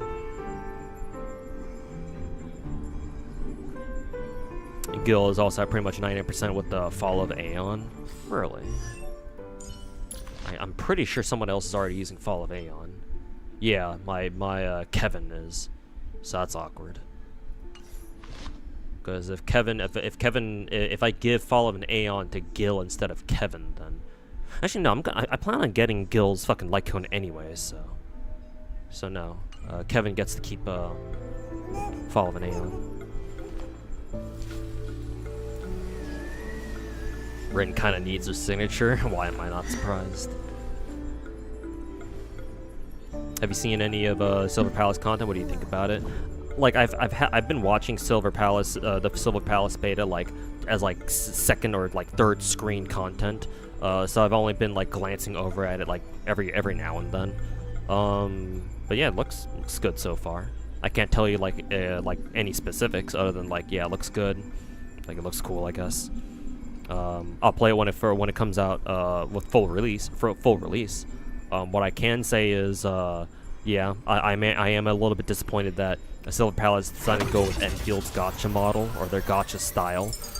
But apparently the beta has reduced the heart pity down from 120 down to 100. So at least that's a small improvement. I'll take that. I do wonder what other things that they changed with the gacha, because I think there was like a small little list of like changes that they made to the gacha to make it at least a little bit better than Arknight and a little bit better than Enfield's gacha, but I forget what those other improvements are. So far so good, but I can't really go into any specifics. Did they actually do it? All I know about that is that I just saw on Twitter somebody saying that, oh yeah, Silver Palace's second closed beta reduced the heart pity count from 120 to just a flat 100. So like, if that's true, then yeah, obviously that's a good thing. That doesn't really change like, you know, the other problems that Silver Palace's gacha might have, considering it's basically a straight ripoff of Enfield's, but it's only a beta still, so don't want to judge it too harshly, but still.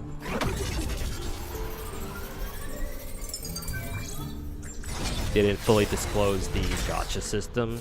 Yeah, it'd be nice if they actually did like disclose the entire gacha, but they're gonna have to when the game fully comes out.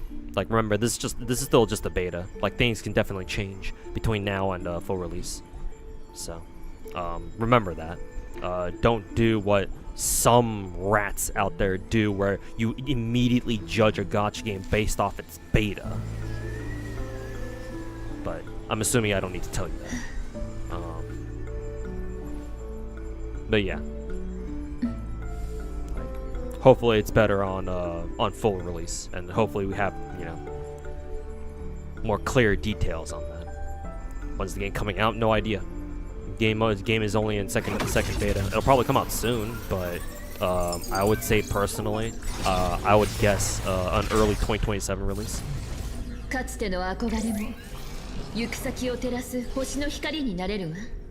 Gentle Dawn will be 3.5 anniversary if they don't change anything. Overveer is 4th. Oh god, they're still like so far away then.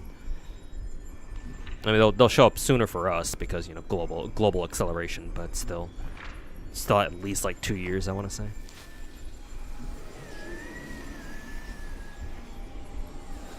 Silver Palace weapon is guaranteed. Well, that's nice. If it's guaranteed, then I would assume it works differently from Enfield's weapon gacha, right? Because if it does, then that's already a huge improvement. Any plans on playing Enfield's 1.4 story? I'm kind of already going through it. And by going through it, I mean basically skipping all the dialogue, trying to rush factory as soon as I can. I was going through Enfield 1.4 Enfield's story a little bit earlier this week, but Zenless anniversary is not tomorrow, next week. And does it have a spending event? Yes, it should. At least I'm pretty sure it does.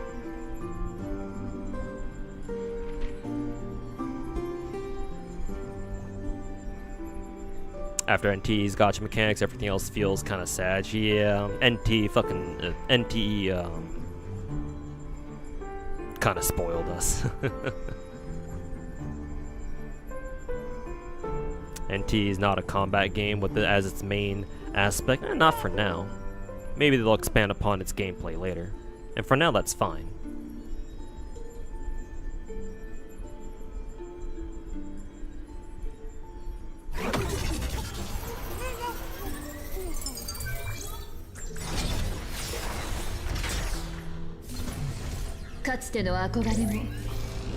Honestly, like, I like NTE not really focusing on its combat very much because that means that people have time to get through. If you care about, oh, there goes my alarm.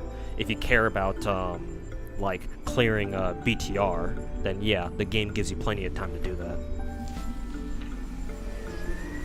So to me, I find it really nice that NTE is not really focusing on gameplay very much, at least not for now. Hopefully they focus on it more as time goes on. But for right now, when the game's only been out for like maybe 2-3 months, it's like, it's chill. I like it.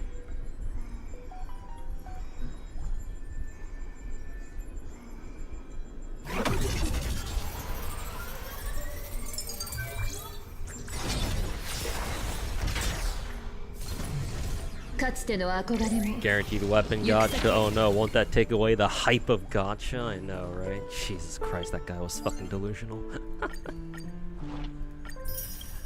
There's no thrill or excitement. Jesus fucking Christ.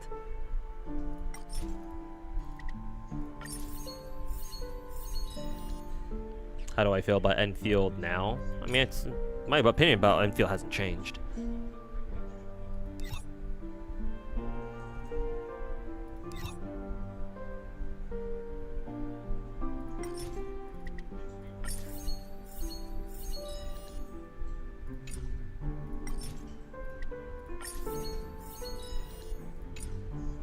Still need 2 more, which is fine.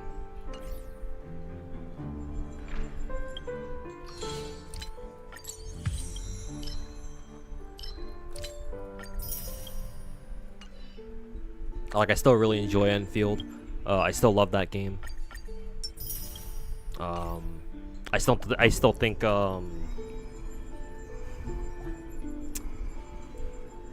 still not a big fan of the factory, but you know, I still recognize that it's a big core part of the game, so gotta do it anyways.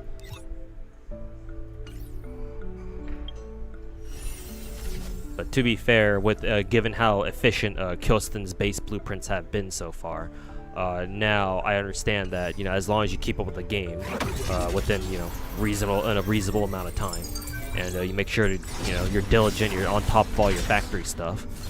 Then yeah, even the AIC the time limited AIC events shouldn't be too bad. But yeah, no, my opinion on Enfield just hasn't really changed much. I still enjoy it, though. I do agree that Enfield's pull economy could certainly use some work, especially in the weapon department. But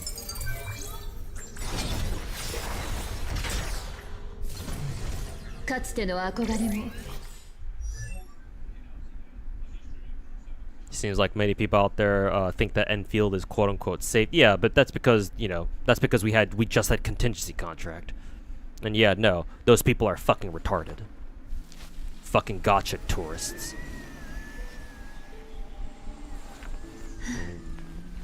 Like you might have heard me complain about this before, Fear, but like, bro, even a lot of the people complain about how Enfield doesn't have any content. A lot of them were even fucking OG Arknights creators too, like Cookie, Kaze, and like some other people, I think. Like even they were bitching about it. I was like, bro, that's super disappointing, man.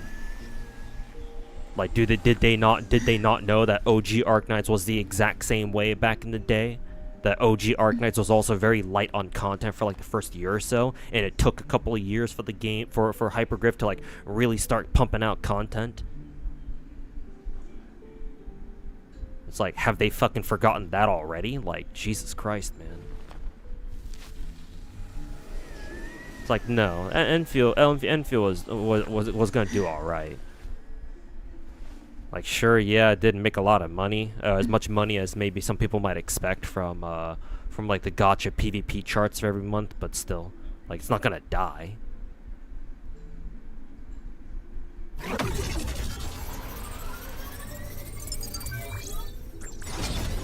But yeah, no, like all they need to do is put out one contingency contract event to shut people up, I 行く guess. 先を照らす星の光になれるわ。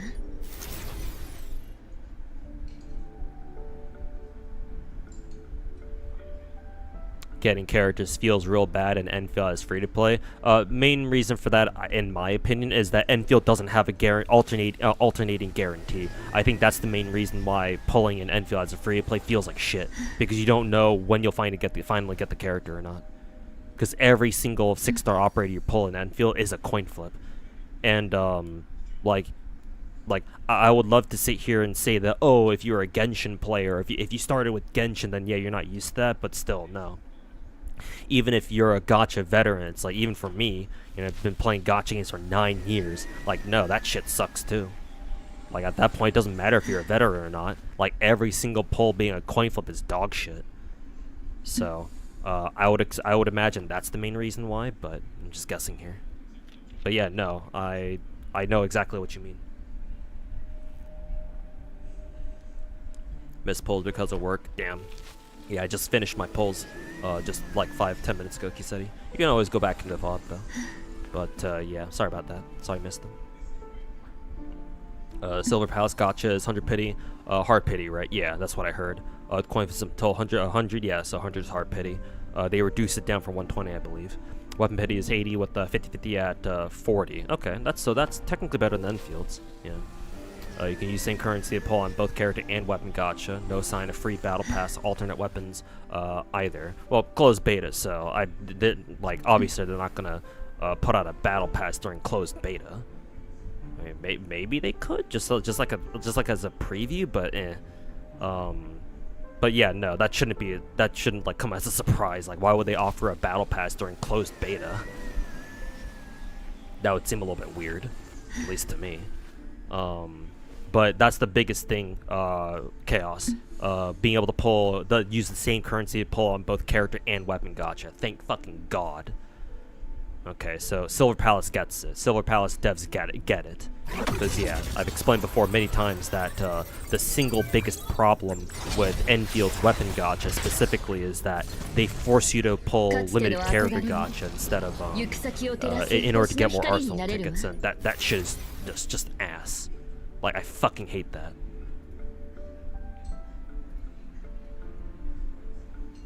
So, thank God the Silver Palace devs understood that. The NTE devs definitely did, so it's good to see that Silver Palace devs at least got it too. They got the assignment, the bare minimum assignment. So, okay, yeah, so it's from the sounds of it, it sounds like a straight up better version of Enfield's gacha. Yeah, 100 hard pity, same weapon hard pity, but then instead of a 25-75, it's a 50-50 at 40 halfway through. Okay, yeah. So yeah, it's better, definitely. I think as long as they do make sure to put in a battle pass where what is it? They give you a weapon that's almost as good as a signature weapon for each limited character, then at that point, yeah, then I think they're off to a decent start.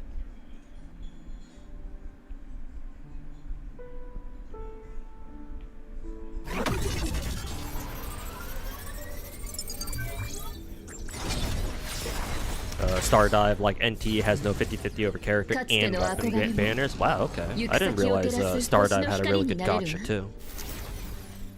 Huh. It's very surprising too, considering it's by Netmarble. Didn't expect Netmarble to be cool, to be chill like that. Huh. Credit where credit is due then.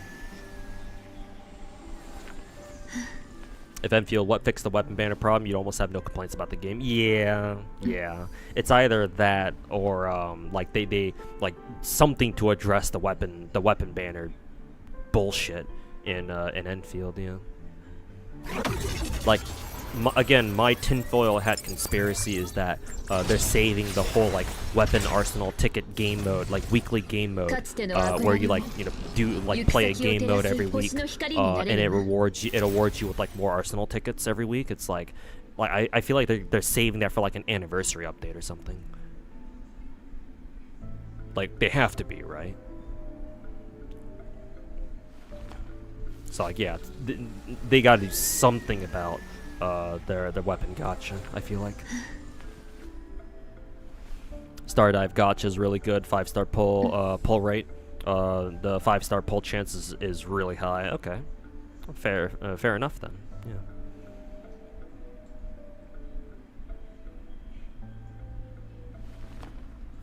Perhaps I treated Netmarble too harshly when it came to Stardive.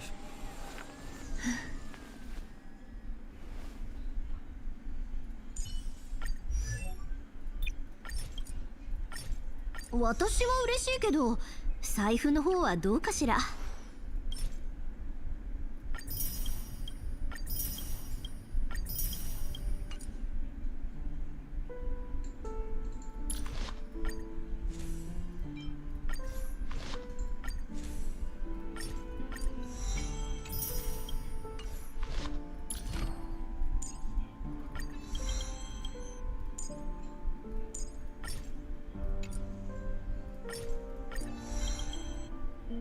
Tomorrow's the death battle video, Ong versus Traveler. Damn, alright.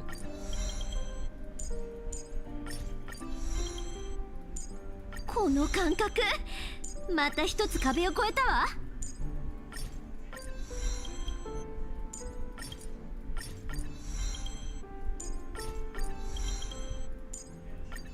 Time is running out. Sorry, 3 a.m.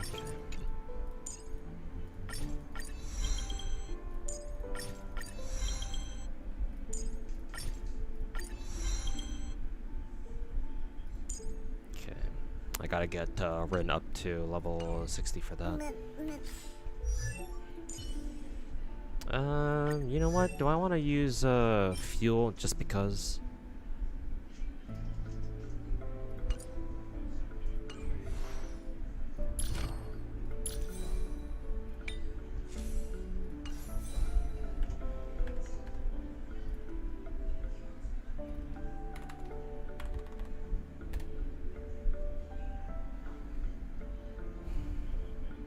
See, Rin should be Quantum, right? Yeah. Okay, yeah, she still wants to use Genius. 4-piece Genius. Jesus Christ, 4-piece Genius is still top tier even to this day? Fuck, man.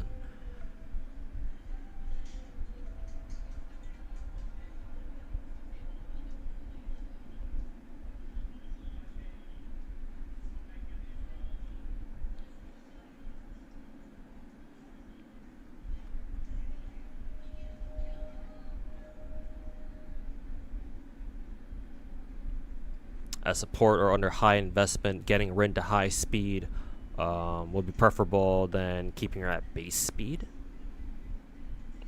So what do they count as under high investment? Like multiple Eidolons, multiple dupes, and her Lycone, or what?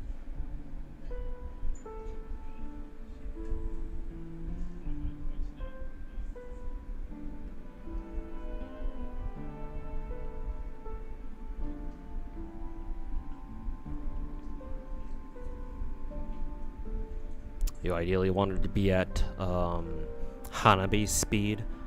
However, this could be difficult to manage if Hanabi's on 4-piece Eagle and or Sprightly. How did I build my Sparkle again?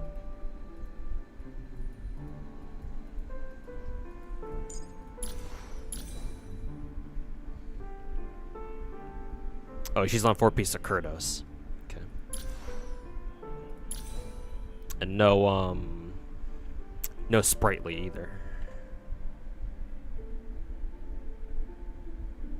Okay. And my Sparkle is at exactly 160 speed, I believe. Yeah, post buff for Sparkle. She still wants She still wants 4-piece Sakuras, and I have Lushaka on her.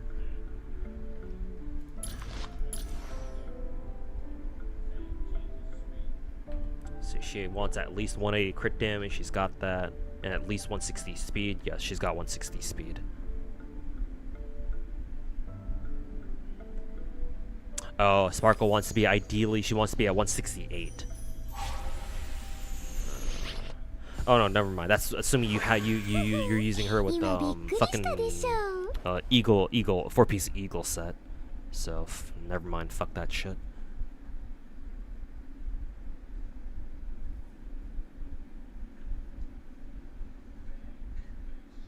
So I guess 160 speed is good enough.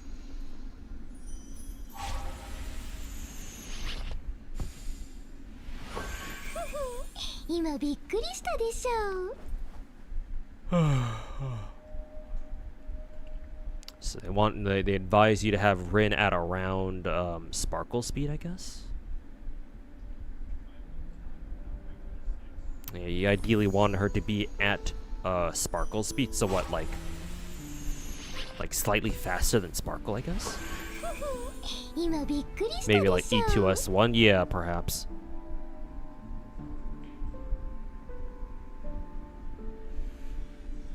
Ideally, you want to use here an archer against quantum weak enemies. That makes sense, actually, yeah.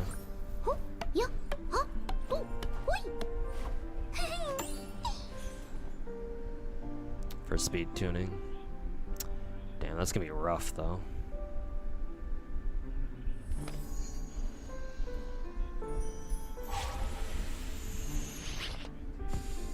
Question is, I don't know if I even have any decent genius pieces for Rin. It's kind of the awkward thing. That way you move right before Sparkle. Okay, so you want Rin to be slightly faster than Hanabi, right? Yeah. Thing is though, Hanabi isn't like Bronya or Sunday where they immediately pull up the next character right after themselves. But she's only what, 50% push, I think. I guess it's good enough though, huh?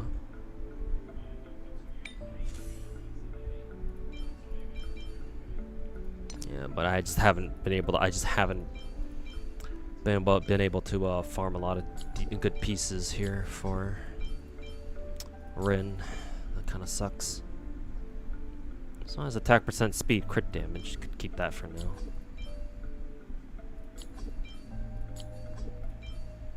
Yeah, these are all trash.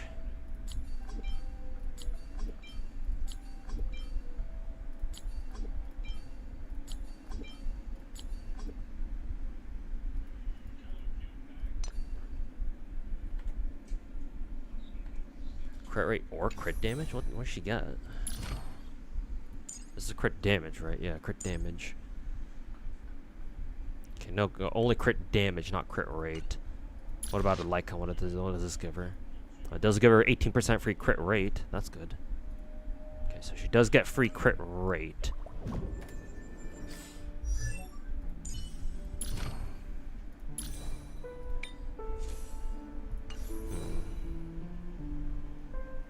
I think I'll save her chest for last thing, because maybe I can get lucky enough to get her enough crit rate, I guess, from other sources. What does she want as her planar set again? Either City of Converging Stars or Tengoku. Tengoku or City.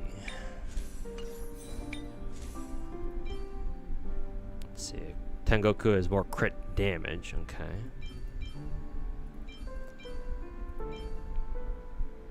What was the other set again that she wanted? City of Converging Stars. Which one was that one again? City of Converging Stars.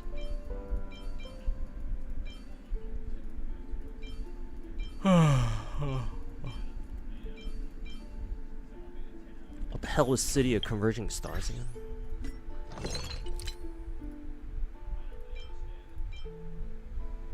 When your user does a follow-up attack, increases attack percent. When an enemy is defeated, increases crit damage. Oh, okay. Never mind. Fuck that shit.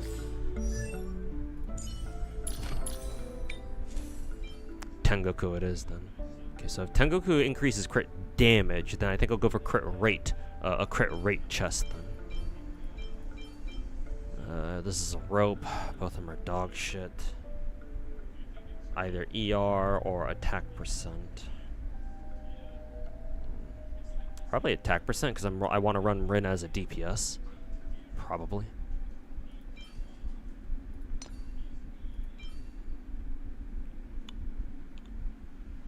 physical dog shit. Okay. Ugh, I have nothing for Rin. Jesus. Ugh.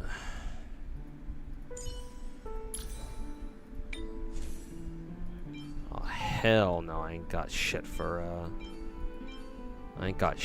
Rin. So why do I have these? Fuck these things. I mean, these both have speed at the very least.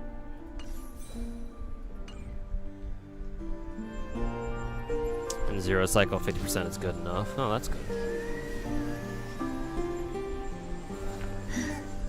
FGO JP anniversary is next week. Oh shit.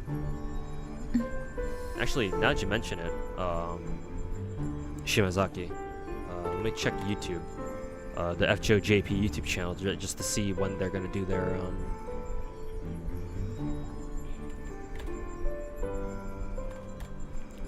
when exactly their streams are.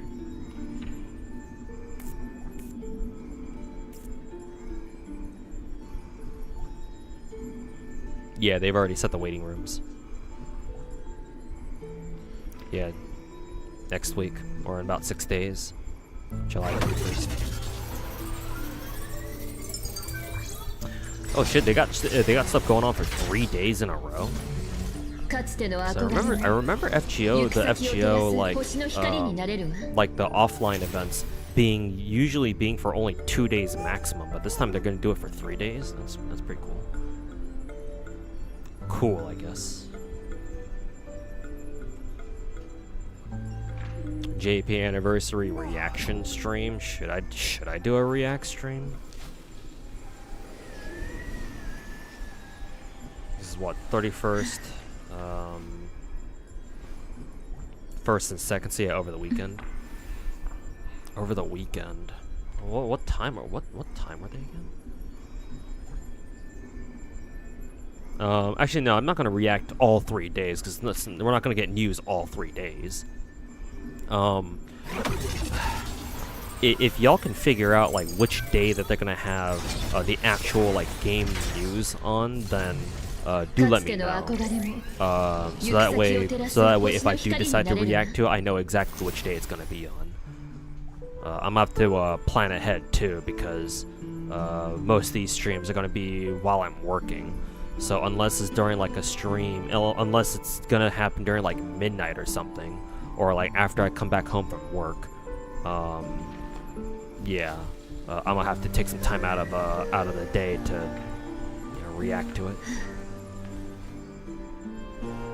The actual announcement stream is gonna be on August 2nd. Oh, okay, so on day 3. That's good. That's nice. Let's see. Is it the very last stream, Shimazaki? The let's see, the Karodea, I can't read that kanji, but the stream that has SP at the end.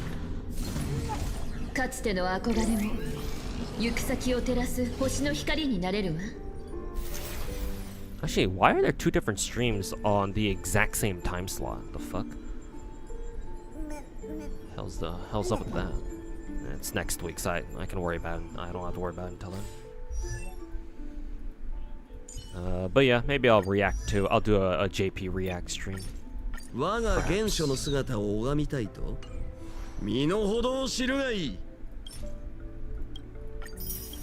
Good old Gil.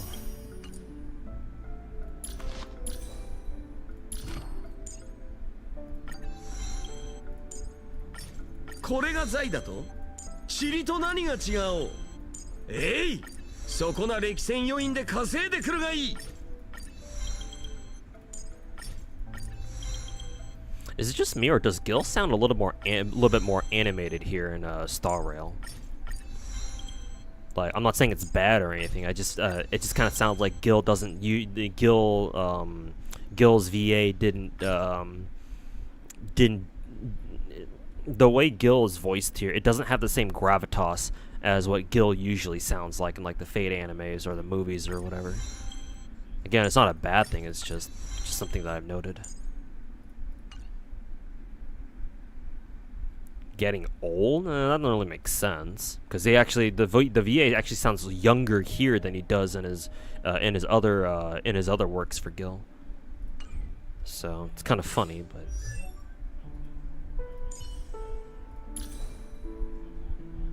his voice is a little weird. Yeah, maybe it is because he's getting older. I don't know. Maybe he finds it a bit tougher to do his usual Gil voice, but yeah, he's doesn't quite sound like FGO Gil, that's for sure. Or just even anime Gil or movie Gil or whatever. Does Nasa give VA direction of how to voice things for collabs and such? Probably not, but the VAs have been voicing these characters for so goddamn long that they probably know how, Nasa wants them to sound even without him telling them, so.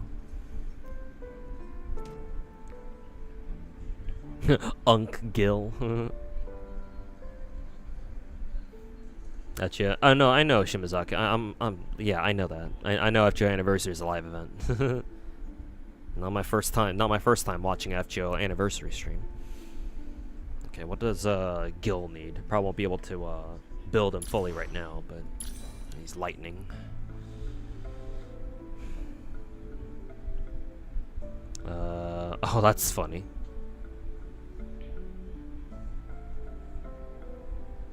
Let's see. Yeah, that's funny. He can still take a 4-piece genius set.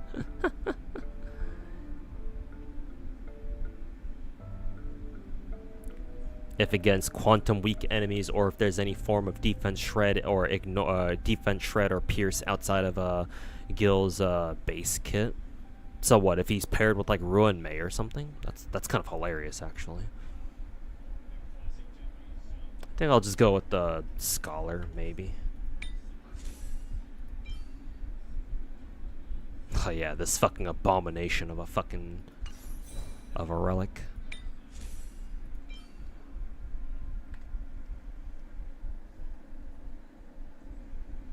I can either build him for attack or speed.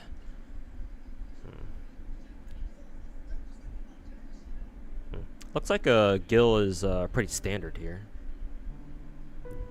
Nothing too crazy about Gil's build here.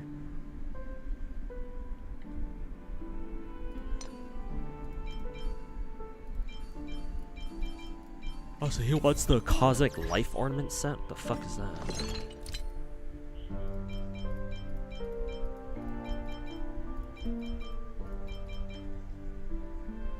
Cosmic Life Sciences Institute? What the fuck is that? Oh, this one's the most recent one. Got it.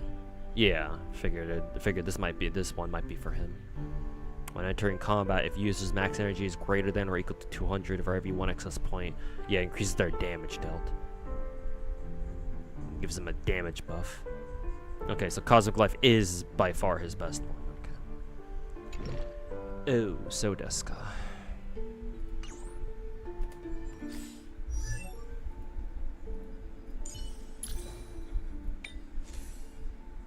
I'll give him that and give him that now. Speed, attack, crit rate.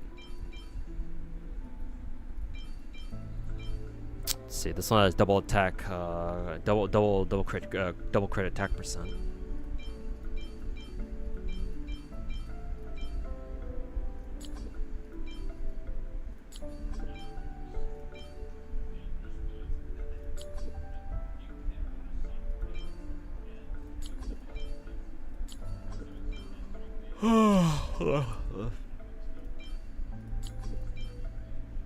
Double crit there.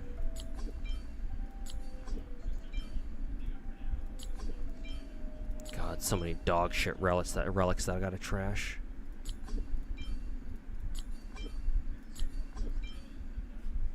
Double crit there. This one's pretty good actually. Double crit there.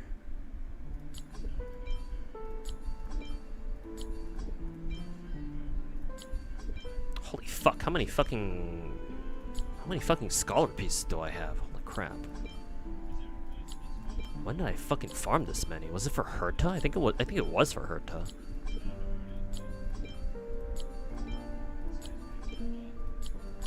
That one's double crit. Double crit.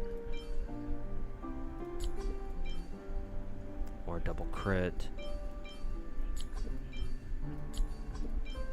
God, if there was only a double crit with the speed relic, but God forbid we can't have nice things.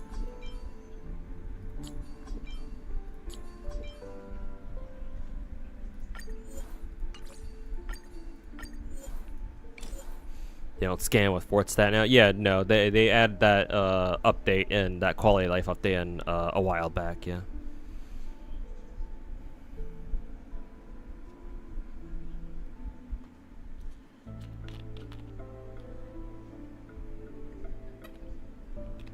Hey, old Sami, welcome back, man. Always betting on Altruge, Brunstud. Why does that name sound familiar? I'm a fucking Type Moon LARPer. I know who Ark is, but I don't know who Altruge Brunstud is. I'm assuming that must be her sister or something. Do we even know what Altruge even looks like?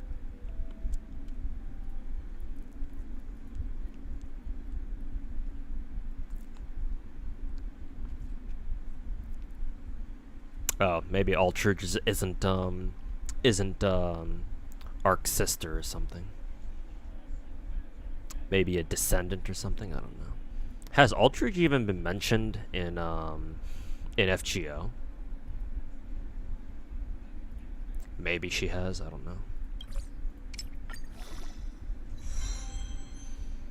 know. Theater and Stygian Malt session when? Ooh. Oh no, that was guaranteed. Soon. I plan on doing a Genshin grind stream pretty soon.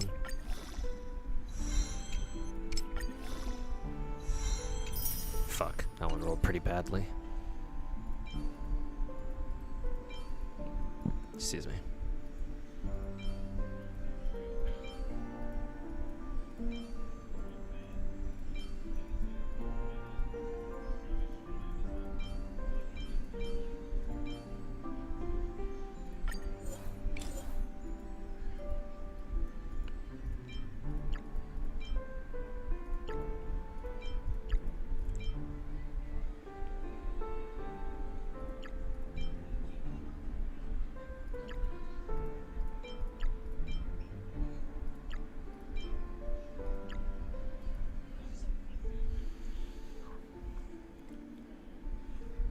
Oh, an Ark's own info card in FGO. Damn. All right.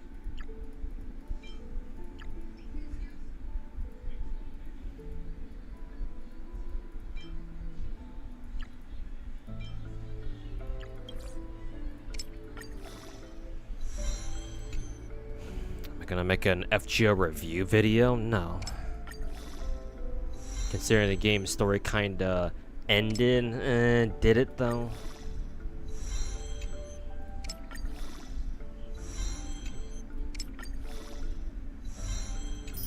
Holy God, it literally avoided both crit stats. Actual fucking dog shit.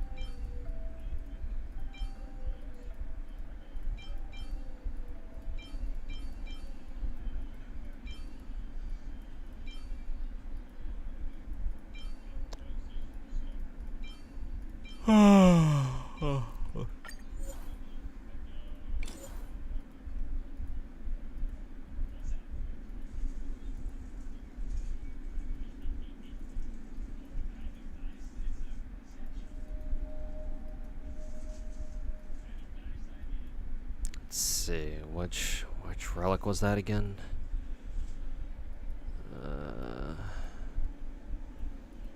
Yeah, Secretus, this one.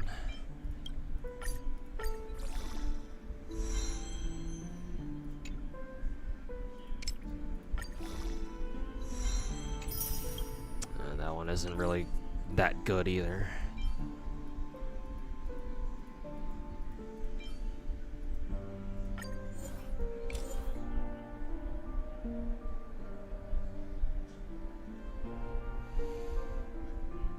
RNGs ain't helping, yeah. I should probably leave this for another day because I wanted to play more Zenless tonight. And I've already been streaming for like 3.5 hours.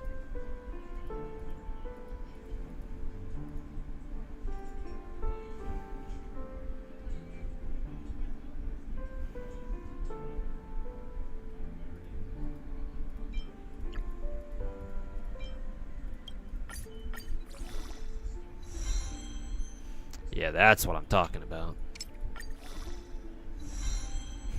Last roll into a flat attack, but you know, that's what I'm talking about.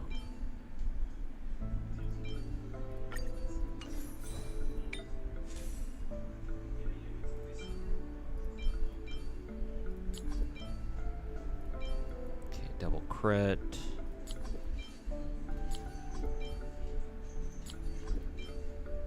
Double crit.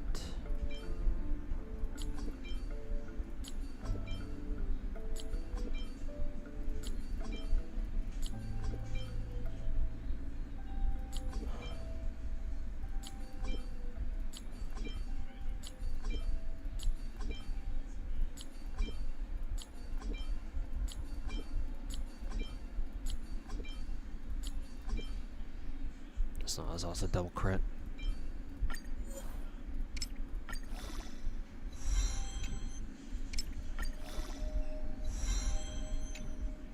Yeah, double defense already. Pan Daiwa Scarlet without talking about her chest, impossible. I love her fucking tits.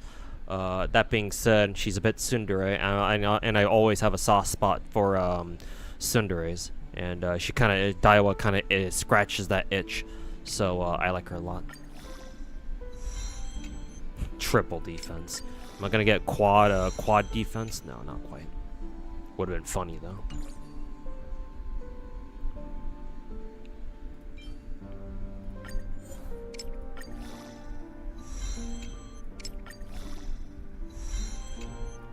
Crit rate. Ew. Effect res. More crit rate. Ew. Flat defense.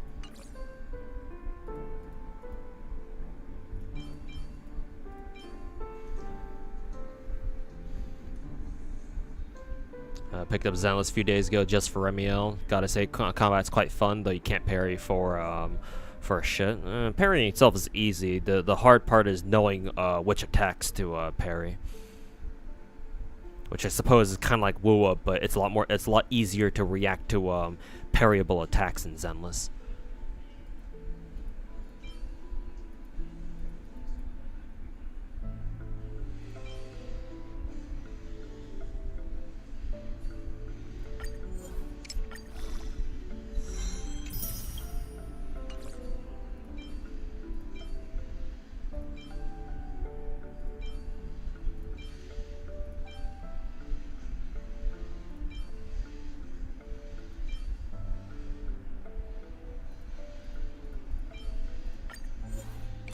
But yeah, you'll get used to it.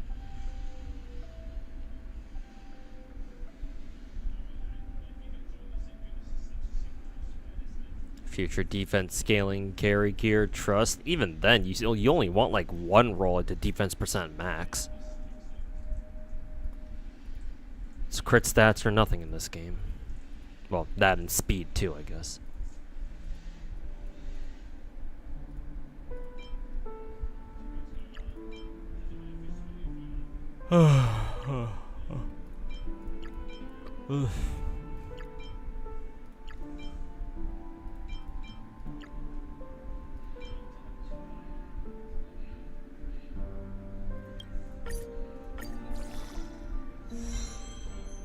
Nice, excellent. Last roll into a defense percent, but kind of expected that.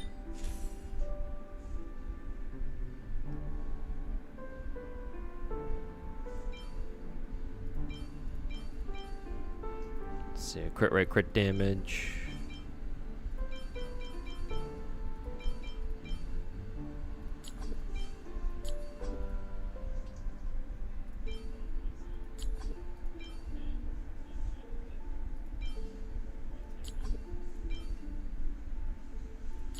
Crit damage, speed, nah. No crit rate. Crit damage. Crit damage, attack percent. That's good. Crit damage.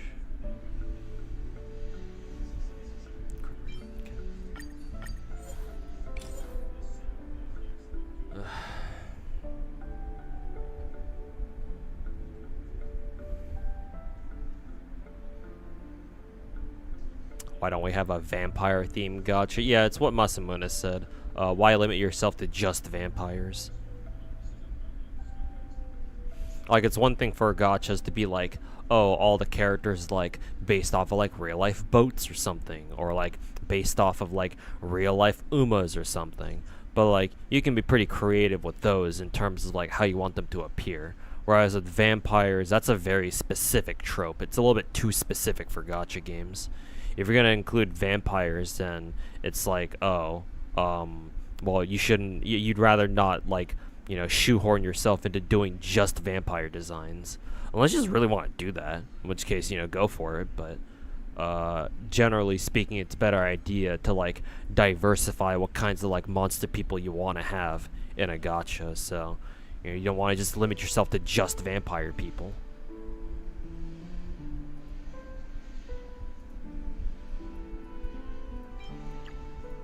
At least I wouldn't think so. Ooh, nice. 2 rolls into the crit damage. Too bad about the 2 rolls in the flight HP, though.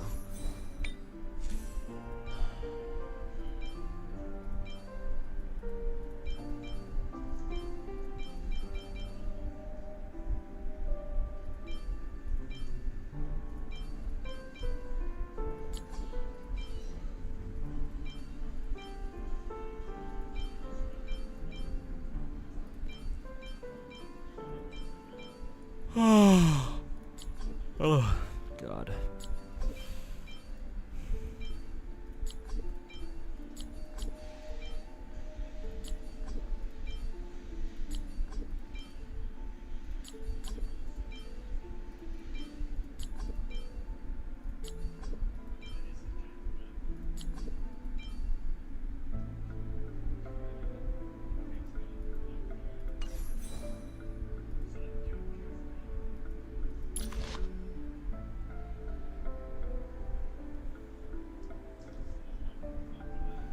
Hey, Chaos Lord, how's it going, man? You surprised we don't have like a Dante, Virgil, Bayonetta, and Star Rail, or Zenless? You know, like the actual characters themselves in like a collaboration, or like just the characters kind of embody that trope? I would imagine Bayonetta is a little too sexual for a Chinese gacha. Maybe a smaller gacha can get away with that, but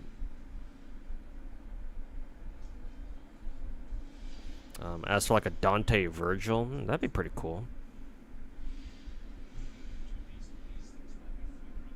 Oh, as an actual collabs.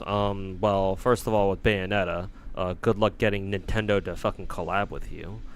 I mean, PGR got Dante and Virgil, so if they were to be able to get it, then it's possible for other gacha games.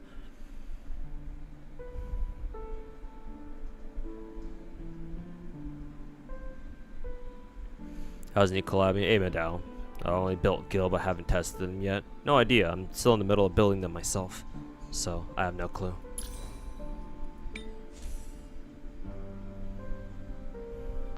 Sorry, Blue Archive upon my recommendation a couple days ago. Fucking love Yuka. Oh, that's good. And yeah, Yuka Pajama Sleepover Yuka just had her banner too, I think, yeah. What about a zombie waifu gacha? Same thing, same problem with like a vampire only waifu gacha. You don't want to shoehorn yourself into like a specific like type of monster girl. Ideally, when it comes to monster girls, you want to have like a variety, but still, I guess it is possible if you try hard enough.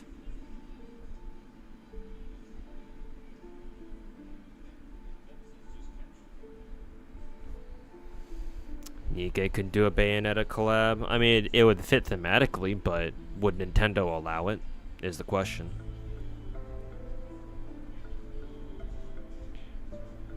Basically Monster Musume, but gacha. Yeah, pretty much. Yeah. You'd rather have that than like a monster girl, like a zombie girl only gacha or whatever.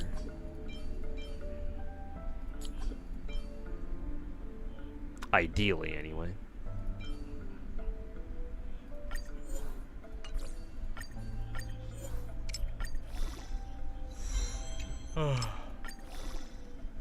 Oh, God. Ugh. Nice, 2 rolls in the crit damage. I'll take that for now. I don't have any of the ornaments that he wants. Let's see. Well, Gil's actually almost at his 90-120 thresholds. That's pretty good. Still needs way more speed though. That's gonna be a problem. Yeah, I don't think any of his current Secretos pieces have speed on them, so that's gonna be a pain in the ass. Yeah, it's gonna be fucking annoying trying to get those.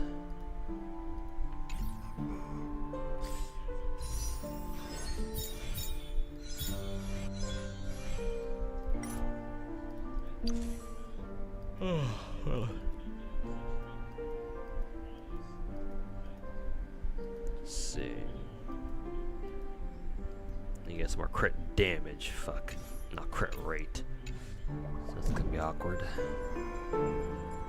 Also, Cosmic Institute. I think Cosmic Institute gives more crit damage, I'm pretty sure. No, just regular damage, not crit damage. Fuck. Okay.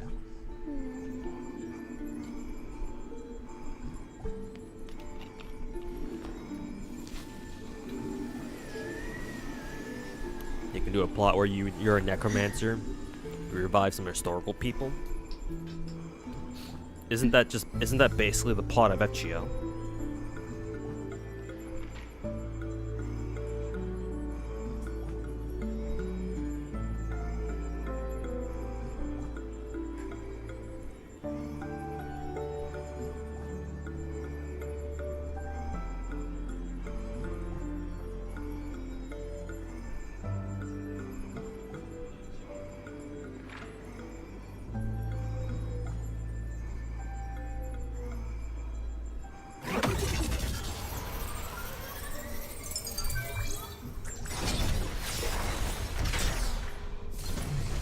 かつての憧れも行く先を照らす星の光になれるわ。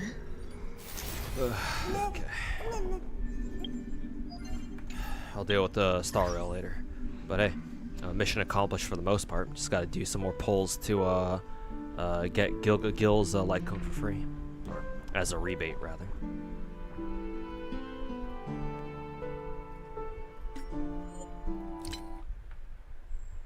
Oh, excuse me. Okay, finally, we'll go back to Zenless. It's already what, like almost 4 a.m. Shit. Ugh. Ugh. Yeah, also, should check my Uma career.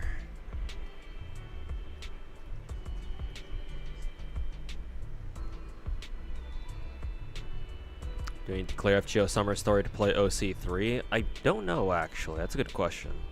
Because, yeah, don't we get OC3 right after summer? Right after our summer event? That's a good question, actually. I don't know.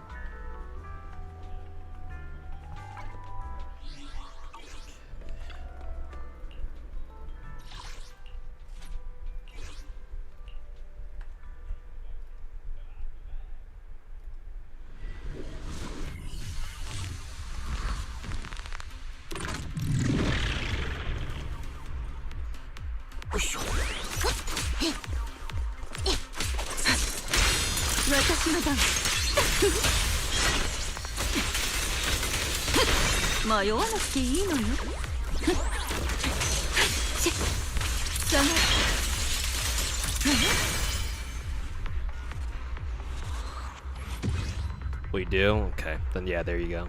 Summer events prologue of OC3. Gotcha. I guess that's why CL shows up now then, huh? Because CL is probably part of OC3.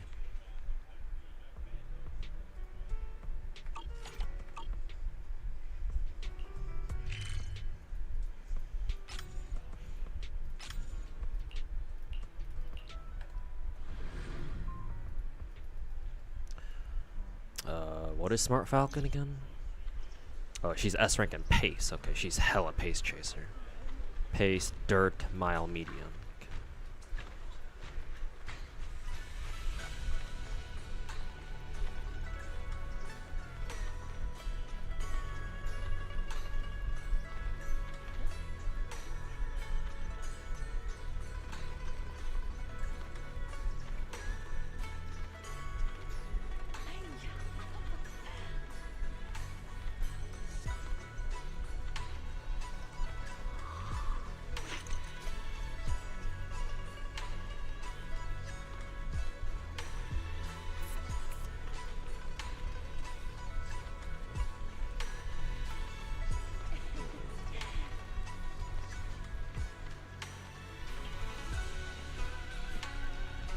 Maybe I want Smart Falcon going to Mile.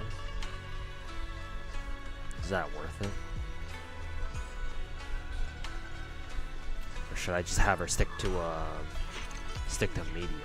I feel like most of my Uma's already good on medium. I want to put her more towards Mile, but I don't have as many good Mile perks or whatever. Mile it is then.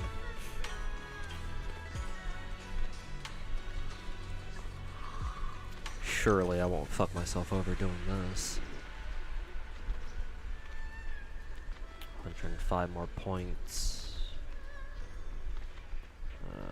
Fuck it. OC3 unlocks Hakuna? Are you fucking shitting me? Ugh. Well, you have to go through FGO's story at some point. And only an A rank? Fuck.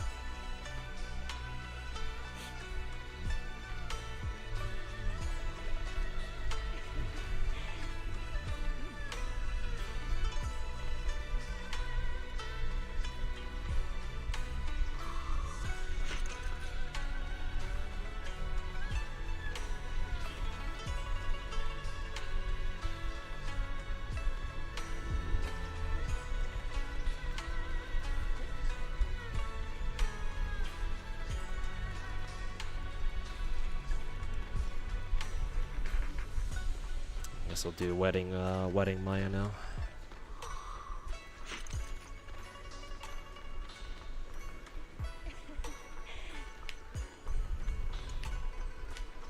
Okay.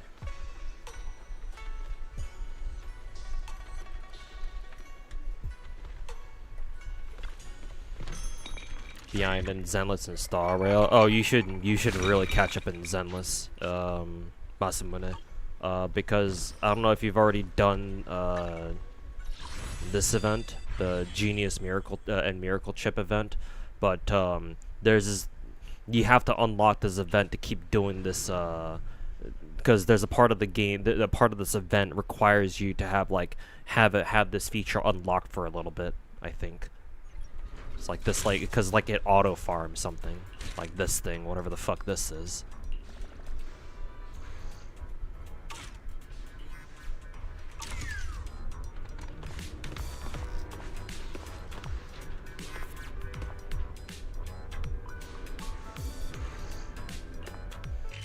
On the topic of future Zenless and Star Rail collab, wonder what characters will be featured. Oh, we kind of already have an idea, if you don't mind being spoiled. Again, these are, but remember, these are just leaks, so that's why I said we have an idea. It's not confirmed yet, obviously, but I can tell you if you want.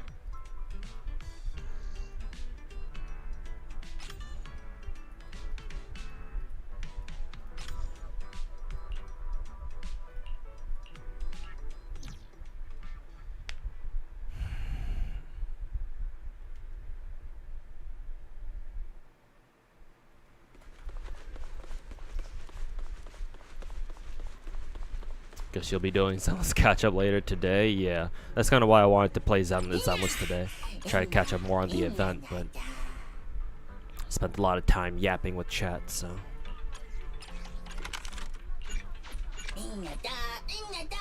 Sure, go ahead. All right. So Zenless will send over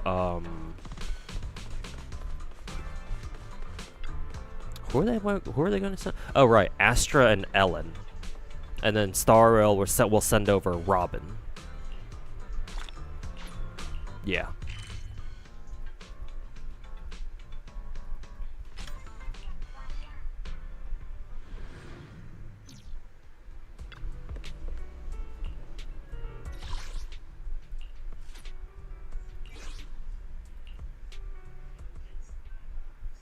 But yeah, once again, those are just leaks. So take it with a grain of salt.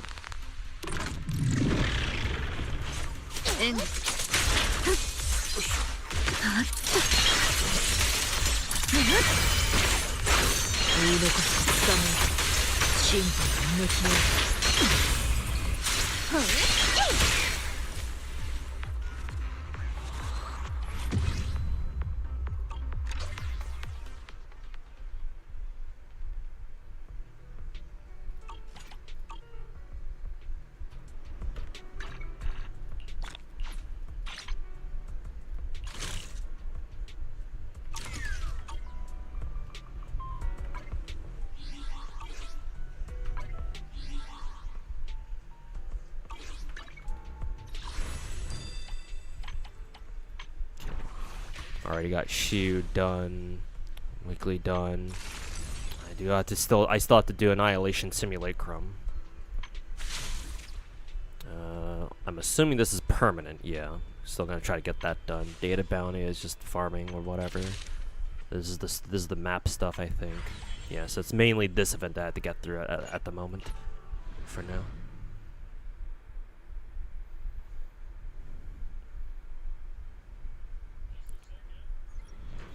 No, Hue, what's even the point? To be honest, I don't think Hue would have made it as like the character they'd send over. I figured they would send over Kafka, considering how popular Kafka is, but I guess Robin's a good choice too.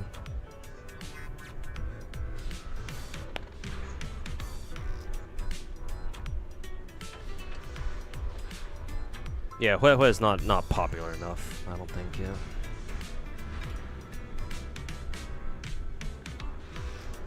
She is very cute though, but yeah.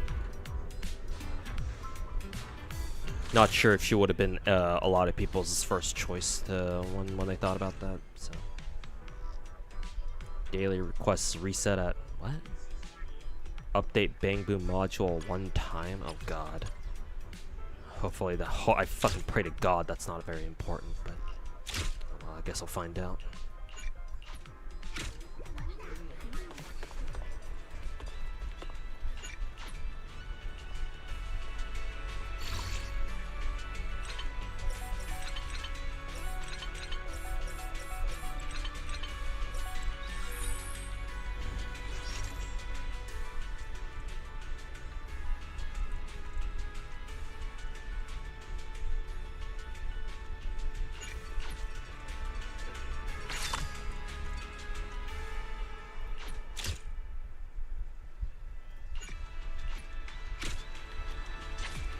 You've seen what Rappa looks like. You prefer her to be in the collab instead. I guess so. Everyone. I'm sure everyone's got their own preferences on who they want to see. Like I would love to see Caster's in Zenless, but you know that's only because Caster's my waifu. Either her or at least Bronya. But probably not gonna happen, to be fair. What's Norma doing here?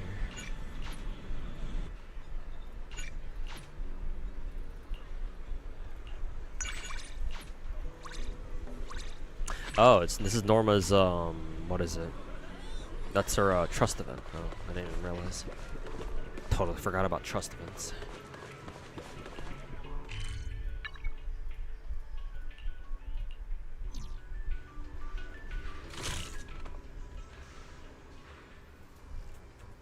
Can only imagine how Twitter's gonna react to Zenless's Robin design. I can't imagine Zenless like changing her outfit. Like maybe there's a chance they do that, but why? So like as long as they keep Robin's outfit more or less the same, it's like I don't know. As long as they do that, I don't know why people would have a reason to complain, but I'm not as retarded as they are, so fuck if I know.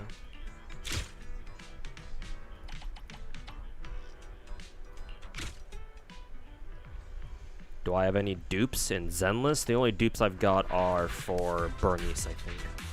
Bernice and like actually I think Bernice is literally it. And whoever else I pick out of the selector when anniversary comes.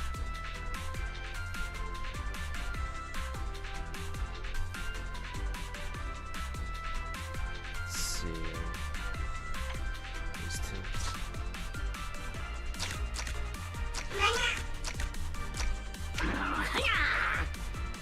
Back line.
They chose Robin because she sings and she's getting a new alt and Star Rail too. Yeah, that's true.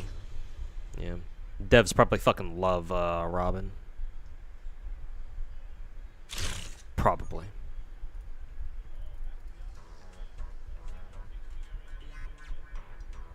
It's like, gee, I wonder what that gave. I wonder what gave that away, you know.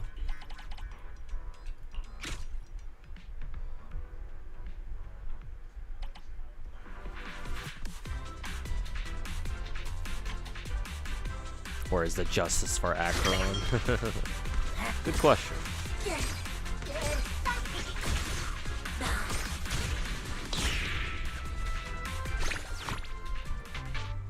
I should probably click on just click on next stage, so I have to click on confirm and wait on this fuck ass loading screen.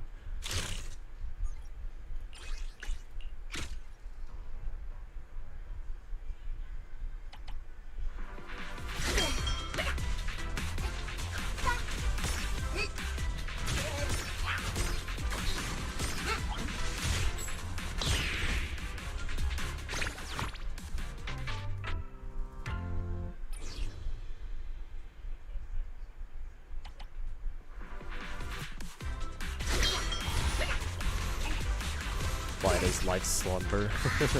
What dost thou lie at the end of the horizon?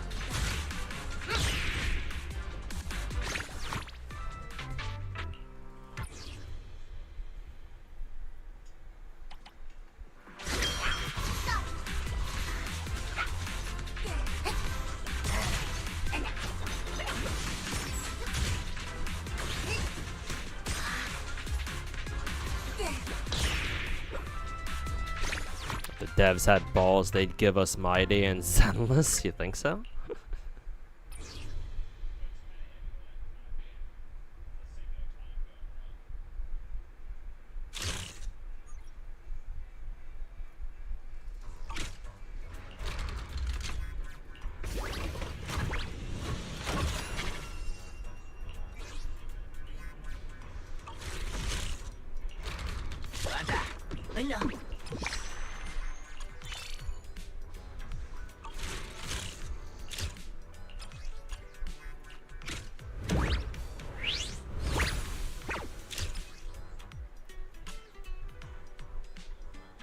Favorite Star Rail design is Fei Xiao. Would actually start playing Zenless probably if they put her in that game. Maybe if we were still on in Feilum Heights. If we were still in Wi-Fi Peninsula, then yeah, maybe. But yeah, no, it'd be kind of weird to get a Chinese-themed character when we're in Rosgolif or Rosgolifer, whatever the new region's called. So, not saying it's impossible, but not as likely. Probably.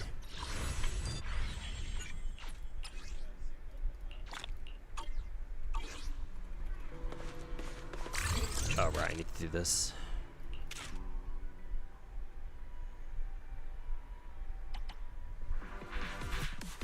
So that way squatters can glaze that we finally got a male character and then don't pull him at all. Fuck those retards. Don't give him an inch. Let him keep fucking bitching their little fucking titties off.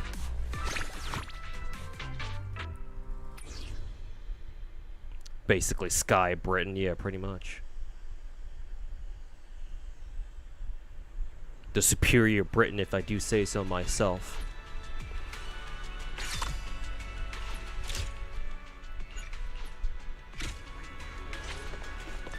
Though, to be fair, it's not like you gotta do much to be better than Britain as a country.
One more anecdote.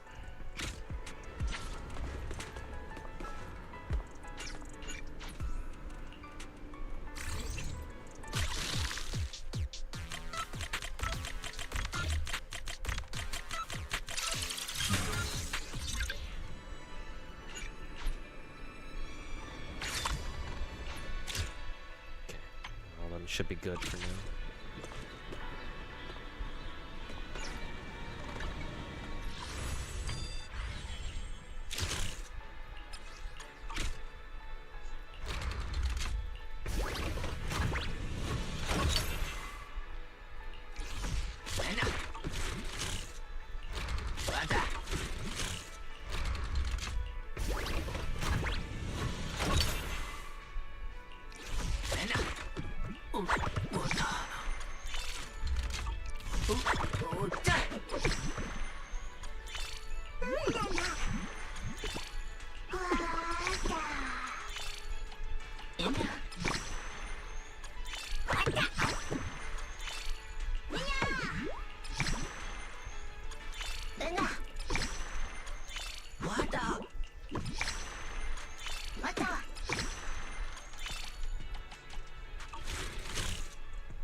It is not really that popular, but they should still consider Blade. If they sent like a lot of characters, then maybe, but like they're not gonna send more than 2 characters at a time, that's for sure. And I highly doubt, given that it's Hoyo, I highly doubt they're gonna send any guys as collab characters, to be perfectly honest.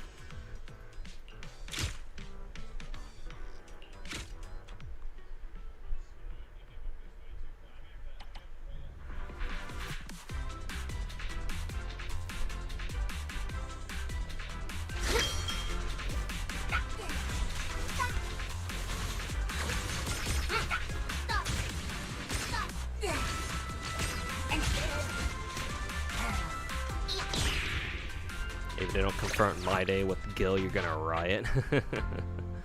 Because Caster shows up, I think, in the Fate collab story, right? So yeah, like. Yeah.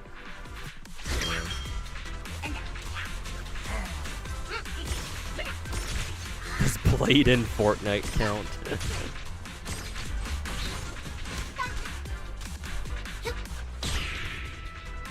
A part of me still doesn't believe that there are actual Star Rail characters in Fortnite. I find that fucking hilarious. Like, I guess Kafka makes sense, because Kafka literally uses a gun in some of her attacks. So like that, at least she makes sense. But like Blade running around with a fucking gun. Something about that mental image just cracks me the fuck up.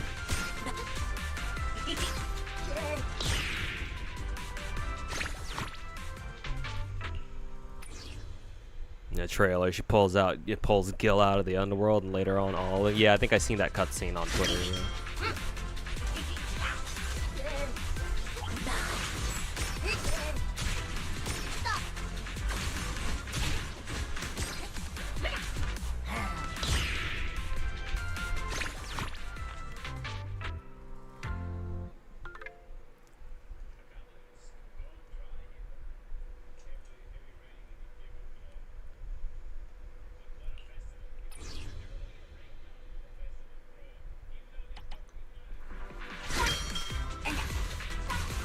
Blade gotta legally change his name to Glock.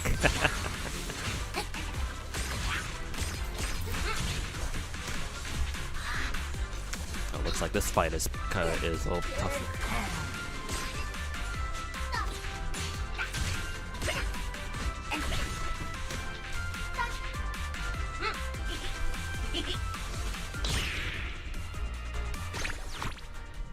Blade doing the Miku Miku beam emote is a whole nother thing altogether. With all the wacky ass emotes that Fortnite's got at this point, yeah. Or doing any of the weird ass dances, the dance emotes that they got. Oh yeah, Perlica in Fortnite is also like, what the fuck? Excuse me.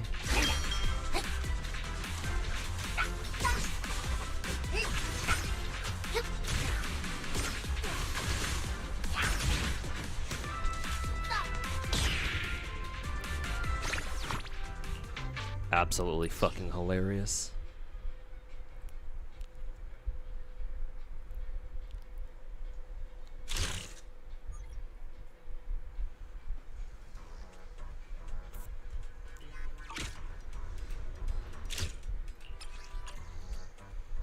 Let's see, score 45k points in Covenant Guardian data level 10 test. What the hell is that?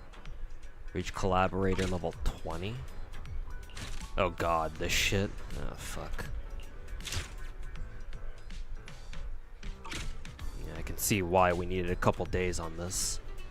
How many days do we have left on this event anyway? How many more days? I wonder if that's still enough time. I think last I heard from chat, you need at least 3 days to get this event done. I hope that's still correct.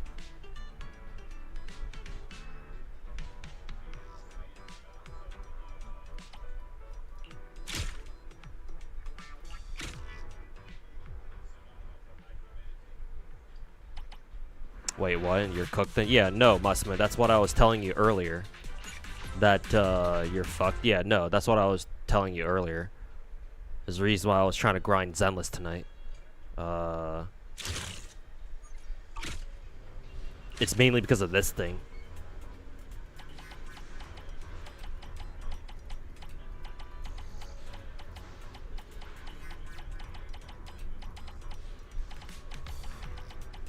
How many days? Yeah, left 3 days and 10 hours. So I guess, assuming for the moment that what my chat told me last time, from like a couple weeks ago, back when we first got this patch, assuming that chat was right, that you need at least 3 days. I guess if you start now, you should still have, technically you should still have enough time, but you have to get through story first. Because this event doesn't show up until you clear story or something like that, or at least until you get past a certain point in story. And this like collaborator level thing, like you can only level it up over time, because you need these you need this thing like golden belt of progress or whatever the fuck, and you can only get this you know, slowly but surely over time, like I said. So. Pulling up Zenless now, gonna do this, just won't sleep, it's fine, yeah. I didn't want to procrastinate on this either, because I knew that this event was gonna take time. So, that's why last night, I believe, last night or 2 nights ago, I took time to go through story in order to unlock this event in the first place. But yeah, no, go through story first. And then you should be able to unlock this event.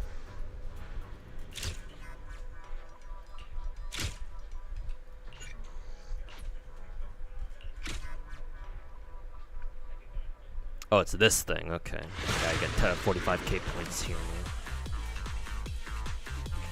Okay. All recommended we use these characters. Okay. What are you? Back row buff. Single target. Okay. Let's see. We want to use these guys.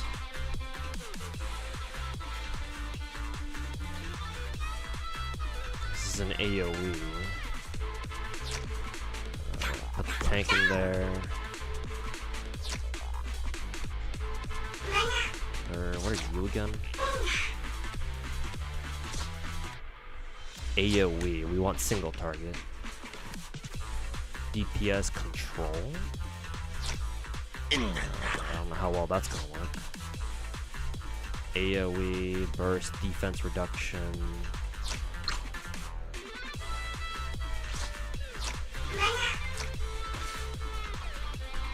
Something like this then? I have no idea how this team's gonna perform. Not much better than last time at least. Ow.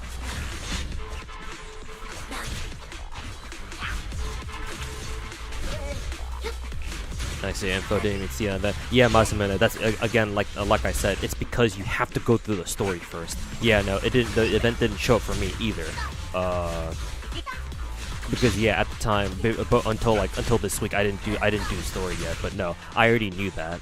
I already knew that the events, this event that I'm doing right now doesn't show up. So I kind of already knew. Just gotta go through story first. But yeah, no, if nobody told you, then yeah, it's a good thing I did then. Yeah, I wonder why. I really wonder why Hoyo did just straight up doesn't show you the event. It's kind of fucking stupid if you ask me, but.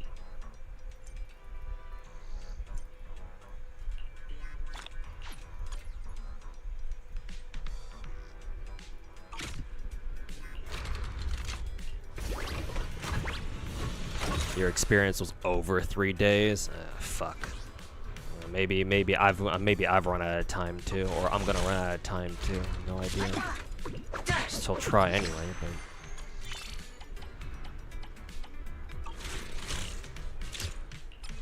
no fucking clue, bro.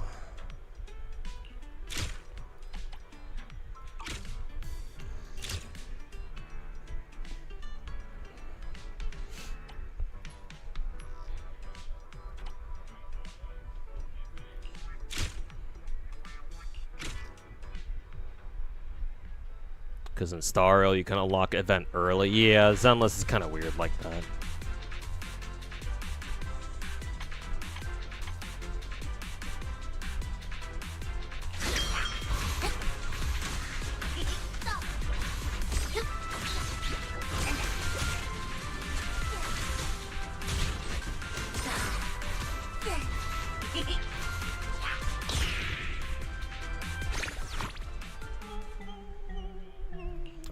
I lost? The fuck? Wasn't I winning that?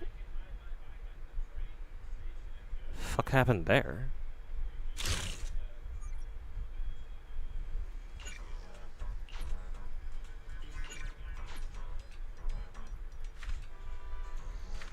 Also, why are these all of a sudden, high risk? The fuck?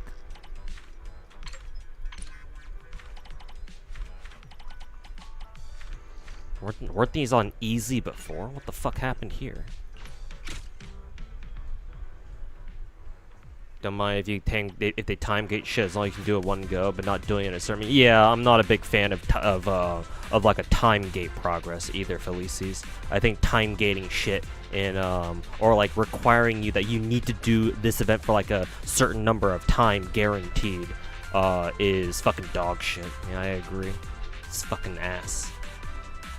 Fucking hate that shit. Fucking hate it whenever events force you to like, oh, you better have been playing this event for at least a week or at least a couple of days. Like, so fucking dog shit, man.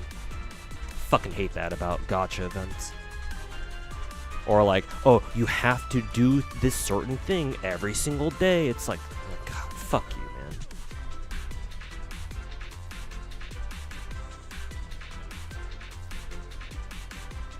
The enemy level increased? Really? Just because I lost the fight? I think I was winning that fight too. I wonder if that was scripted or something.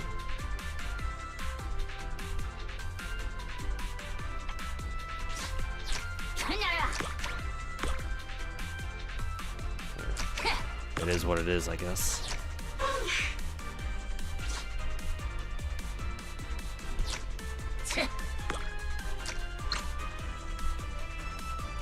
Capacity's maxed out now.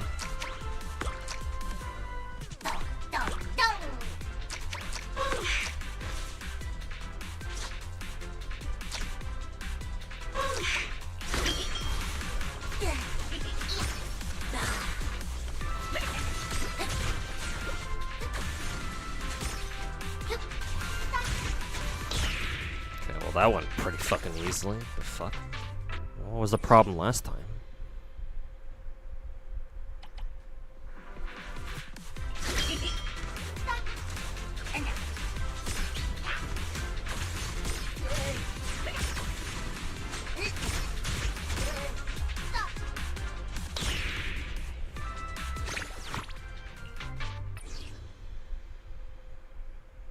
Should prioritize. Yeah, you're right.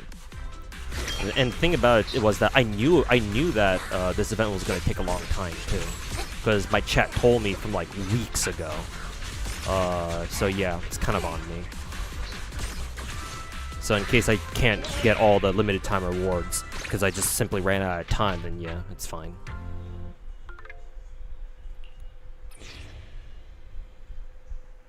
Should have gotten it done first.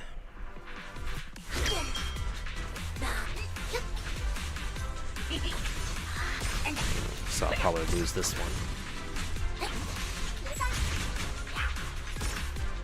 Because this is 420.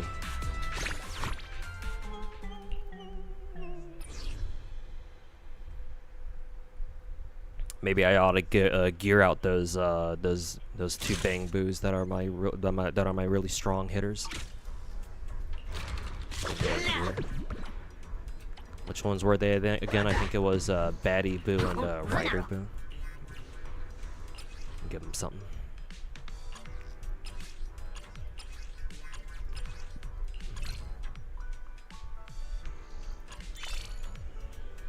Lifesteal, sure. Okay, why not? What is this one again? Oh, increased attack. That's pretty good. All ally units. Oh, that's pretty good actually. Sure, I'll take that.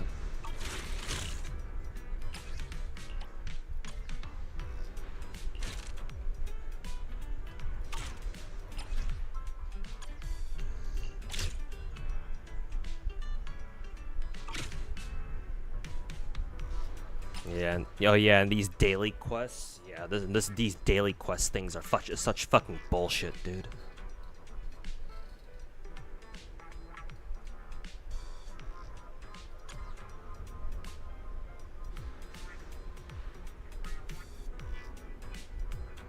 This event time is running out. Yeah, we only have a little less than 3.5 days left.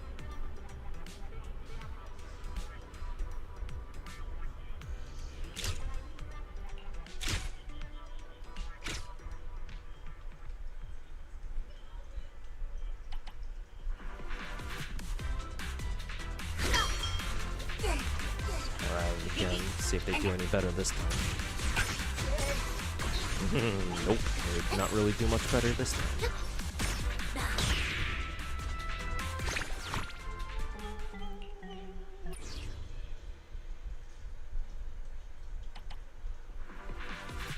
Oh, I'm supposed to use different fucking bangus here. Energy regen collaborators? What the fuck is that? Which ones are the energy regen ones?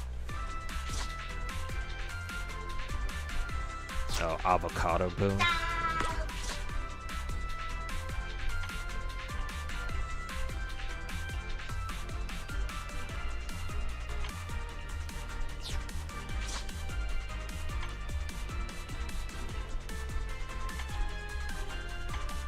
No, so basically just saying make sure to bring a healer, I guess.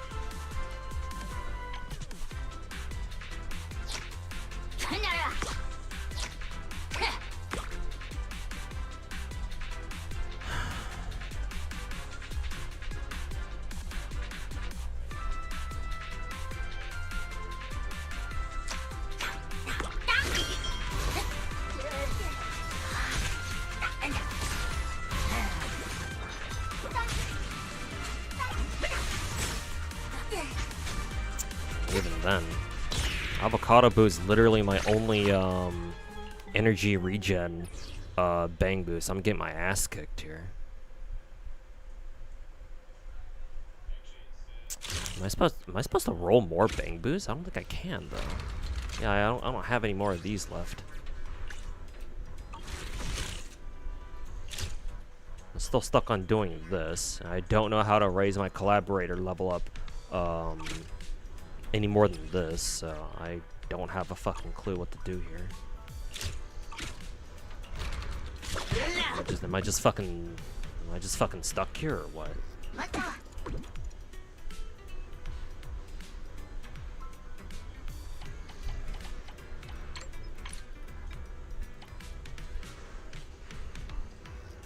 You need to wait for the XP? Holy fucking shit, that's so fucking dog shit.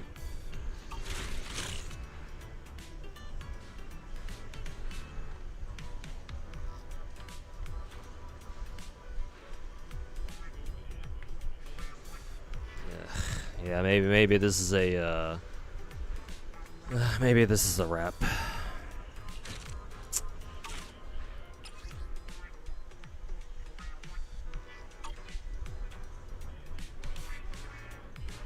Maybe the shit is cooked. There was a leak saying that WoW was collabing with SAO. I mean, there are leaks, so take it with a grain of salt. I mean, they did do a Cyberpunk collab, so I'll give it more credit than it's probably supposed to get. But again, don't trust anything until it actually comes out of the official channels. But yeah.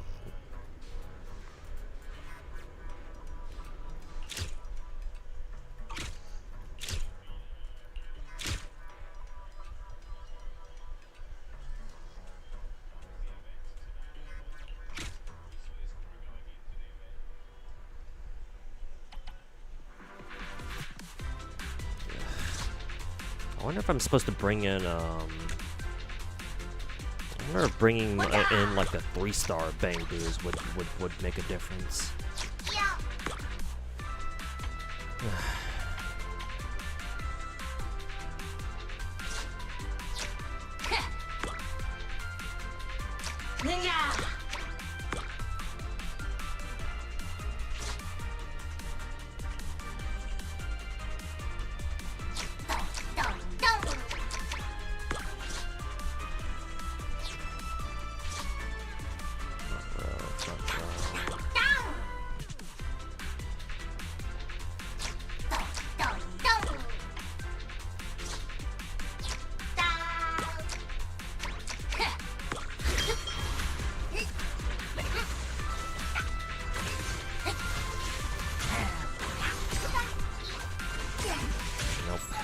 still the same thing.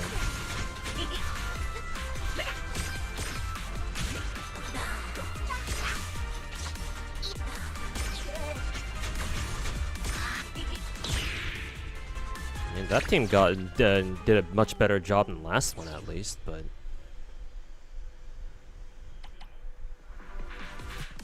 yeah, still not good enough.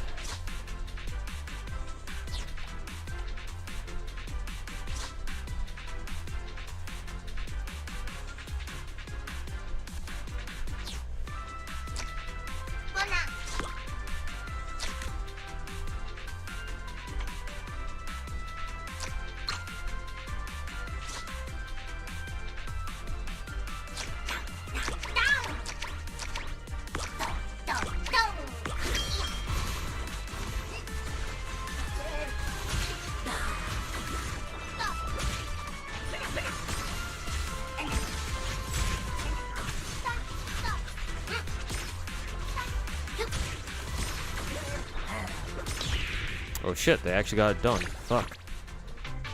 Alright, cool.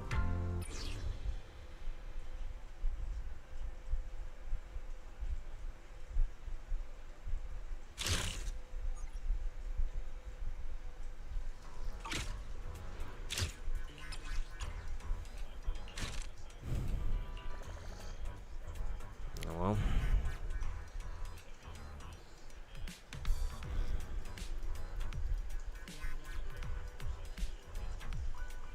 I guess I just sit my ass here and just wait, I guess.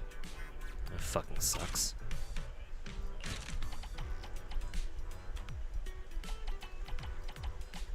God, and how many fucking levels are there to this fucking dog shit ass collaborator level again? It won't even tell us. Fucking dog shit, bro. The equipment. Yeah, I was planning on I was just looking around for like a good team that might have a chance of beating that stage, and if they got close, I was gonna start equipping them with like modules to give them a better shot. But luckily that team just got the job done anyway, so that's good.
Wow, I actually got some polychromes out of that. I wonder if it's guaranteed, though. Yeah, it is guaranteed first 10 draws. So everything else will be this. Imagine winning anything other than the lowest tier fucking shit. Yeah. An iPhone? Yeah, give me a fucking break.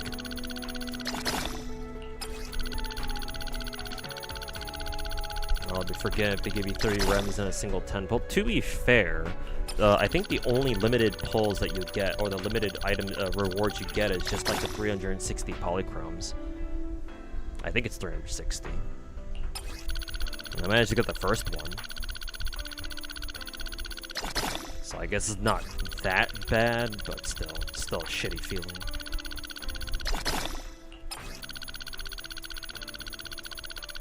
Those fights are extremely RNG. Yeah, I guess you're right, yeah. It is auto chess after all, pretty much.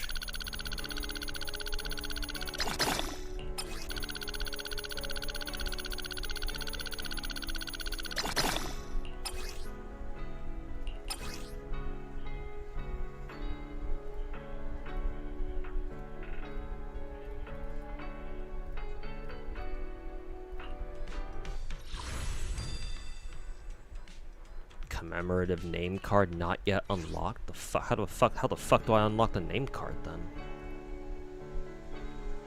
I didn't fucking see that shit anywhere.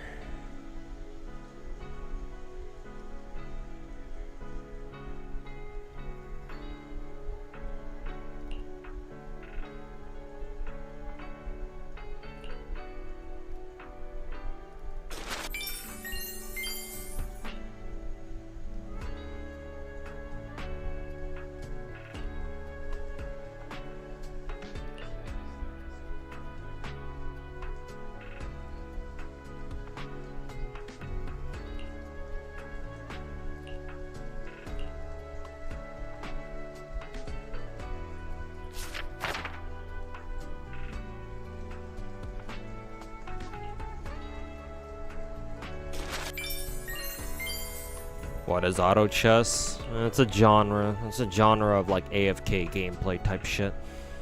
Basically, you just set units to do some stuff, some scripted stuff, and you try to see if they can beat another enemy force or something.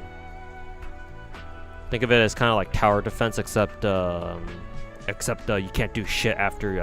For the most part, you can't really do shit after you've set your own forces to do something.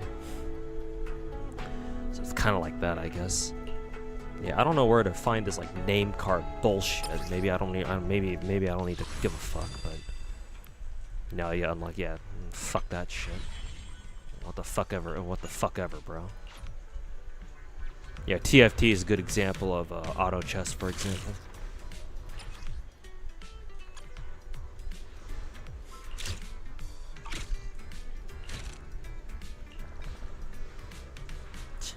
Yeah.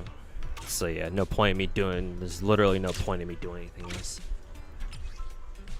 Oh, it's not that bad. You know, I'm only gonna lose out on like 120 polychromes. Maybe I'll get the phase 6 limited polychromes, but more than likely not the phase 9, because I think phase 9 is quite literally the last level, I think, or some dog shit like that. Yeah, phase 9 is quite literally the last one, so yeah, no, I'm probably not gonna be able to get that shit done. Fucking dog shit ass event.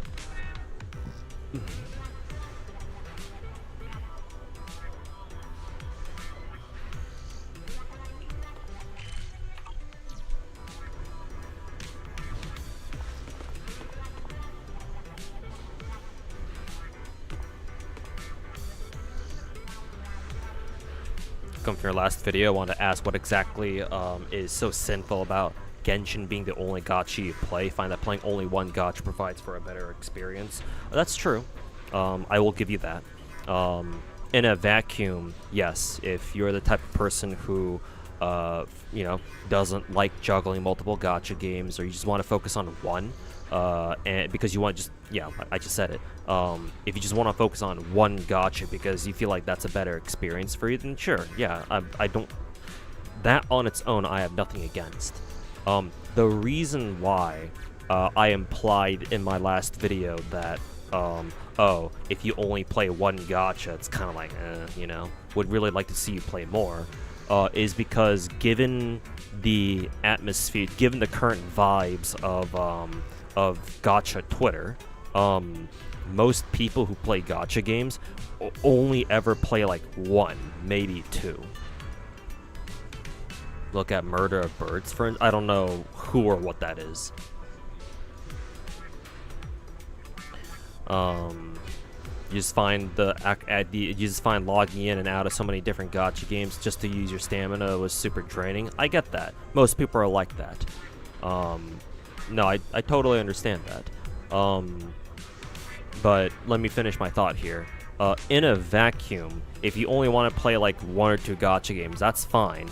On its own, I don't have anything against that. the issue, at least for me as a gacha content creator, the issue that I see is that while on its own it's fine to just play 1 or 2 gacha games, or like a very small number of gacha games, there are so many people out there, creators included, who just don't really know how gacha games work on a genre level, and yet they have so many bad takes about gacha games that while it's not guaranteed that, oh, just because you play more gacha games, like you'll be able to figure out how gacha games really work, like that's not, obviously it's not a guarantee, but at the very least more people out there would have a better idea of how gacha games work, just in general. And I feel maybe for individual players, like if you're not a creator, if you don't have to worry about like making videos or anything like that, or streaming gacha games, and that's fine, right? I'm not talking about you. It's mainly I'm mainly directing this towards creators, though. Of course, you know, the more regular gacha players we have out there who play multiple gacha games, the better too. I just hold creators to a higher regard, to a higher standard in this regard. So don't think that I'm talking about you or any other like normal gacha player for that matter. It's just, it'd be nice if you played more gacha games, but I'm not, you know, I'm not holding a gun to your head saying you better play more than 2 or 3 gacha games or else I'll pull the trigger. And it's like, no, I'm not doing anything like that. Or I'm not trying to say anything like that. Again, mainly I would like to see more gacha creators play more gacha games seriously instead of just like following or orbiting one big gacha game as like their anchor to like gacha games, and that's it. Because remember, creators are very influential, right? I mean, we call them influencers for a reason. And so personally, I would prefer that creators have a better idea about how gacha games really work and what they're really like compared to the average gacha player, because, you know, they kind of stream these games, they make content on gacha games for a reason. So it'd be really nice to see them, you know, have more accurate takes about gacha games rather than all the dog shit takes that I see go around on a near daily basis. Having more creators who understand gacha games and, you know what they're really like, helps combat the tide of misinformation, bad takes, and, you know, agenda setting or agenda pushing or narrative setting that I see on a daily basis on gacha Twitter. That's the main reason why that I think that it's imperative. Imperative is a strong word. That's the main reason why I want gacha creators to play more than one gacha. Because if you only play one gacha and that one gacha is Genshin, like, I'm sorry, you just don't know a whole lot about gacha games. And, you know, that's kind of obvious whenever I look around at most of the bigger gacha creators out there.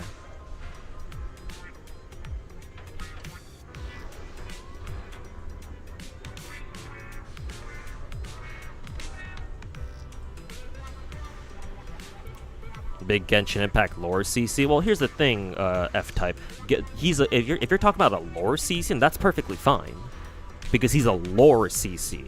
And yeah, going through a gacha game's lore, especially a gacha game like Genshin Impact, which has a very extensive lore and it's been out for like 5 or 6 years, and there's a shit ton of like environmental storytelling in Genshin. Yeah, no, like, they have an excuse. I'm not talking about them. Lore experts or lore YouTubers definitely have an excuse for only playing Genshin. I also make an exception for like creators or YouTubers or streamers like, say, Zajeff. I think you even mentioned Zajeff earlier too. If I'm not seeing things, like theory crafters, the smart boys like Zajeff, or like the guide makers like what's an example? Who can I think of here? Guoba Certified, or I Win to Lose. Was that his name? Something like that. Gaming. Like, if you're a lore YouTuber or CC, if you're a theory crafter, if you're a guide maker, no, they have a pass. I give them a pass, because yeah, if they want to dedicate themselves to making content for one particular gacha, okay, that's fine. I'm not talking about them here.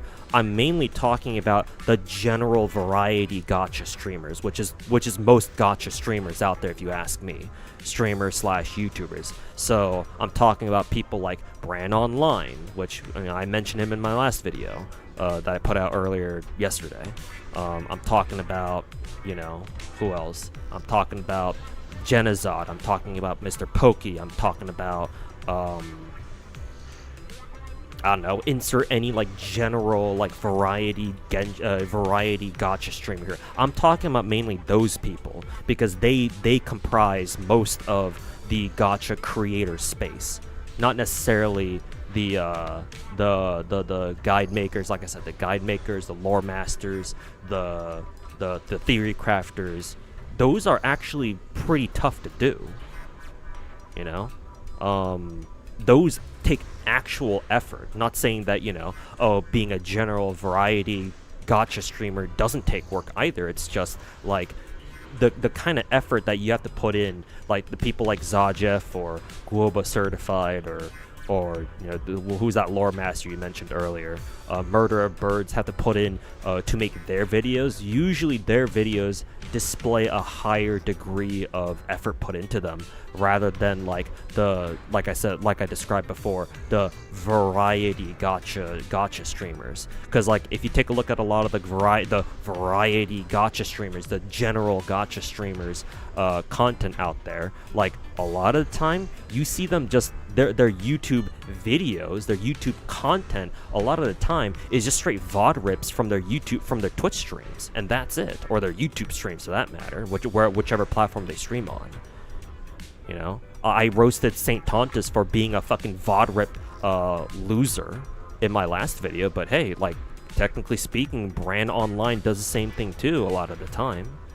All his YouTube videos are just straight VOD rips too, or at least most of them. I'm mainly talking about people who give out their opinions or dispense their weird takes about gacha games. Because typically speaking, the lore masters, the guide makers, the theory crafters, they don't usually waste their time throwing out random ass takes about gacha games. They're usually busy working on the next video in regards to whichever area of expertise that they come from. Zajif usually works on theory crafting about new upcoming Genshin characters. The guide makers like Guoba Certified are busy working on the next guide for new and upcoming characters, so on and so forth. And I'm sure lore masters like that Murder of Birds guy is busy working on their next lore video, whatever video they're working on. You're usually not going to find them on Twitter putting out bad takes about gacha games, though. They certainly can do that. They're not immune to that either. It's just usually you're not gonna find them on Twitter fucking yapping about some dumb shit.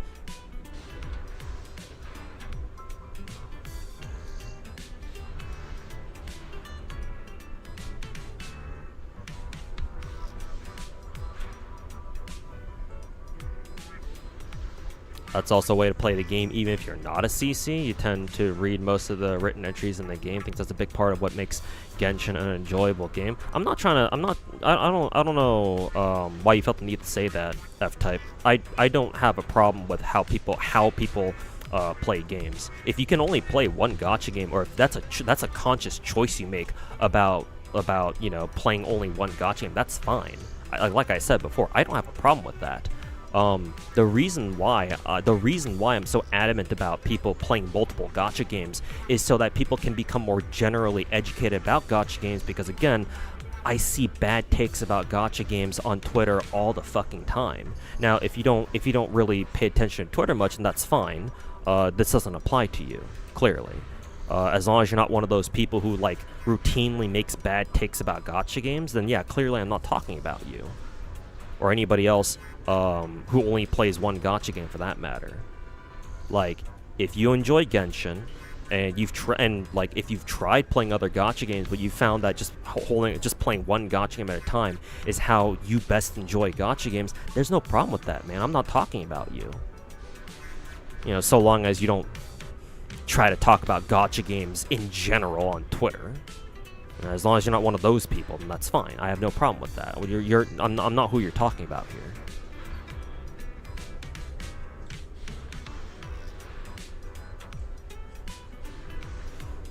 To be fair, you don't think a lot of the creators have the same energy as I do to play 20 more gachas, which is probably why I don't play as many of them. No, I disagree. It's not a matter of energy, man. No, it's not. I'm not some, well, I mean, I call myself the god of gacha sometimes, but like, besides me saying that either half ironically or just to piss off the fucking rats out there, I'm not special, dude. I'm just a guy. It's like, yeah, sure, I've been playing gacha games for a lot longer than most other gacha players out there, but like, I'm not special. I'm just a dude, bro.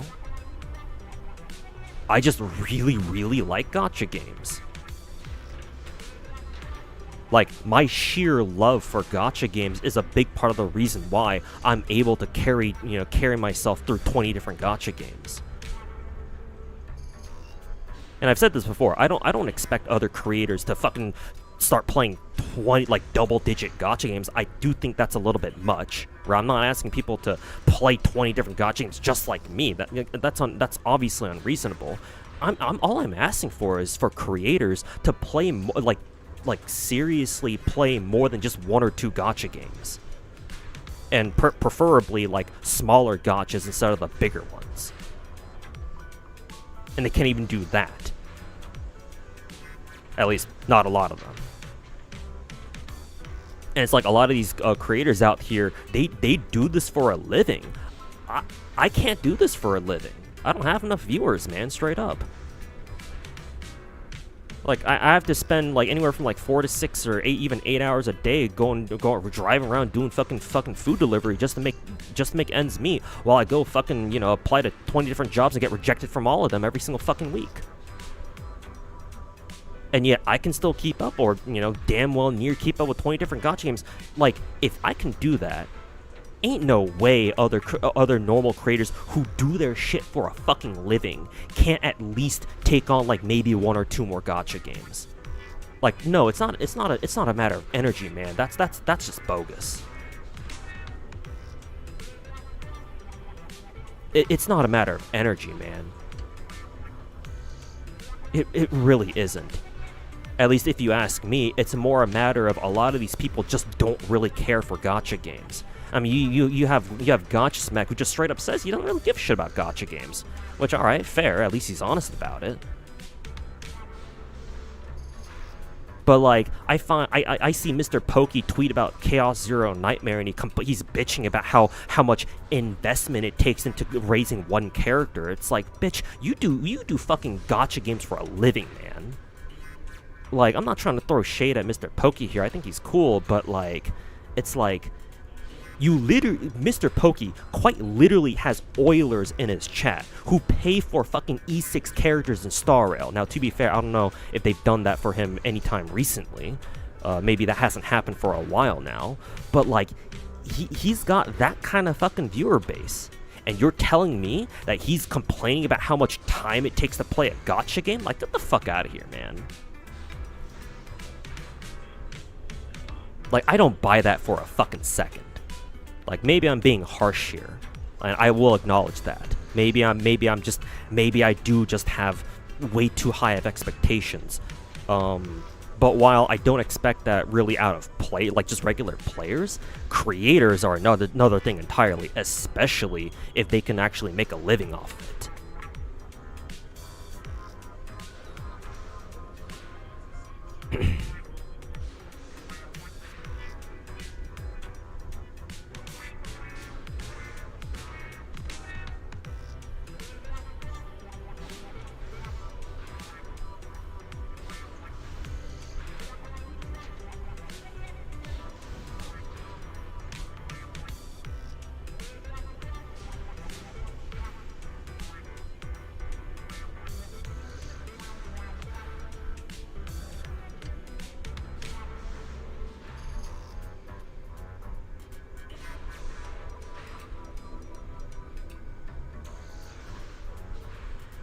Poke's Oilers helped him get Arcane on his quote-unquote free-to-play account. There you go, then.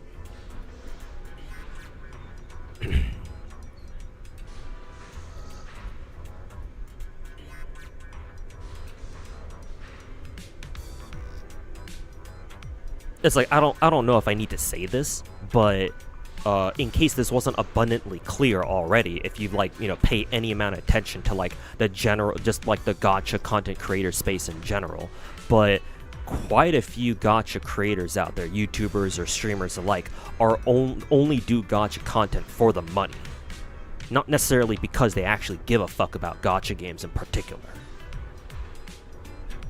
You know, examples include Gacha Smack that I mentioned from earlier.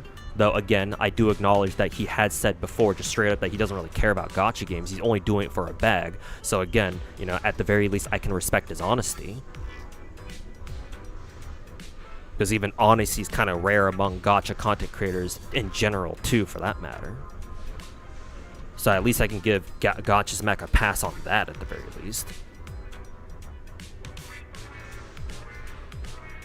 And like what? You have MTash, who always says he wants to quit gacha games, so you always find his ass crawling back every single fucking time to gacha games because he realizes that he knows deep down that without gacha games he ain't shit. He tries to make videos about MMOs, but you know they never get the views that he wants them to, or that he's used to. So every single time, his dumbass keeps crawling back to gacha games. Every other week he bitches about how he's gonna quit gacha games, you know? Oh, I'm finally quitting Genshin for real, chat. Trust. And then a week later he's doing another fucking sponsor video for another fuck-ass gacha. Like, fuck that guy. And of course you got the fucking rats like Saint Tontus or Styx even. You know, saying whatever the fuck they want to about whatever fucking gacha game they can, you know, fucking make views off of.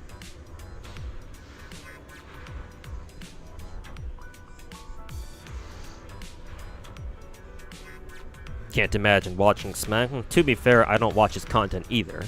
But again, like I said, at least I can respect his honesty when he says that he only does gacha content for a bag.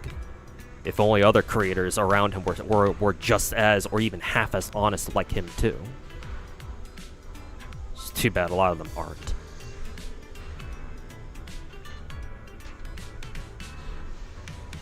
Are MMOs even a viable product anymore in the West? Apparently, from what I've been told, not really.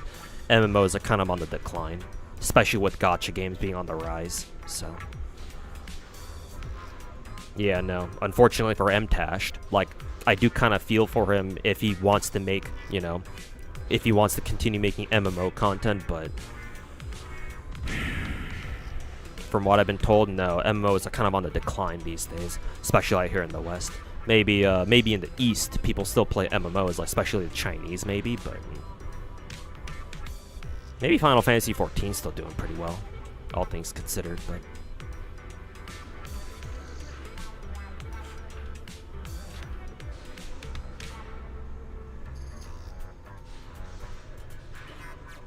MMOs are in fact on the decline. Yeah. Some of my Twitch chatters, who I trust, and I know they played quite a few MMOs themselves, have all said the same thing. MMOs are kind of on their way out, or at least they've been trending downwards.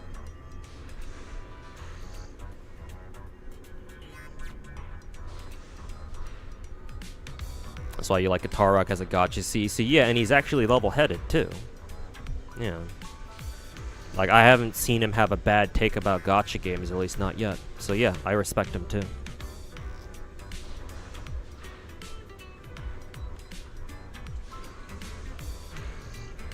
Since you play so many gachas, are you invested in any of them story-wise? No, unfortunately not. I'll be honest with you. I don't really follow stories for any of my gacha games. And here's the reason why. I'll say this first and foremost. I don't skip stories for all my gacha games because I want to. If I had the time, if I were a full-time content creator, you best believe I would actually take the time to like go through and read all the stories, or at least as many of them as I can. I would at least read all the stories for all the big gacha games. But no, unfortunately I cannot. I just can't follow stories for any of my gacha games, because again, content creation is not my full-time job. It at best is like Can I even call it a part-time job? Even then, it's kind of fuzzy. I don't even know if I even can call it a part-time. So I gotta go do. Fuck, that's a line. I gotta go do. You know, again, like I said before, I gotta go do food delivery as a part-time job, as like my real part-time job, just to make ends meet. So that way I don't get thrown out of my own fucking house at the end of each month. And, you know, I love playing all sorts of different kinds of gacha games. Like I said, I play like 20 different ones, with more on the way too in the future. So unfortunately, with my circumstances, I have to make a sacrifice in order to be able to play all the gacha games that I want. That sacrifice has to be story, because story is, unfortunately, for me anyway, one of the most time-consuming parts about gacha games. At least if I want to sit down and actually read through all of them in their entirety. I used to be invested into FGO's story, but like once I finished Lost Belt 7, even technically I haven't even finished Lost Belt 7. There's like I think I still have to finish reading like 1 or 2 last chapters out of Lost Belt 7 too. But even for FGO, which is my favorite gacha game, the only gacha game I really ever followed story for, even for that game, no, I just simply ran out of time. I simply don't have the time to follow the story for that game anymore too. So it's not because I want to, but more because I have to. Oh, fuck. Like I'll give you another kind of sort of example here. I do want to pick up Olympus Company as another gacha game, but because I'm aware that the company, the studio behind Olympus Company, called Project Moon, has made other games, such as Lobotomy Corporation and Library of Ruina, and those games have fantastic stories, and people glaze Limbus Company's story all fucking day too. I want to give Limbus Company the benefit of the doubt that they in fact have a great story. So I want, when I start Limbus Company, I want to sit down and actually read through its story. But the problem is, I know I don't have the time for that right now. So that's why I haven't started Limbus Company yet.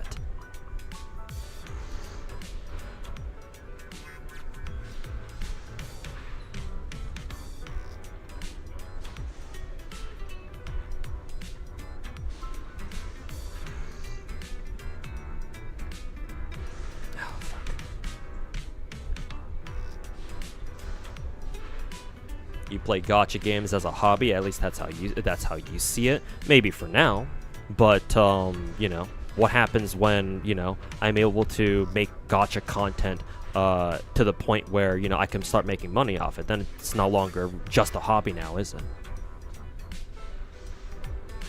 I mean, here's the thing, the Kita, I don't know how to say your name, so I'll just call you Kita. Here's the thing, Kita, like, maybe you're right that I treat gacha games as a hobby, but I treat my gacha game more as a job than most gacha creators out there. And for me, technically, it's still a hobby. So how fucking sad is that, huh?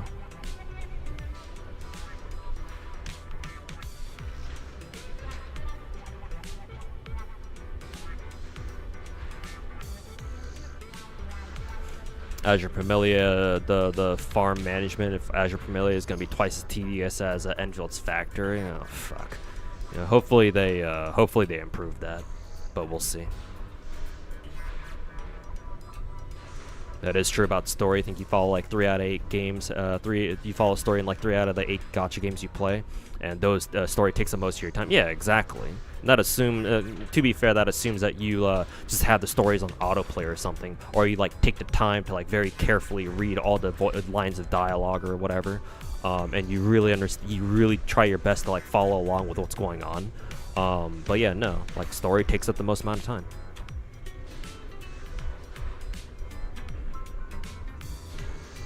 It's just how it is.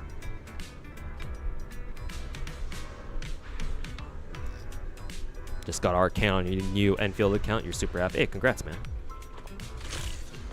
Congrats on defeating the gacha, defeating the Enfield gacha. Ugh, yeah, I really don't think I'll be able to get all the limited time polychromes. This shit's definitely gonna take longer than 3 days, that's for fucking sure. Dedication to a hobby is something to be ashamed of. No, Lawrence, I'm not ashamed of it at all. Like, I played 20 different gacha games. At the point, I crossed the path of shame a long fucking time ago. I don't give a fuck what people think of me, you know, playing 20 different gacha games.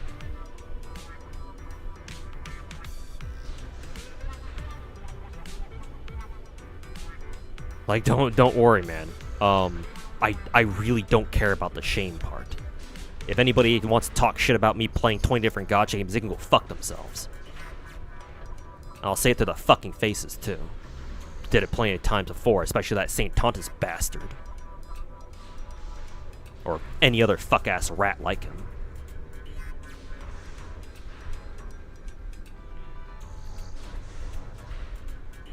So yeah, don't worry. It's not a matter of shame.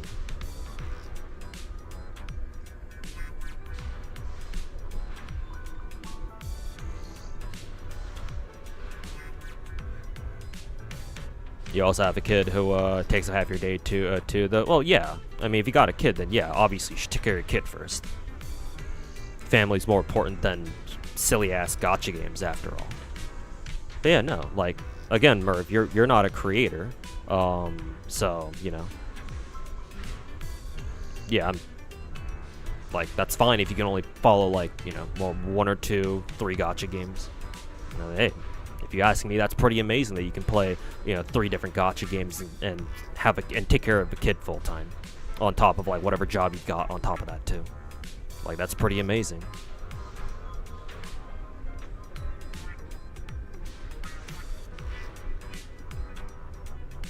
Pretty hilarious. He made 5 Candy Bug videos, got 0 Genshin CCs bothering to acknowledge him.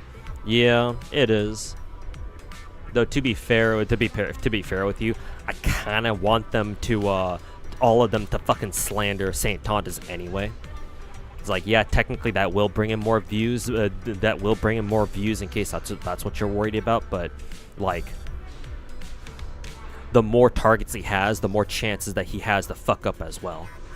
And so he makes one mistake, and you know, his YouTube account could be fucking banned forever. And considering that my ultimate goal is to see St. Tontus deplatformed and like lose his YouTube channel, it's like, shit, man.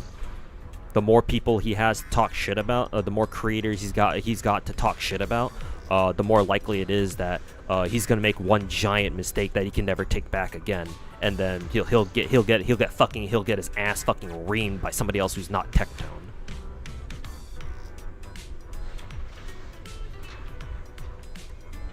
He has 1 strike left. Yeah, exactly. So like, the more people he has to talk shit about, and if he pisses off just the right person or the exact wrong person who wants to take revenge on his ass, then yeah, 1 more strike and he's out.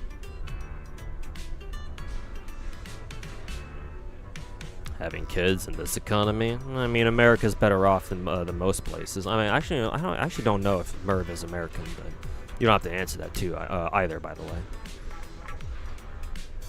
Ignoring him is the best decision any CC could make. Normally, but I've explained it. I've explained this already in my St. Tontus Hater Manifesto video. Maybe in the grand scheme of things, it's fine to ignore him, but me personally, like, just given what he's done and what kind of dog shit content that he fucking churns out daily, no, I want to see that guy gone. Ignoring him, in my opinion, in the long run, is just gonna make things worse.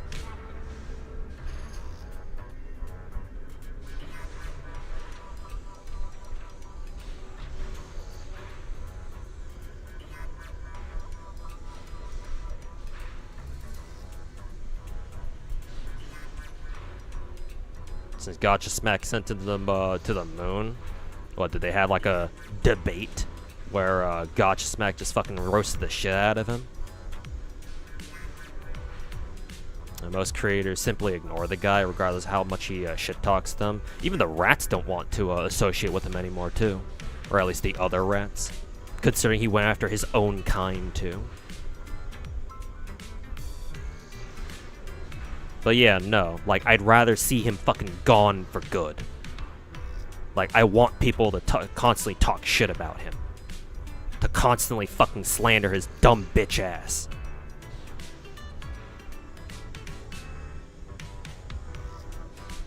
Because, like, if Gacha Smack were any less aggressive than he is, then yeah, eventually he'll just sputter out and fade away with nobody ever noticing.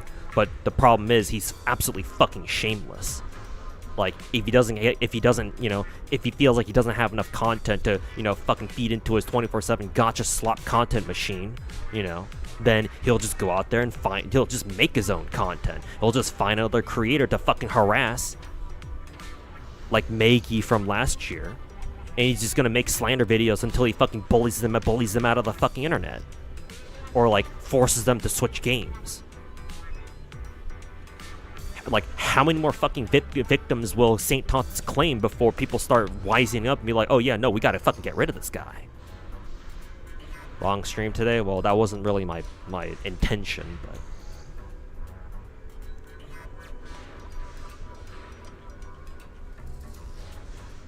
as long as he's got his loyal sycophants supporting him, always fucking cleaning his ass, he'll never leave. True, but there is a chance that we can get rid of him just completely for good.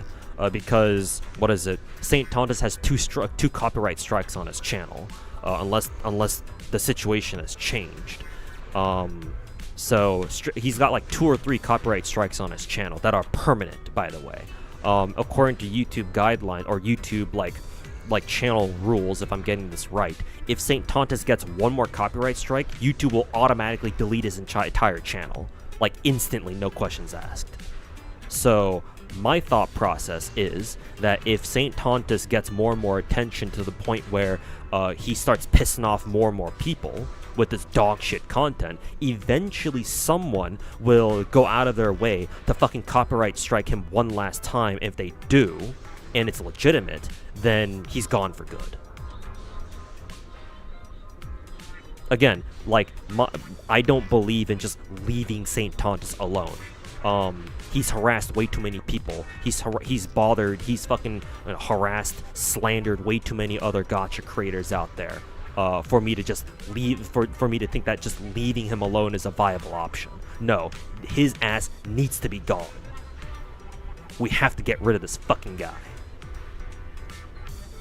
So, I do acknowledge that my stance towards St. Tontus is very extreme, but hey, he's an extreme motherfucker too, and I believe in fighting fire with fire, so fuck that guy. Like, that's why I'm so adamant about gacha creators, like the video that I made like last year. That's why I'm so adamant about gacha creators taking a stand against that fucker. And constantly pushing back against whatever dog shit narratives he fucking pulls out of his ass every day. And also, in kind of a more roundabout way, going back to what I said about, how I think gacha creators specifically should play more gacha games, the more educated that gacha creators are about gacha games, right, by playing more gacha games, the more well-equipped they will be in order to respond and, refute whatever dog shit narrative that St. Tontus, or not just him, other rats in general, try to say about gacha games, right? Like, the woo-wah shills on Twitter, I'm sure you know about those motherfuckers. Always glazing Wuthering Waves, always trashing Hoyo gachas, just like St. Tontus does on YouTube or whatever. They can fight against them too, because the more you know about gacha, the more you start to see that, anybody who tries to fucking set narratives or agendas about gacha games are fucking retarded.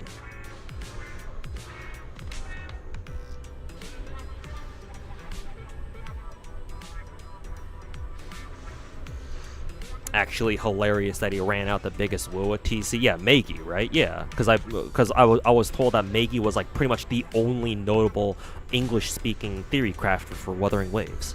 And yeah, fucking St. Tontus ran her ass out, and now she doesn't do Wua content anymore. She does what? Stella Sora and Field, I think.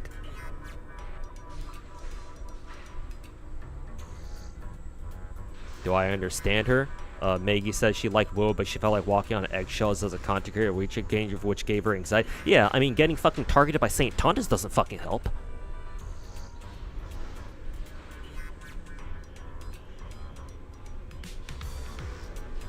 CJ, yeah, CJ definitely carried a lot of the effort, yeah, by constantly making slander videos about St. Tontus. It's too bad that CJ's going through some shit IRL from last I heard. So I think what something happened to his pet, I think.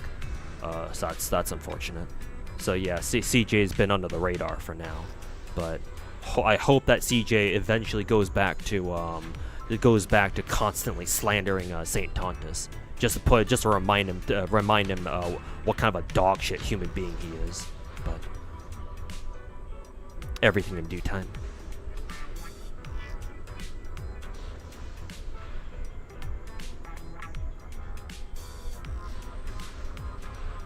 Maggie is very welcome at Enfield. Yeah, I'm glad she's found another home, another gacha that she can comfortably make content on.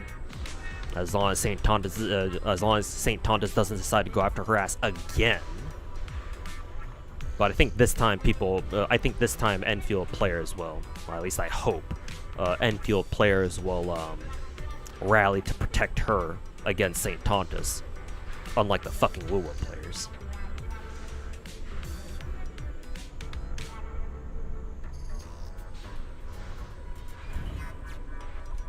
His videos are dog shit. You watched one on how bad NTE was. He had no idea what he was talking about. Yeah, all St. Tontus does is push narratives, push agendas. That's it. He don't never talk about the gacha games themselves. Whenever he does, he just latches onto one thing and just goes around in circles verbally over and over and over until for like fucking 50 minutes at a time and calls that a video. For a guy who's apparently college educated, his brain sure as fuck doesn't seem like it.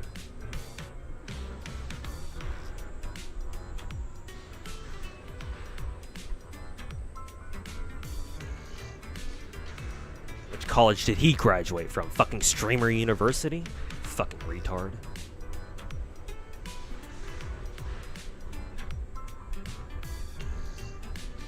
Business frat boy? Yeah.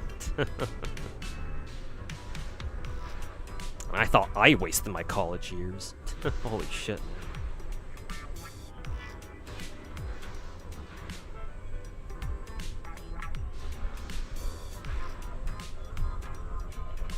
Business major, yeah. 4 years to graduate with a degree in business, all to fucking make a dog shit YouTube channel. Imagine that.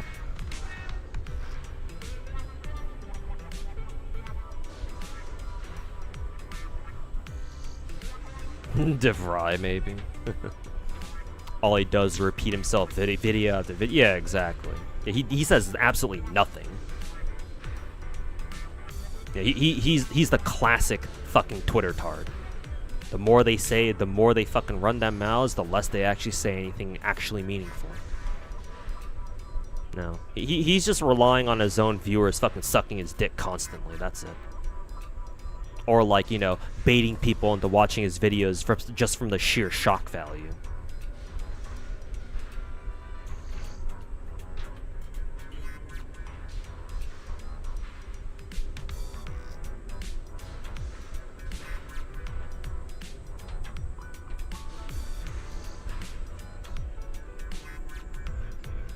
And here's the thing, Lakita, the sad part is St. Tontus can get away with that because for the most part, as far as like the entire gacha space online is concerned, most people's gacha literacy is just non-existent. Hey UI, welcome back. Sorry, I'm about to end the stream, UI. Kind of joining at a bad time. I should have actually gotten off stream like an hour ago, but that's fine. But yeah, I'll only be hanging out for like maybe another like hopefully 10 or 15 minutes. I gotta go take care of something real quick anyway, but yeah, thanks for stopping by.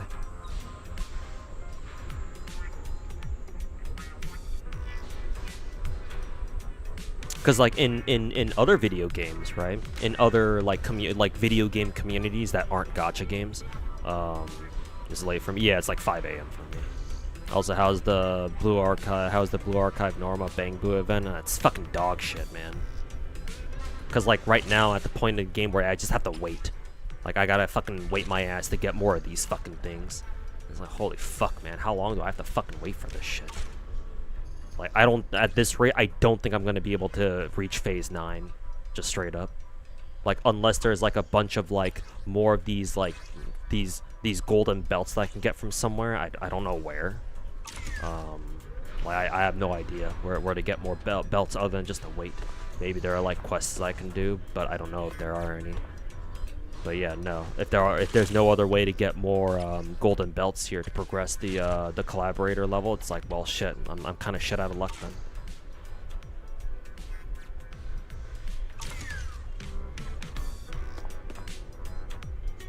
But yeah, no, anyways, what was I going with this again? Oh yeah, right, something about video game communities. So like in other video game communities, whenever people online have like a bad take, most of the time you'll see like the actual members of the community come out of the woodworks and be like, yeah, no, like that take is really bad.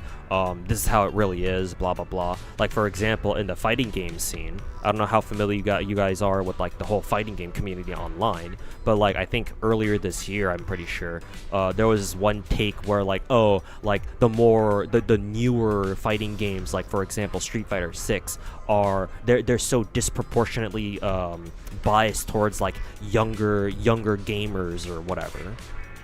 Or that you know, oh, the older fighting games, like newer fucking, you know, or like, you know, even in like the older fighting games, you would never see like younger players win anything because you had to have better fundamentals and better skills in the older games. And immediately after that take went viral, a lot of fighting game creators, like especially the veteran ones who've been playing fighting games for decades, sometimes years, sometimes decades, came out of the woodworks and like, yeah, no, that take is fucking shit. Because even in the older fighting games like Third Strike, or like the older Guilty Gear titles, you always saw younger players like come out of nowhere and like beat even the old heads. So it's like, it's not just Street Fighter 6, man. It's not just the newer fighting games these days. Even the older ones, there were plenty of youngsters, you know, a lot of younger, less experienced players kicking ass and beating even the older, more established names of the time. So like in other video game communities like that, people are able, like, people generally have a basic understanding of what their games are really like. So whenever people do try to like propagate bad takes, there's a very good chance that the rest of the community will come out and squash that bad take or that bad narrative. No such thing exists here in gacha, because gacha games are so new. Gacha games are not like ingrained in like the Western like gaming mindset as much as like, say, you know, fighting games or MMOs or other like first person shooters or like MOBAs even have been. Gacha games for the most part in the Western mind has only been around for like 5 or 6 years thanks to Genshin, because Genshin was the one that kickstarted like gacha's mainstream popularity over here in the West. So to most, and because Genshin had such a generational run, right? Most people only have ever heard of Genshin as far as gacha games are concerned, and any of the bigger ones too. They don't know about gacha games just on like a grassroots level. The only reference they have when it comes to gacha knowledge is Genshin. And while it's not their fault per se, that does stunt a lot of their knowledge about what gacha games are really like, because they only have Genshin as a reference to work off of, to go off of.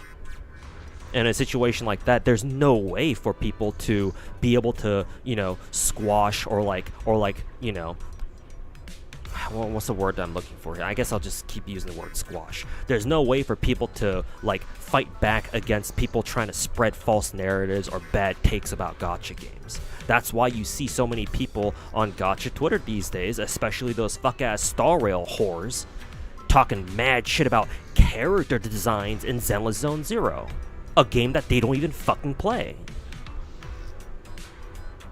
And yet they think they can sit there and fucking talk mad shit about a gacha game they don't play without any repercussions? Bitch, please.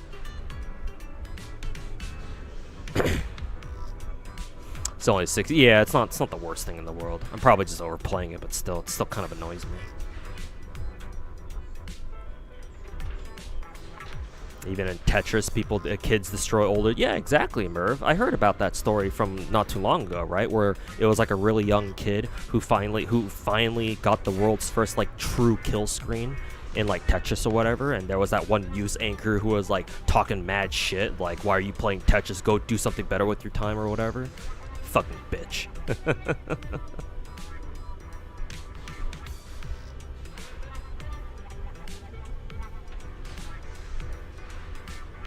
Speaking of fighting games, Yujiro Hanma, Ogre, and Tekken, yeah, that's pretty cool. Yeah, Tekken 8. Still got a while to go before he's actually out though. I think he comes out next year technically. Yeah, it's still cool, very cool.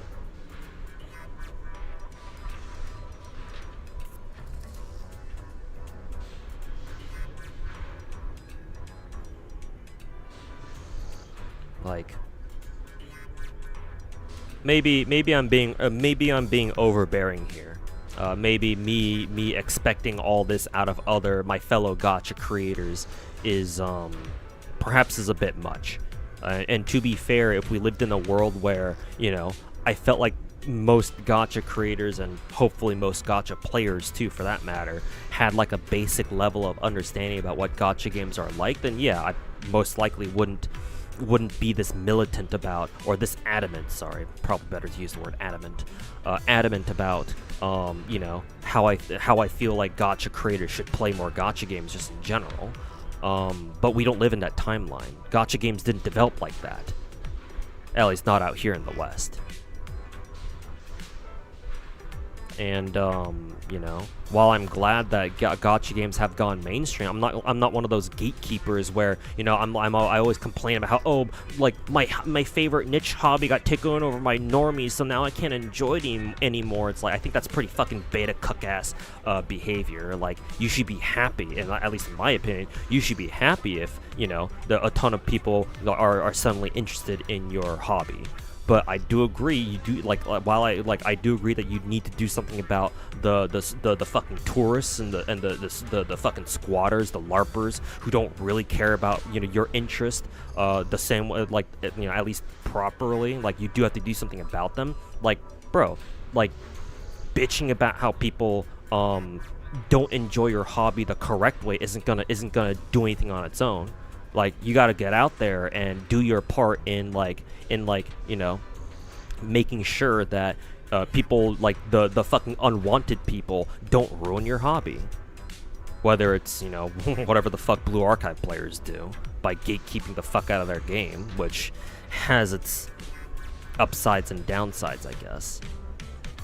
But hey, at least they're doing something.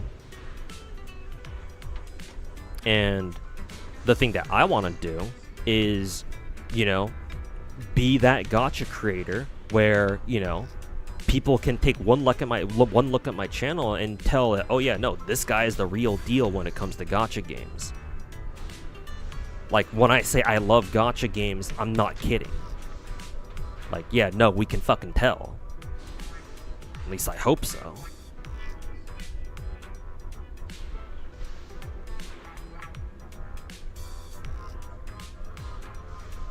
Just passionate about gacha, not overbearing.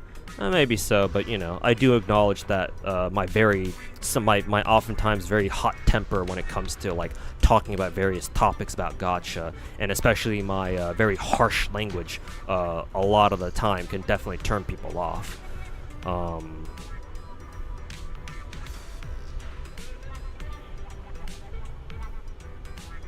I've done whatever I can to, like, kind of tone down that sort of language, but it still slips out. It still slips out when I get sufficiently triggered enough.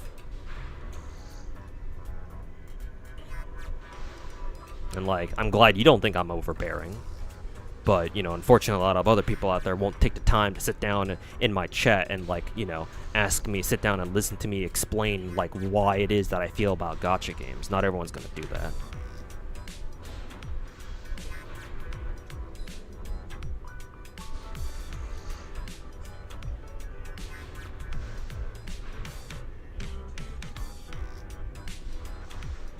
You think with every big gacha release bringing new fragmentation to, like, the general community overall, people become more and more aware about who they should trust and who they should leave behind? Maybe, but I hope that's the case. But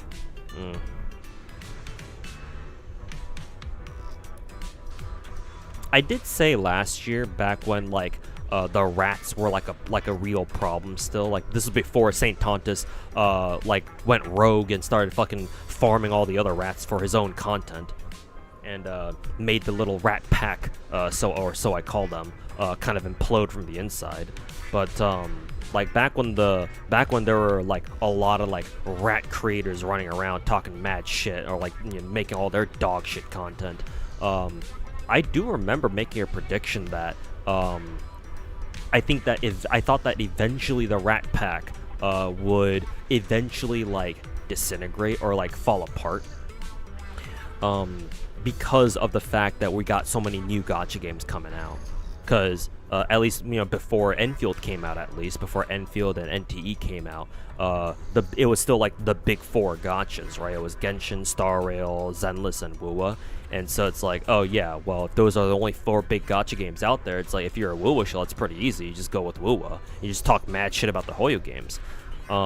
But then with all these new gacha games coming out, when they start coming out, like, you know, with NTE and Arknights and Enfield, it's like, well, at that point, we're gonna find out. I did say that, you know, we're gonna find out if the rats are truly ride or die Wuwa shills, or if they're just fucking content grifters who don't care what gacha game they play. They're gonna fucking grift anything for a bag.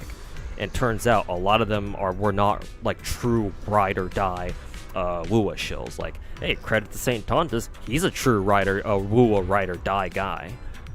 So if there's any credit I gotta get to that guy, it would be that, but for all the wrong reasons. But a lot of the other rats out there weren't ride or die. So like, I guess in part because, you know, obviously, you know, the whole Saint Tontus starting to farm his own fellow rats for content, definitely made things worse. But I do think that, you know, even if he didn't do that, the release of like NTE, Enfield, NTE, Silver Palace, second beta is going on right now, and I'm sure other future gacha games coming out too. You know, those would have fragmented the rats too, like more and more. And so there just wouldn't be as many dedicated like Wuwa shills as there used to be either way.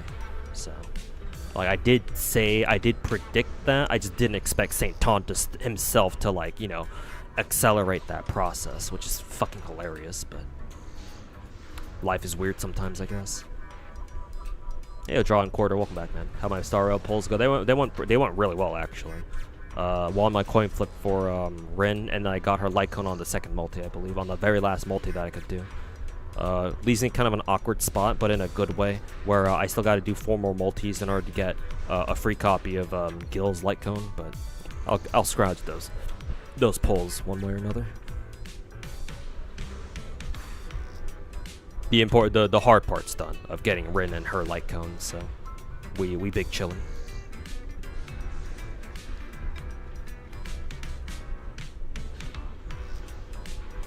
Arknight CN just showed. Oh yeah, that's right. They were gonna have a stream today. I was kind of planning to watch that stream or watch Kyosen's restream of that, but I guess I completely forgot about it. Oh well, whatever. Doesn't matter.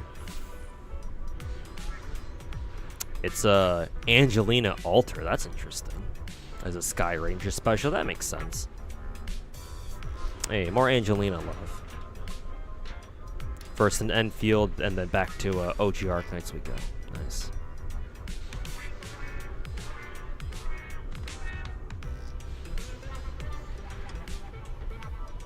Appreciate you fighting against the rats in the gacha space. Yeah, man. Like I don't like necessarily take pride in it per se. It's just I just want them gone, man.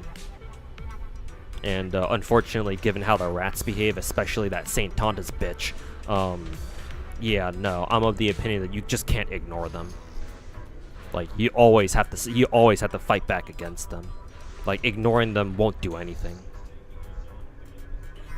And like I really want more gacha creators out there to also recognize that, but unfortunately for now it seems like I'm the only one, really. Which is a shame, but like I get it. People don't want to get involved with the rats because they don't want unnecessary drama. I get it.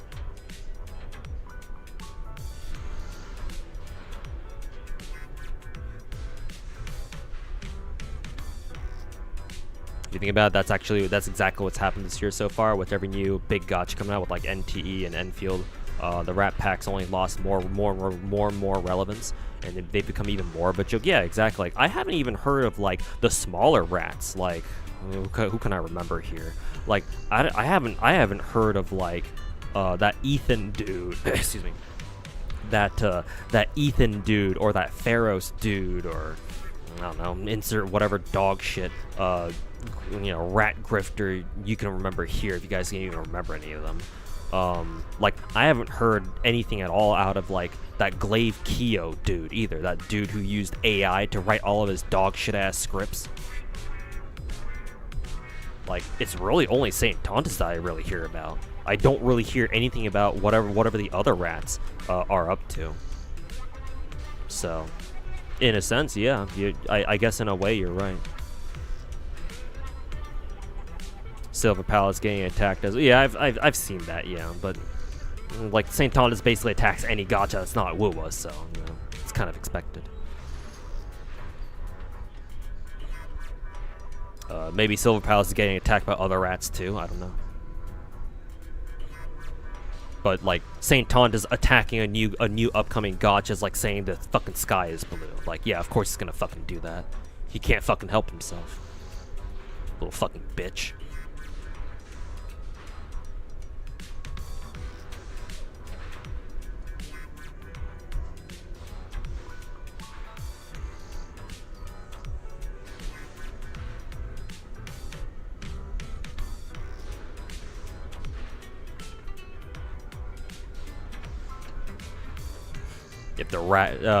If Rat Tontus Doom posts Wuwa means Tencent didn't give him a paycheck, like legit, like yeah, I think you're right, dude. Yeah, the more you bring that up, the more I think you're right, Chaos Lord. Even the Chinese CCs do the same fucking thing. Jeez. Yeah, legit, like. Might be a tinfoil hat conspiracy, but yeah, honestly, Saint Tontus is probably on Tencent's fucking payroll.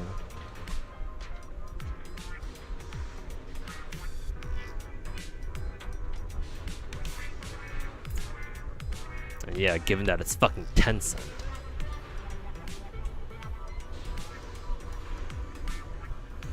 Get some rest soon. Yeah, I'm probably gonna end the stream pretty soon here. In case somebody else has anything to say, or anything that they want to ask me. NDA contract is a thing. Well, yeah, duh. Plausible deniability type shit.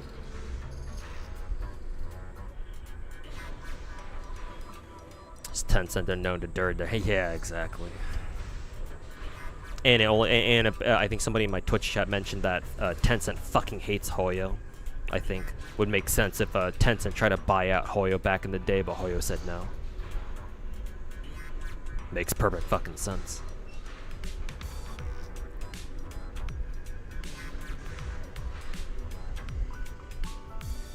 One good thing is that at least people came in and fucking ripped him a new one with the Zenless anniversary. Yeah, no. And all the dog shit he said, all the fucking dog shit trash he talked on Zenless' anniversary. Like, I mean, at least last year, Wuwa's first anniversary stuff at least could like somewhat compete with Zenless' first anniversary, even if Zenless' first anniversary was still like clearly better than Wuwa's. But yeah, no, like Zenless' second anniversary just straight up better than last year's, whereas Wuwa's second anniversary wasn't really that much better, if not worse, than the first anniversary shit. It's like, yeah, no.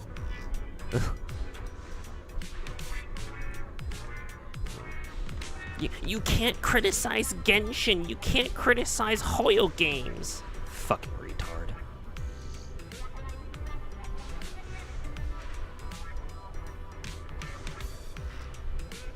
What a truly lobotomized fucking piece of shit.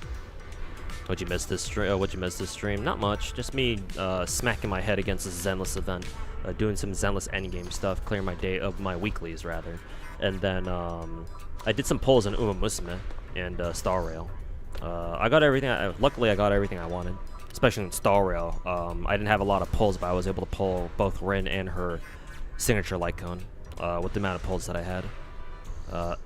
Especially with the early light cone pull that I got lucky with. So, also great video. Watched it last night. Oh, the last video I made. Yeah, thanks for watching, man. Appreciate it. Leave my billion-dollar company alone. I think there's a meme about that. Somebody used the whole "leave my billion-dollar company alone" template and slapped Saint Tontus's face over it.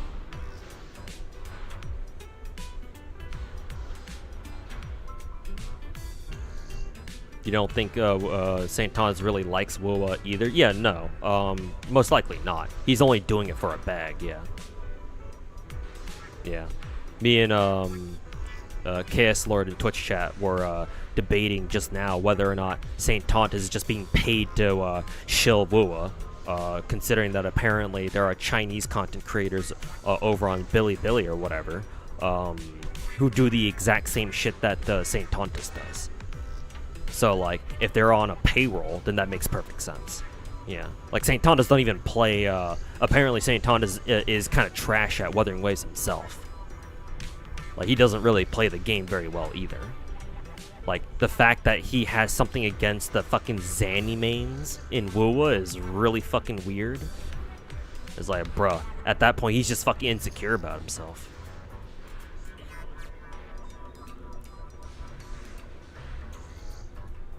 You can't even clear fucking Void Storm zones. How the fuck did he even get invited to that one, that first, like, streamer, that Wuwa streamer tournament anyway, that Sweetly hosted, or whoever else hosted it the first time? How the fuck did he even get in that? Thank God he wasn't invited to the second one. Fuck trash. What bag? Kuro doesn't sponsor? Yeah, Kuro doesn't sponsor him, but maybe Tencent does. Because again, apparently Tencent does that for several, like a handful, like Chinese content creators, apparently. So like, it's entirely reasonable that Saint Tontus is doing it. Is their Western, you know, puppet. Their good little Western monkey.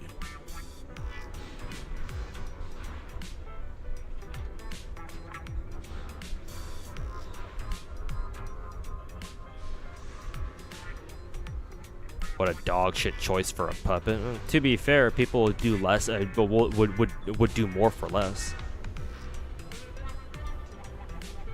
Like, I'm starting to get into like kind of political territory here. Not kind of, it is political, but like, China routinely, the CCP routinely pays people here in the West to like protest like against the American government or like other facets of the American government. Like, we know the CCP does this. Especially they especially fund like what, either a handful of or like quite a few like very leftist, like very left-leaning like political organizations and shit. Like, I guess I can give you an example here. Back when what we yoinked who was that? Who was that Venezuelan president? What was his name? Oh yeah, Nicolas Maduro. Yeah, Maduro. Back when we yoinked Maduro earlier at the start of this year, right after we did that, all of a sudden there were tons of like, you know, anti-government, anti-Trump, you know, rallies and protests across the nation, right? Oh, leave Venezuela alone, like return Maduro, blah blah blah. At least part of those protests were funded by the CCP. And it makes sense too, because China has been putting a lot of investment into Venezuela. Unfortunately, they also built a lot of the homes, a lot of the apartment buildings that got destroyed during the earthquakes, what, a month ago. So, you know, thanks CCP, fucking killing 100,000, killing like how many people died in the fucking Venezuelan earthquakes again from like a month ago? Like, what's the death toll at again? I don't even want to know. So it's like, yeah, I can see Tencent doing that. Am I done for today? Yeah, I'm done for today, Duke. I'm just been spending the last like hour or so just like yapping about random shit. Pretty relaxing, having me in the background. Hey, no problem, man. Yeah, a lot of people do that. And yeah, I ideally I want my stream to be like a chill stream where like, oh, you can do your gacha dailies with me while I play gacha games too in the background. Yeah, that's totally fine.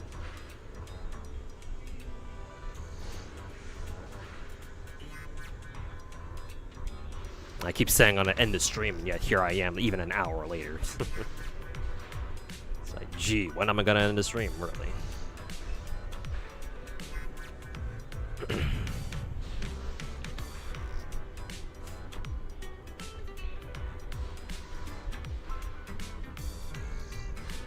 Not just the US, they also do in other countries, especially BRICS member ones. Yeah, fucking CCP is sleazy as fuck.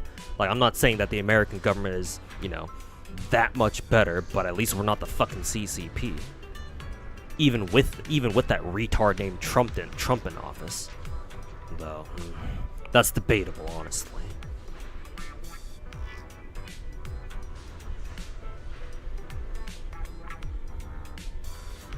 But yeah, no. Yeah, the CCP does that shit a whole lot, yeah. Whether through BRICS or their dog shit BRI program. Yeah. Is that the sun? Yes, sir, it is. Yeah, that definitely is the sun. And go badge, yeah. Did you roll for Faye and see? Yeah, I did. Yeah, Andrew, I did. A couple weeks, I think like 2 weeks ago. Yeah, I have her built now. I think I just got her a build like yesterday or something. She's fun.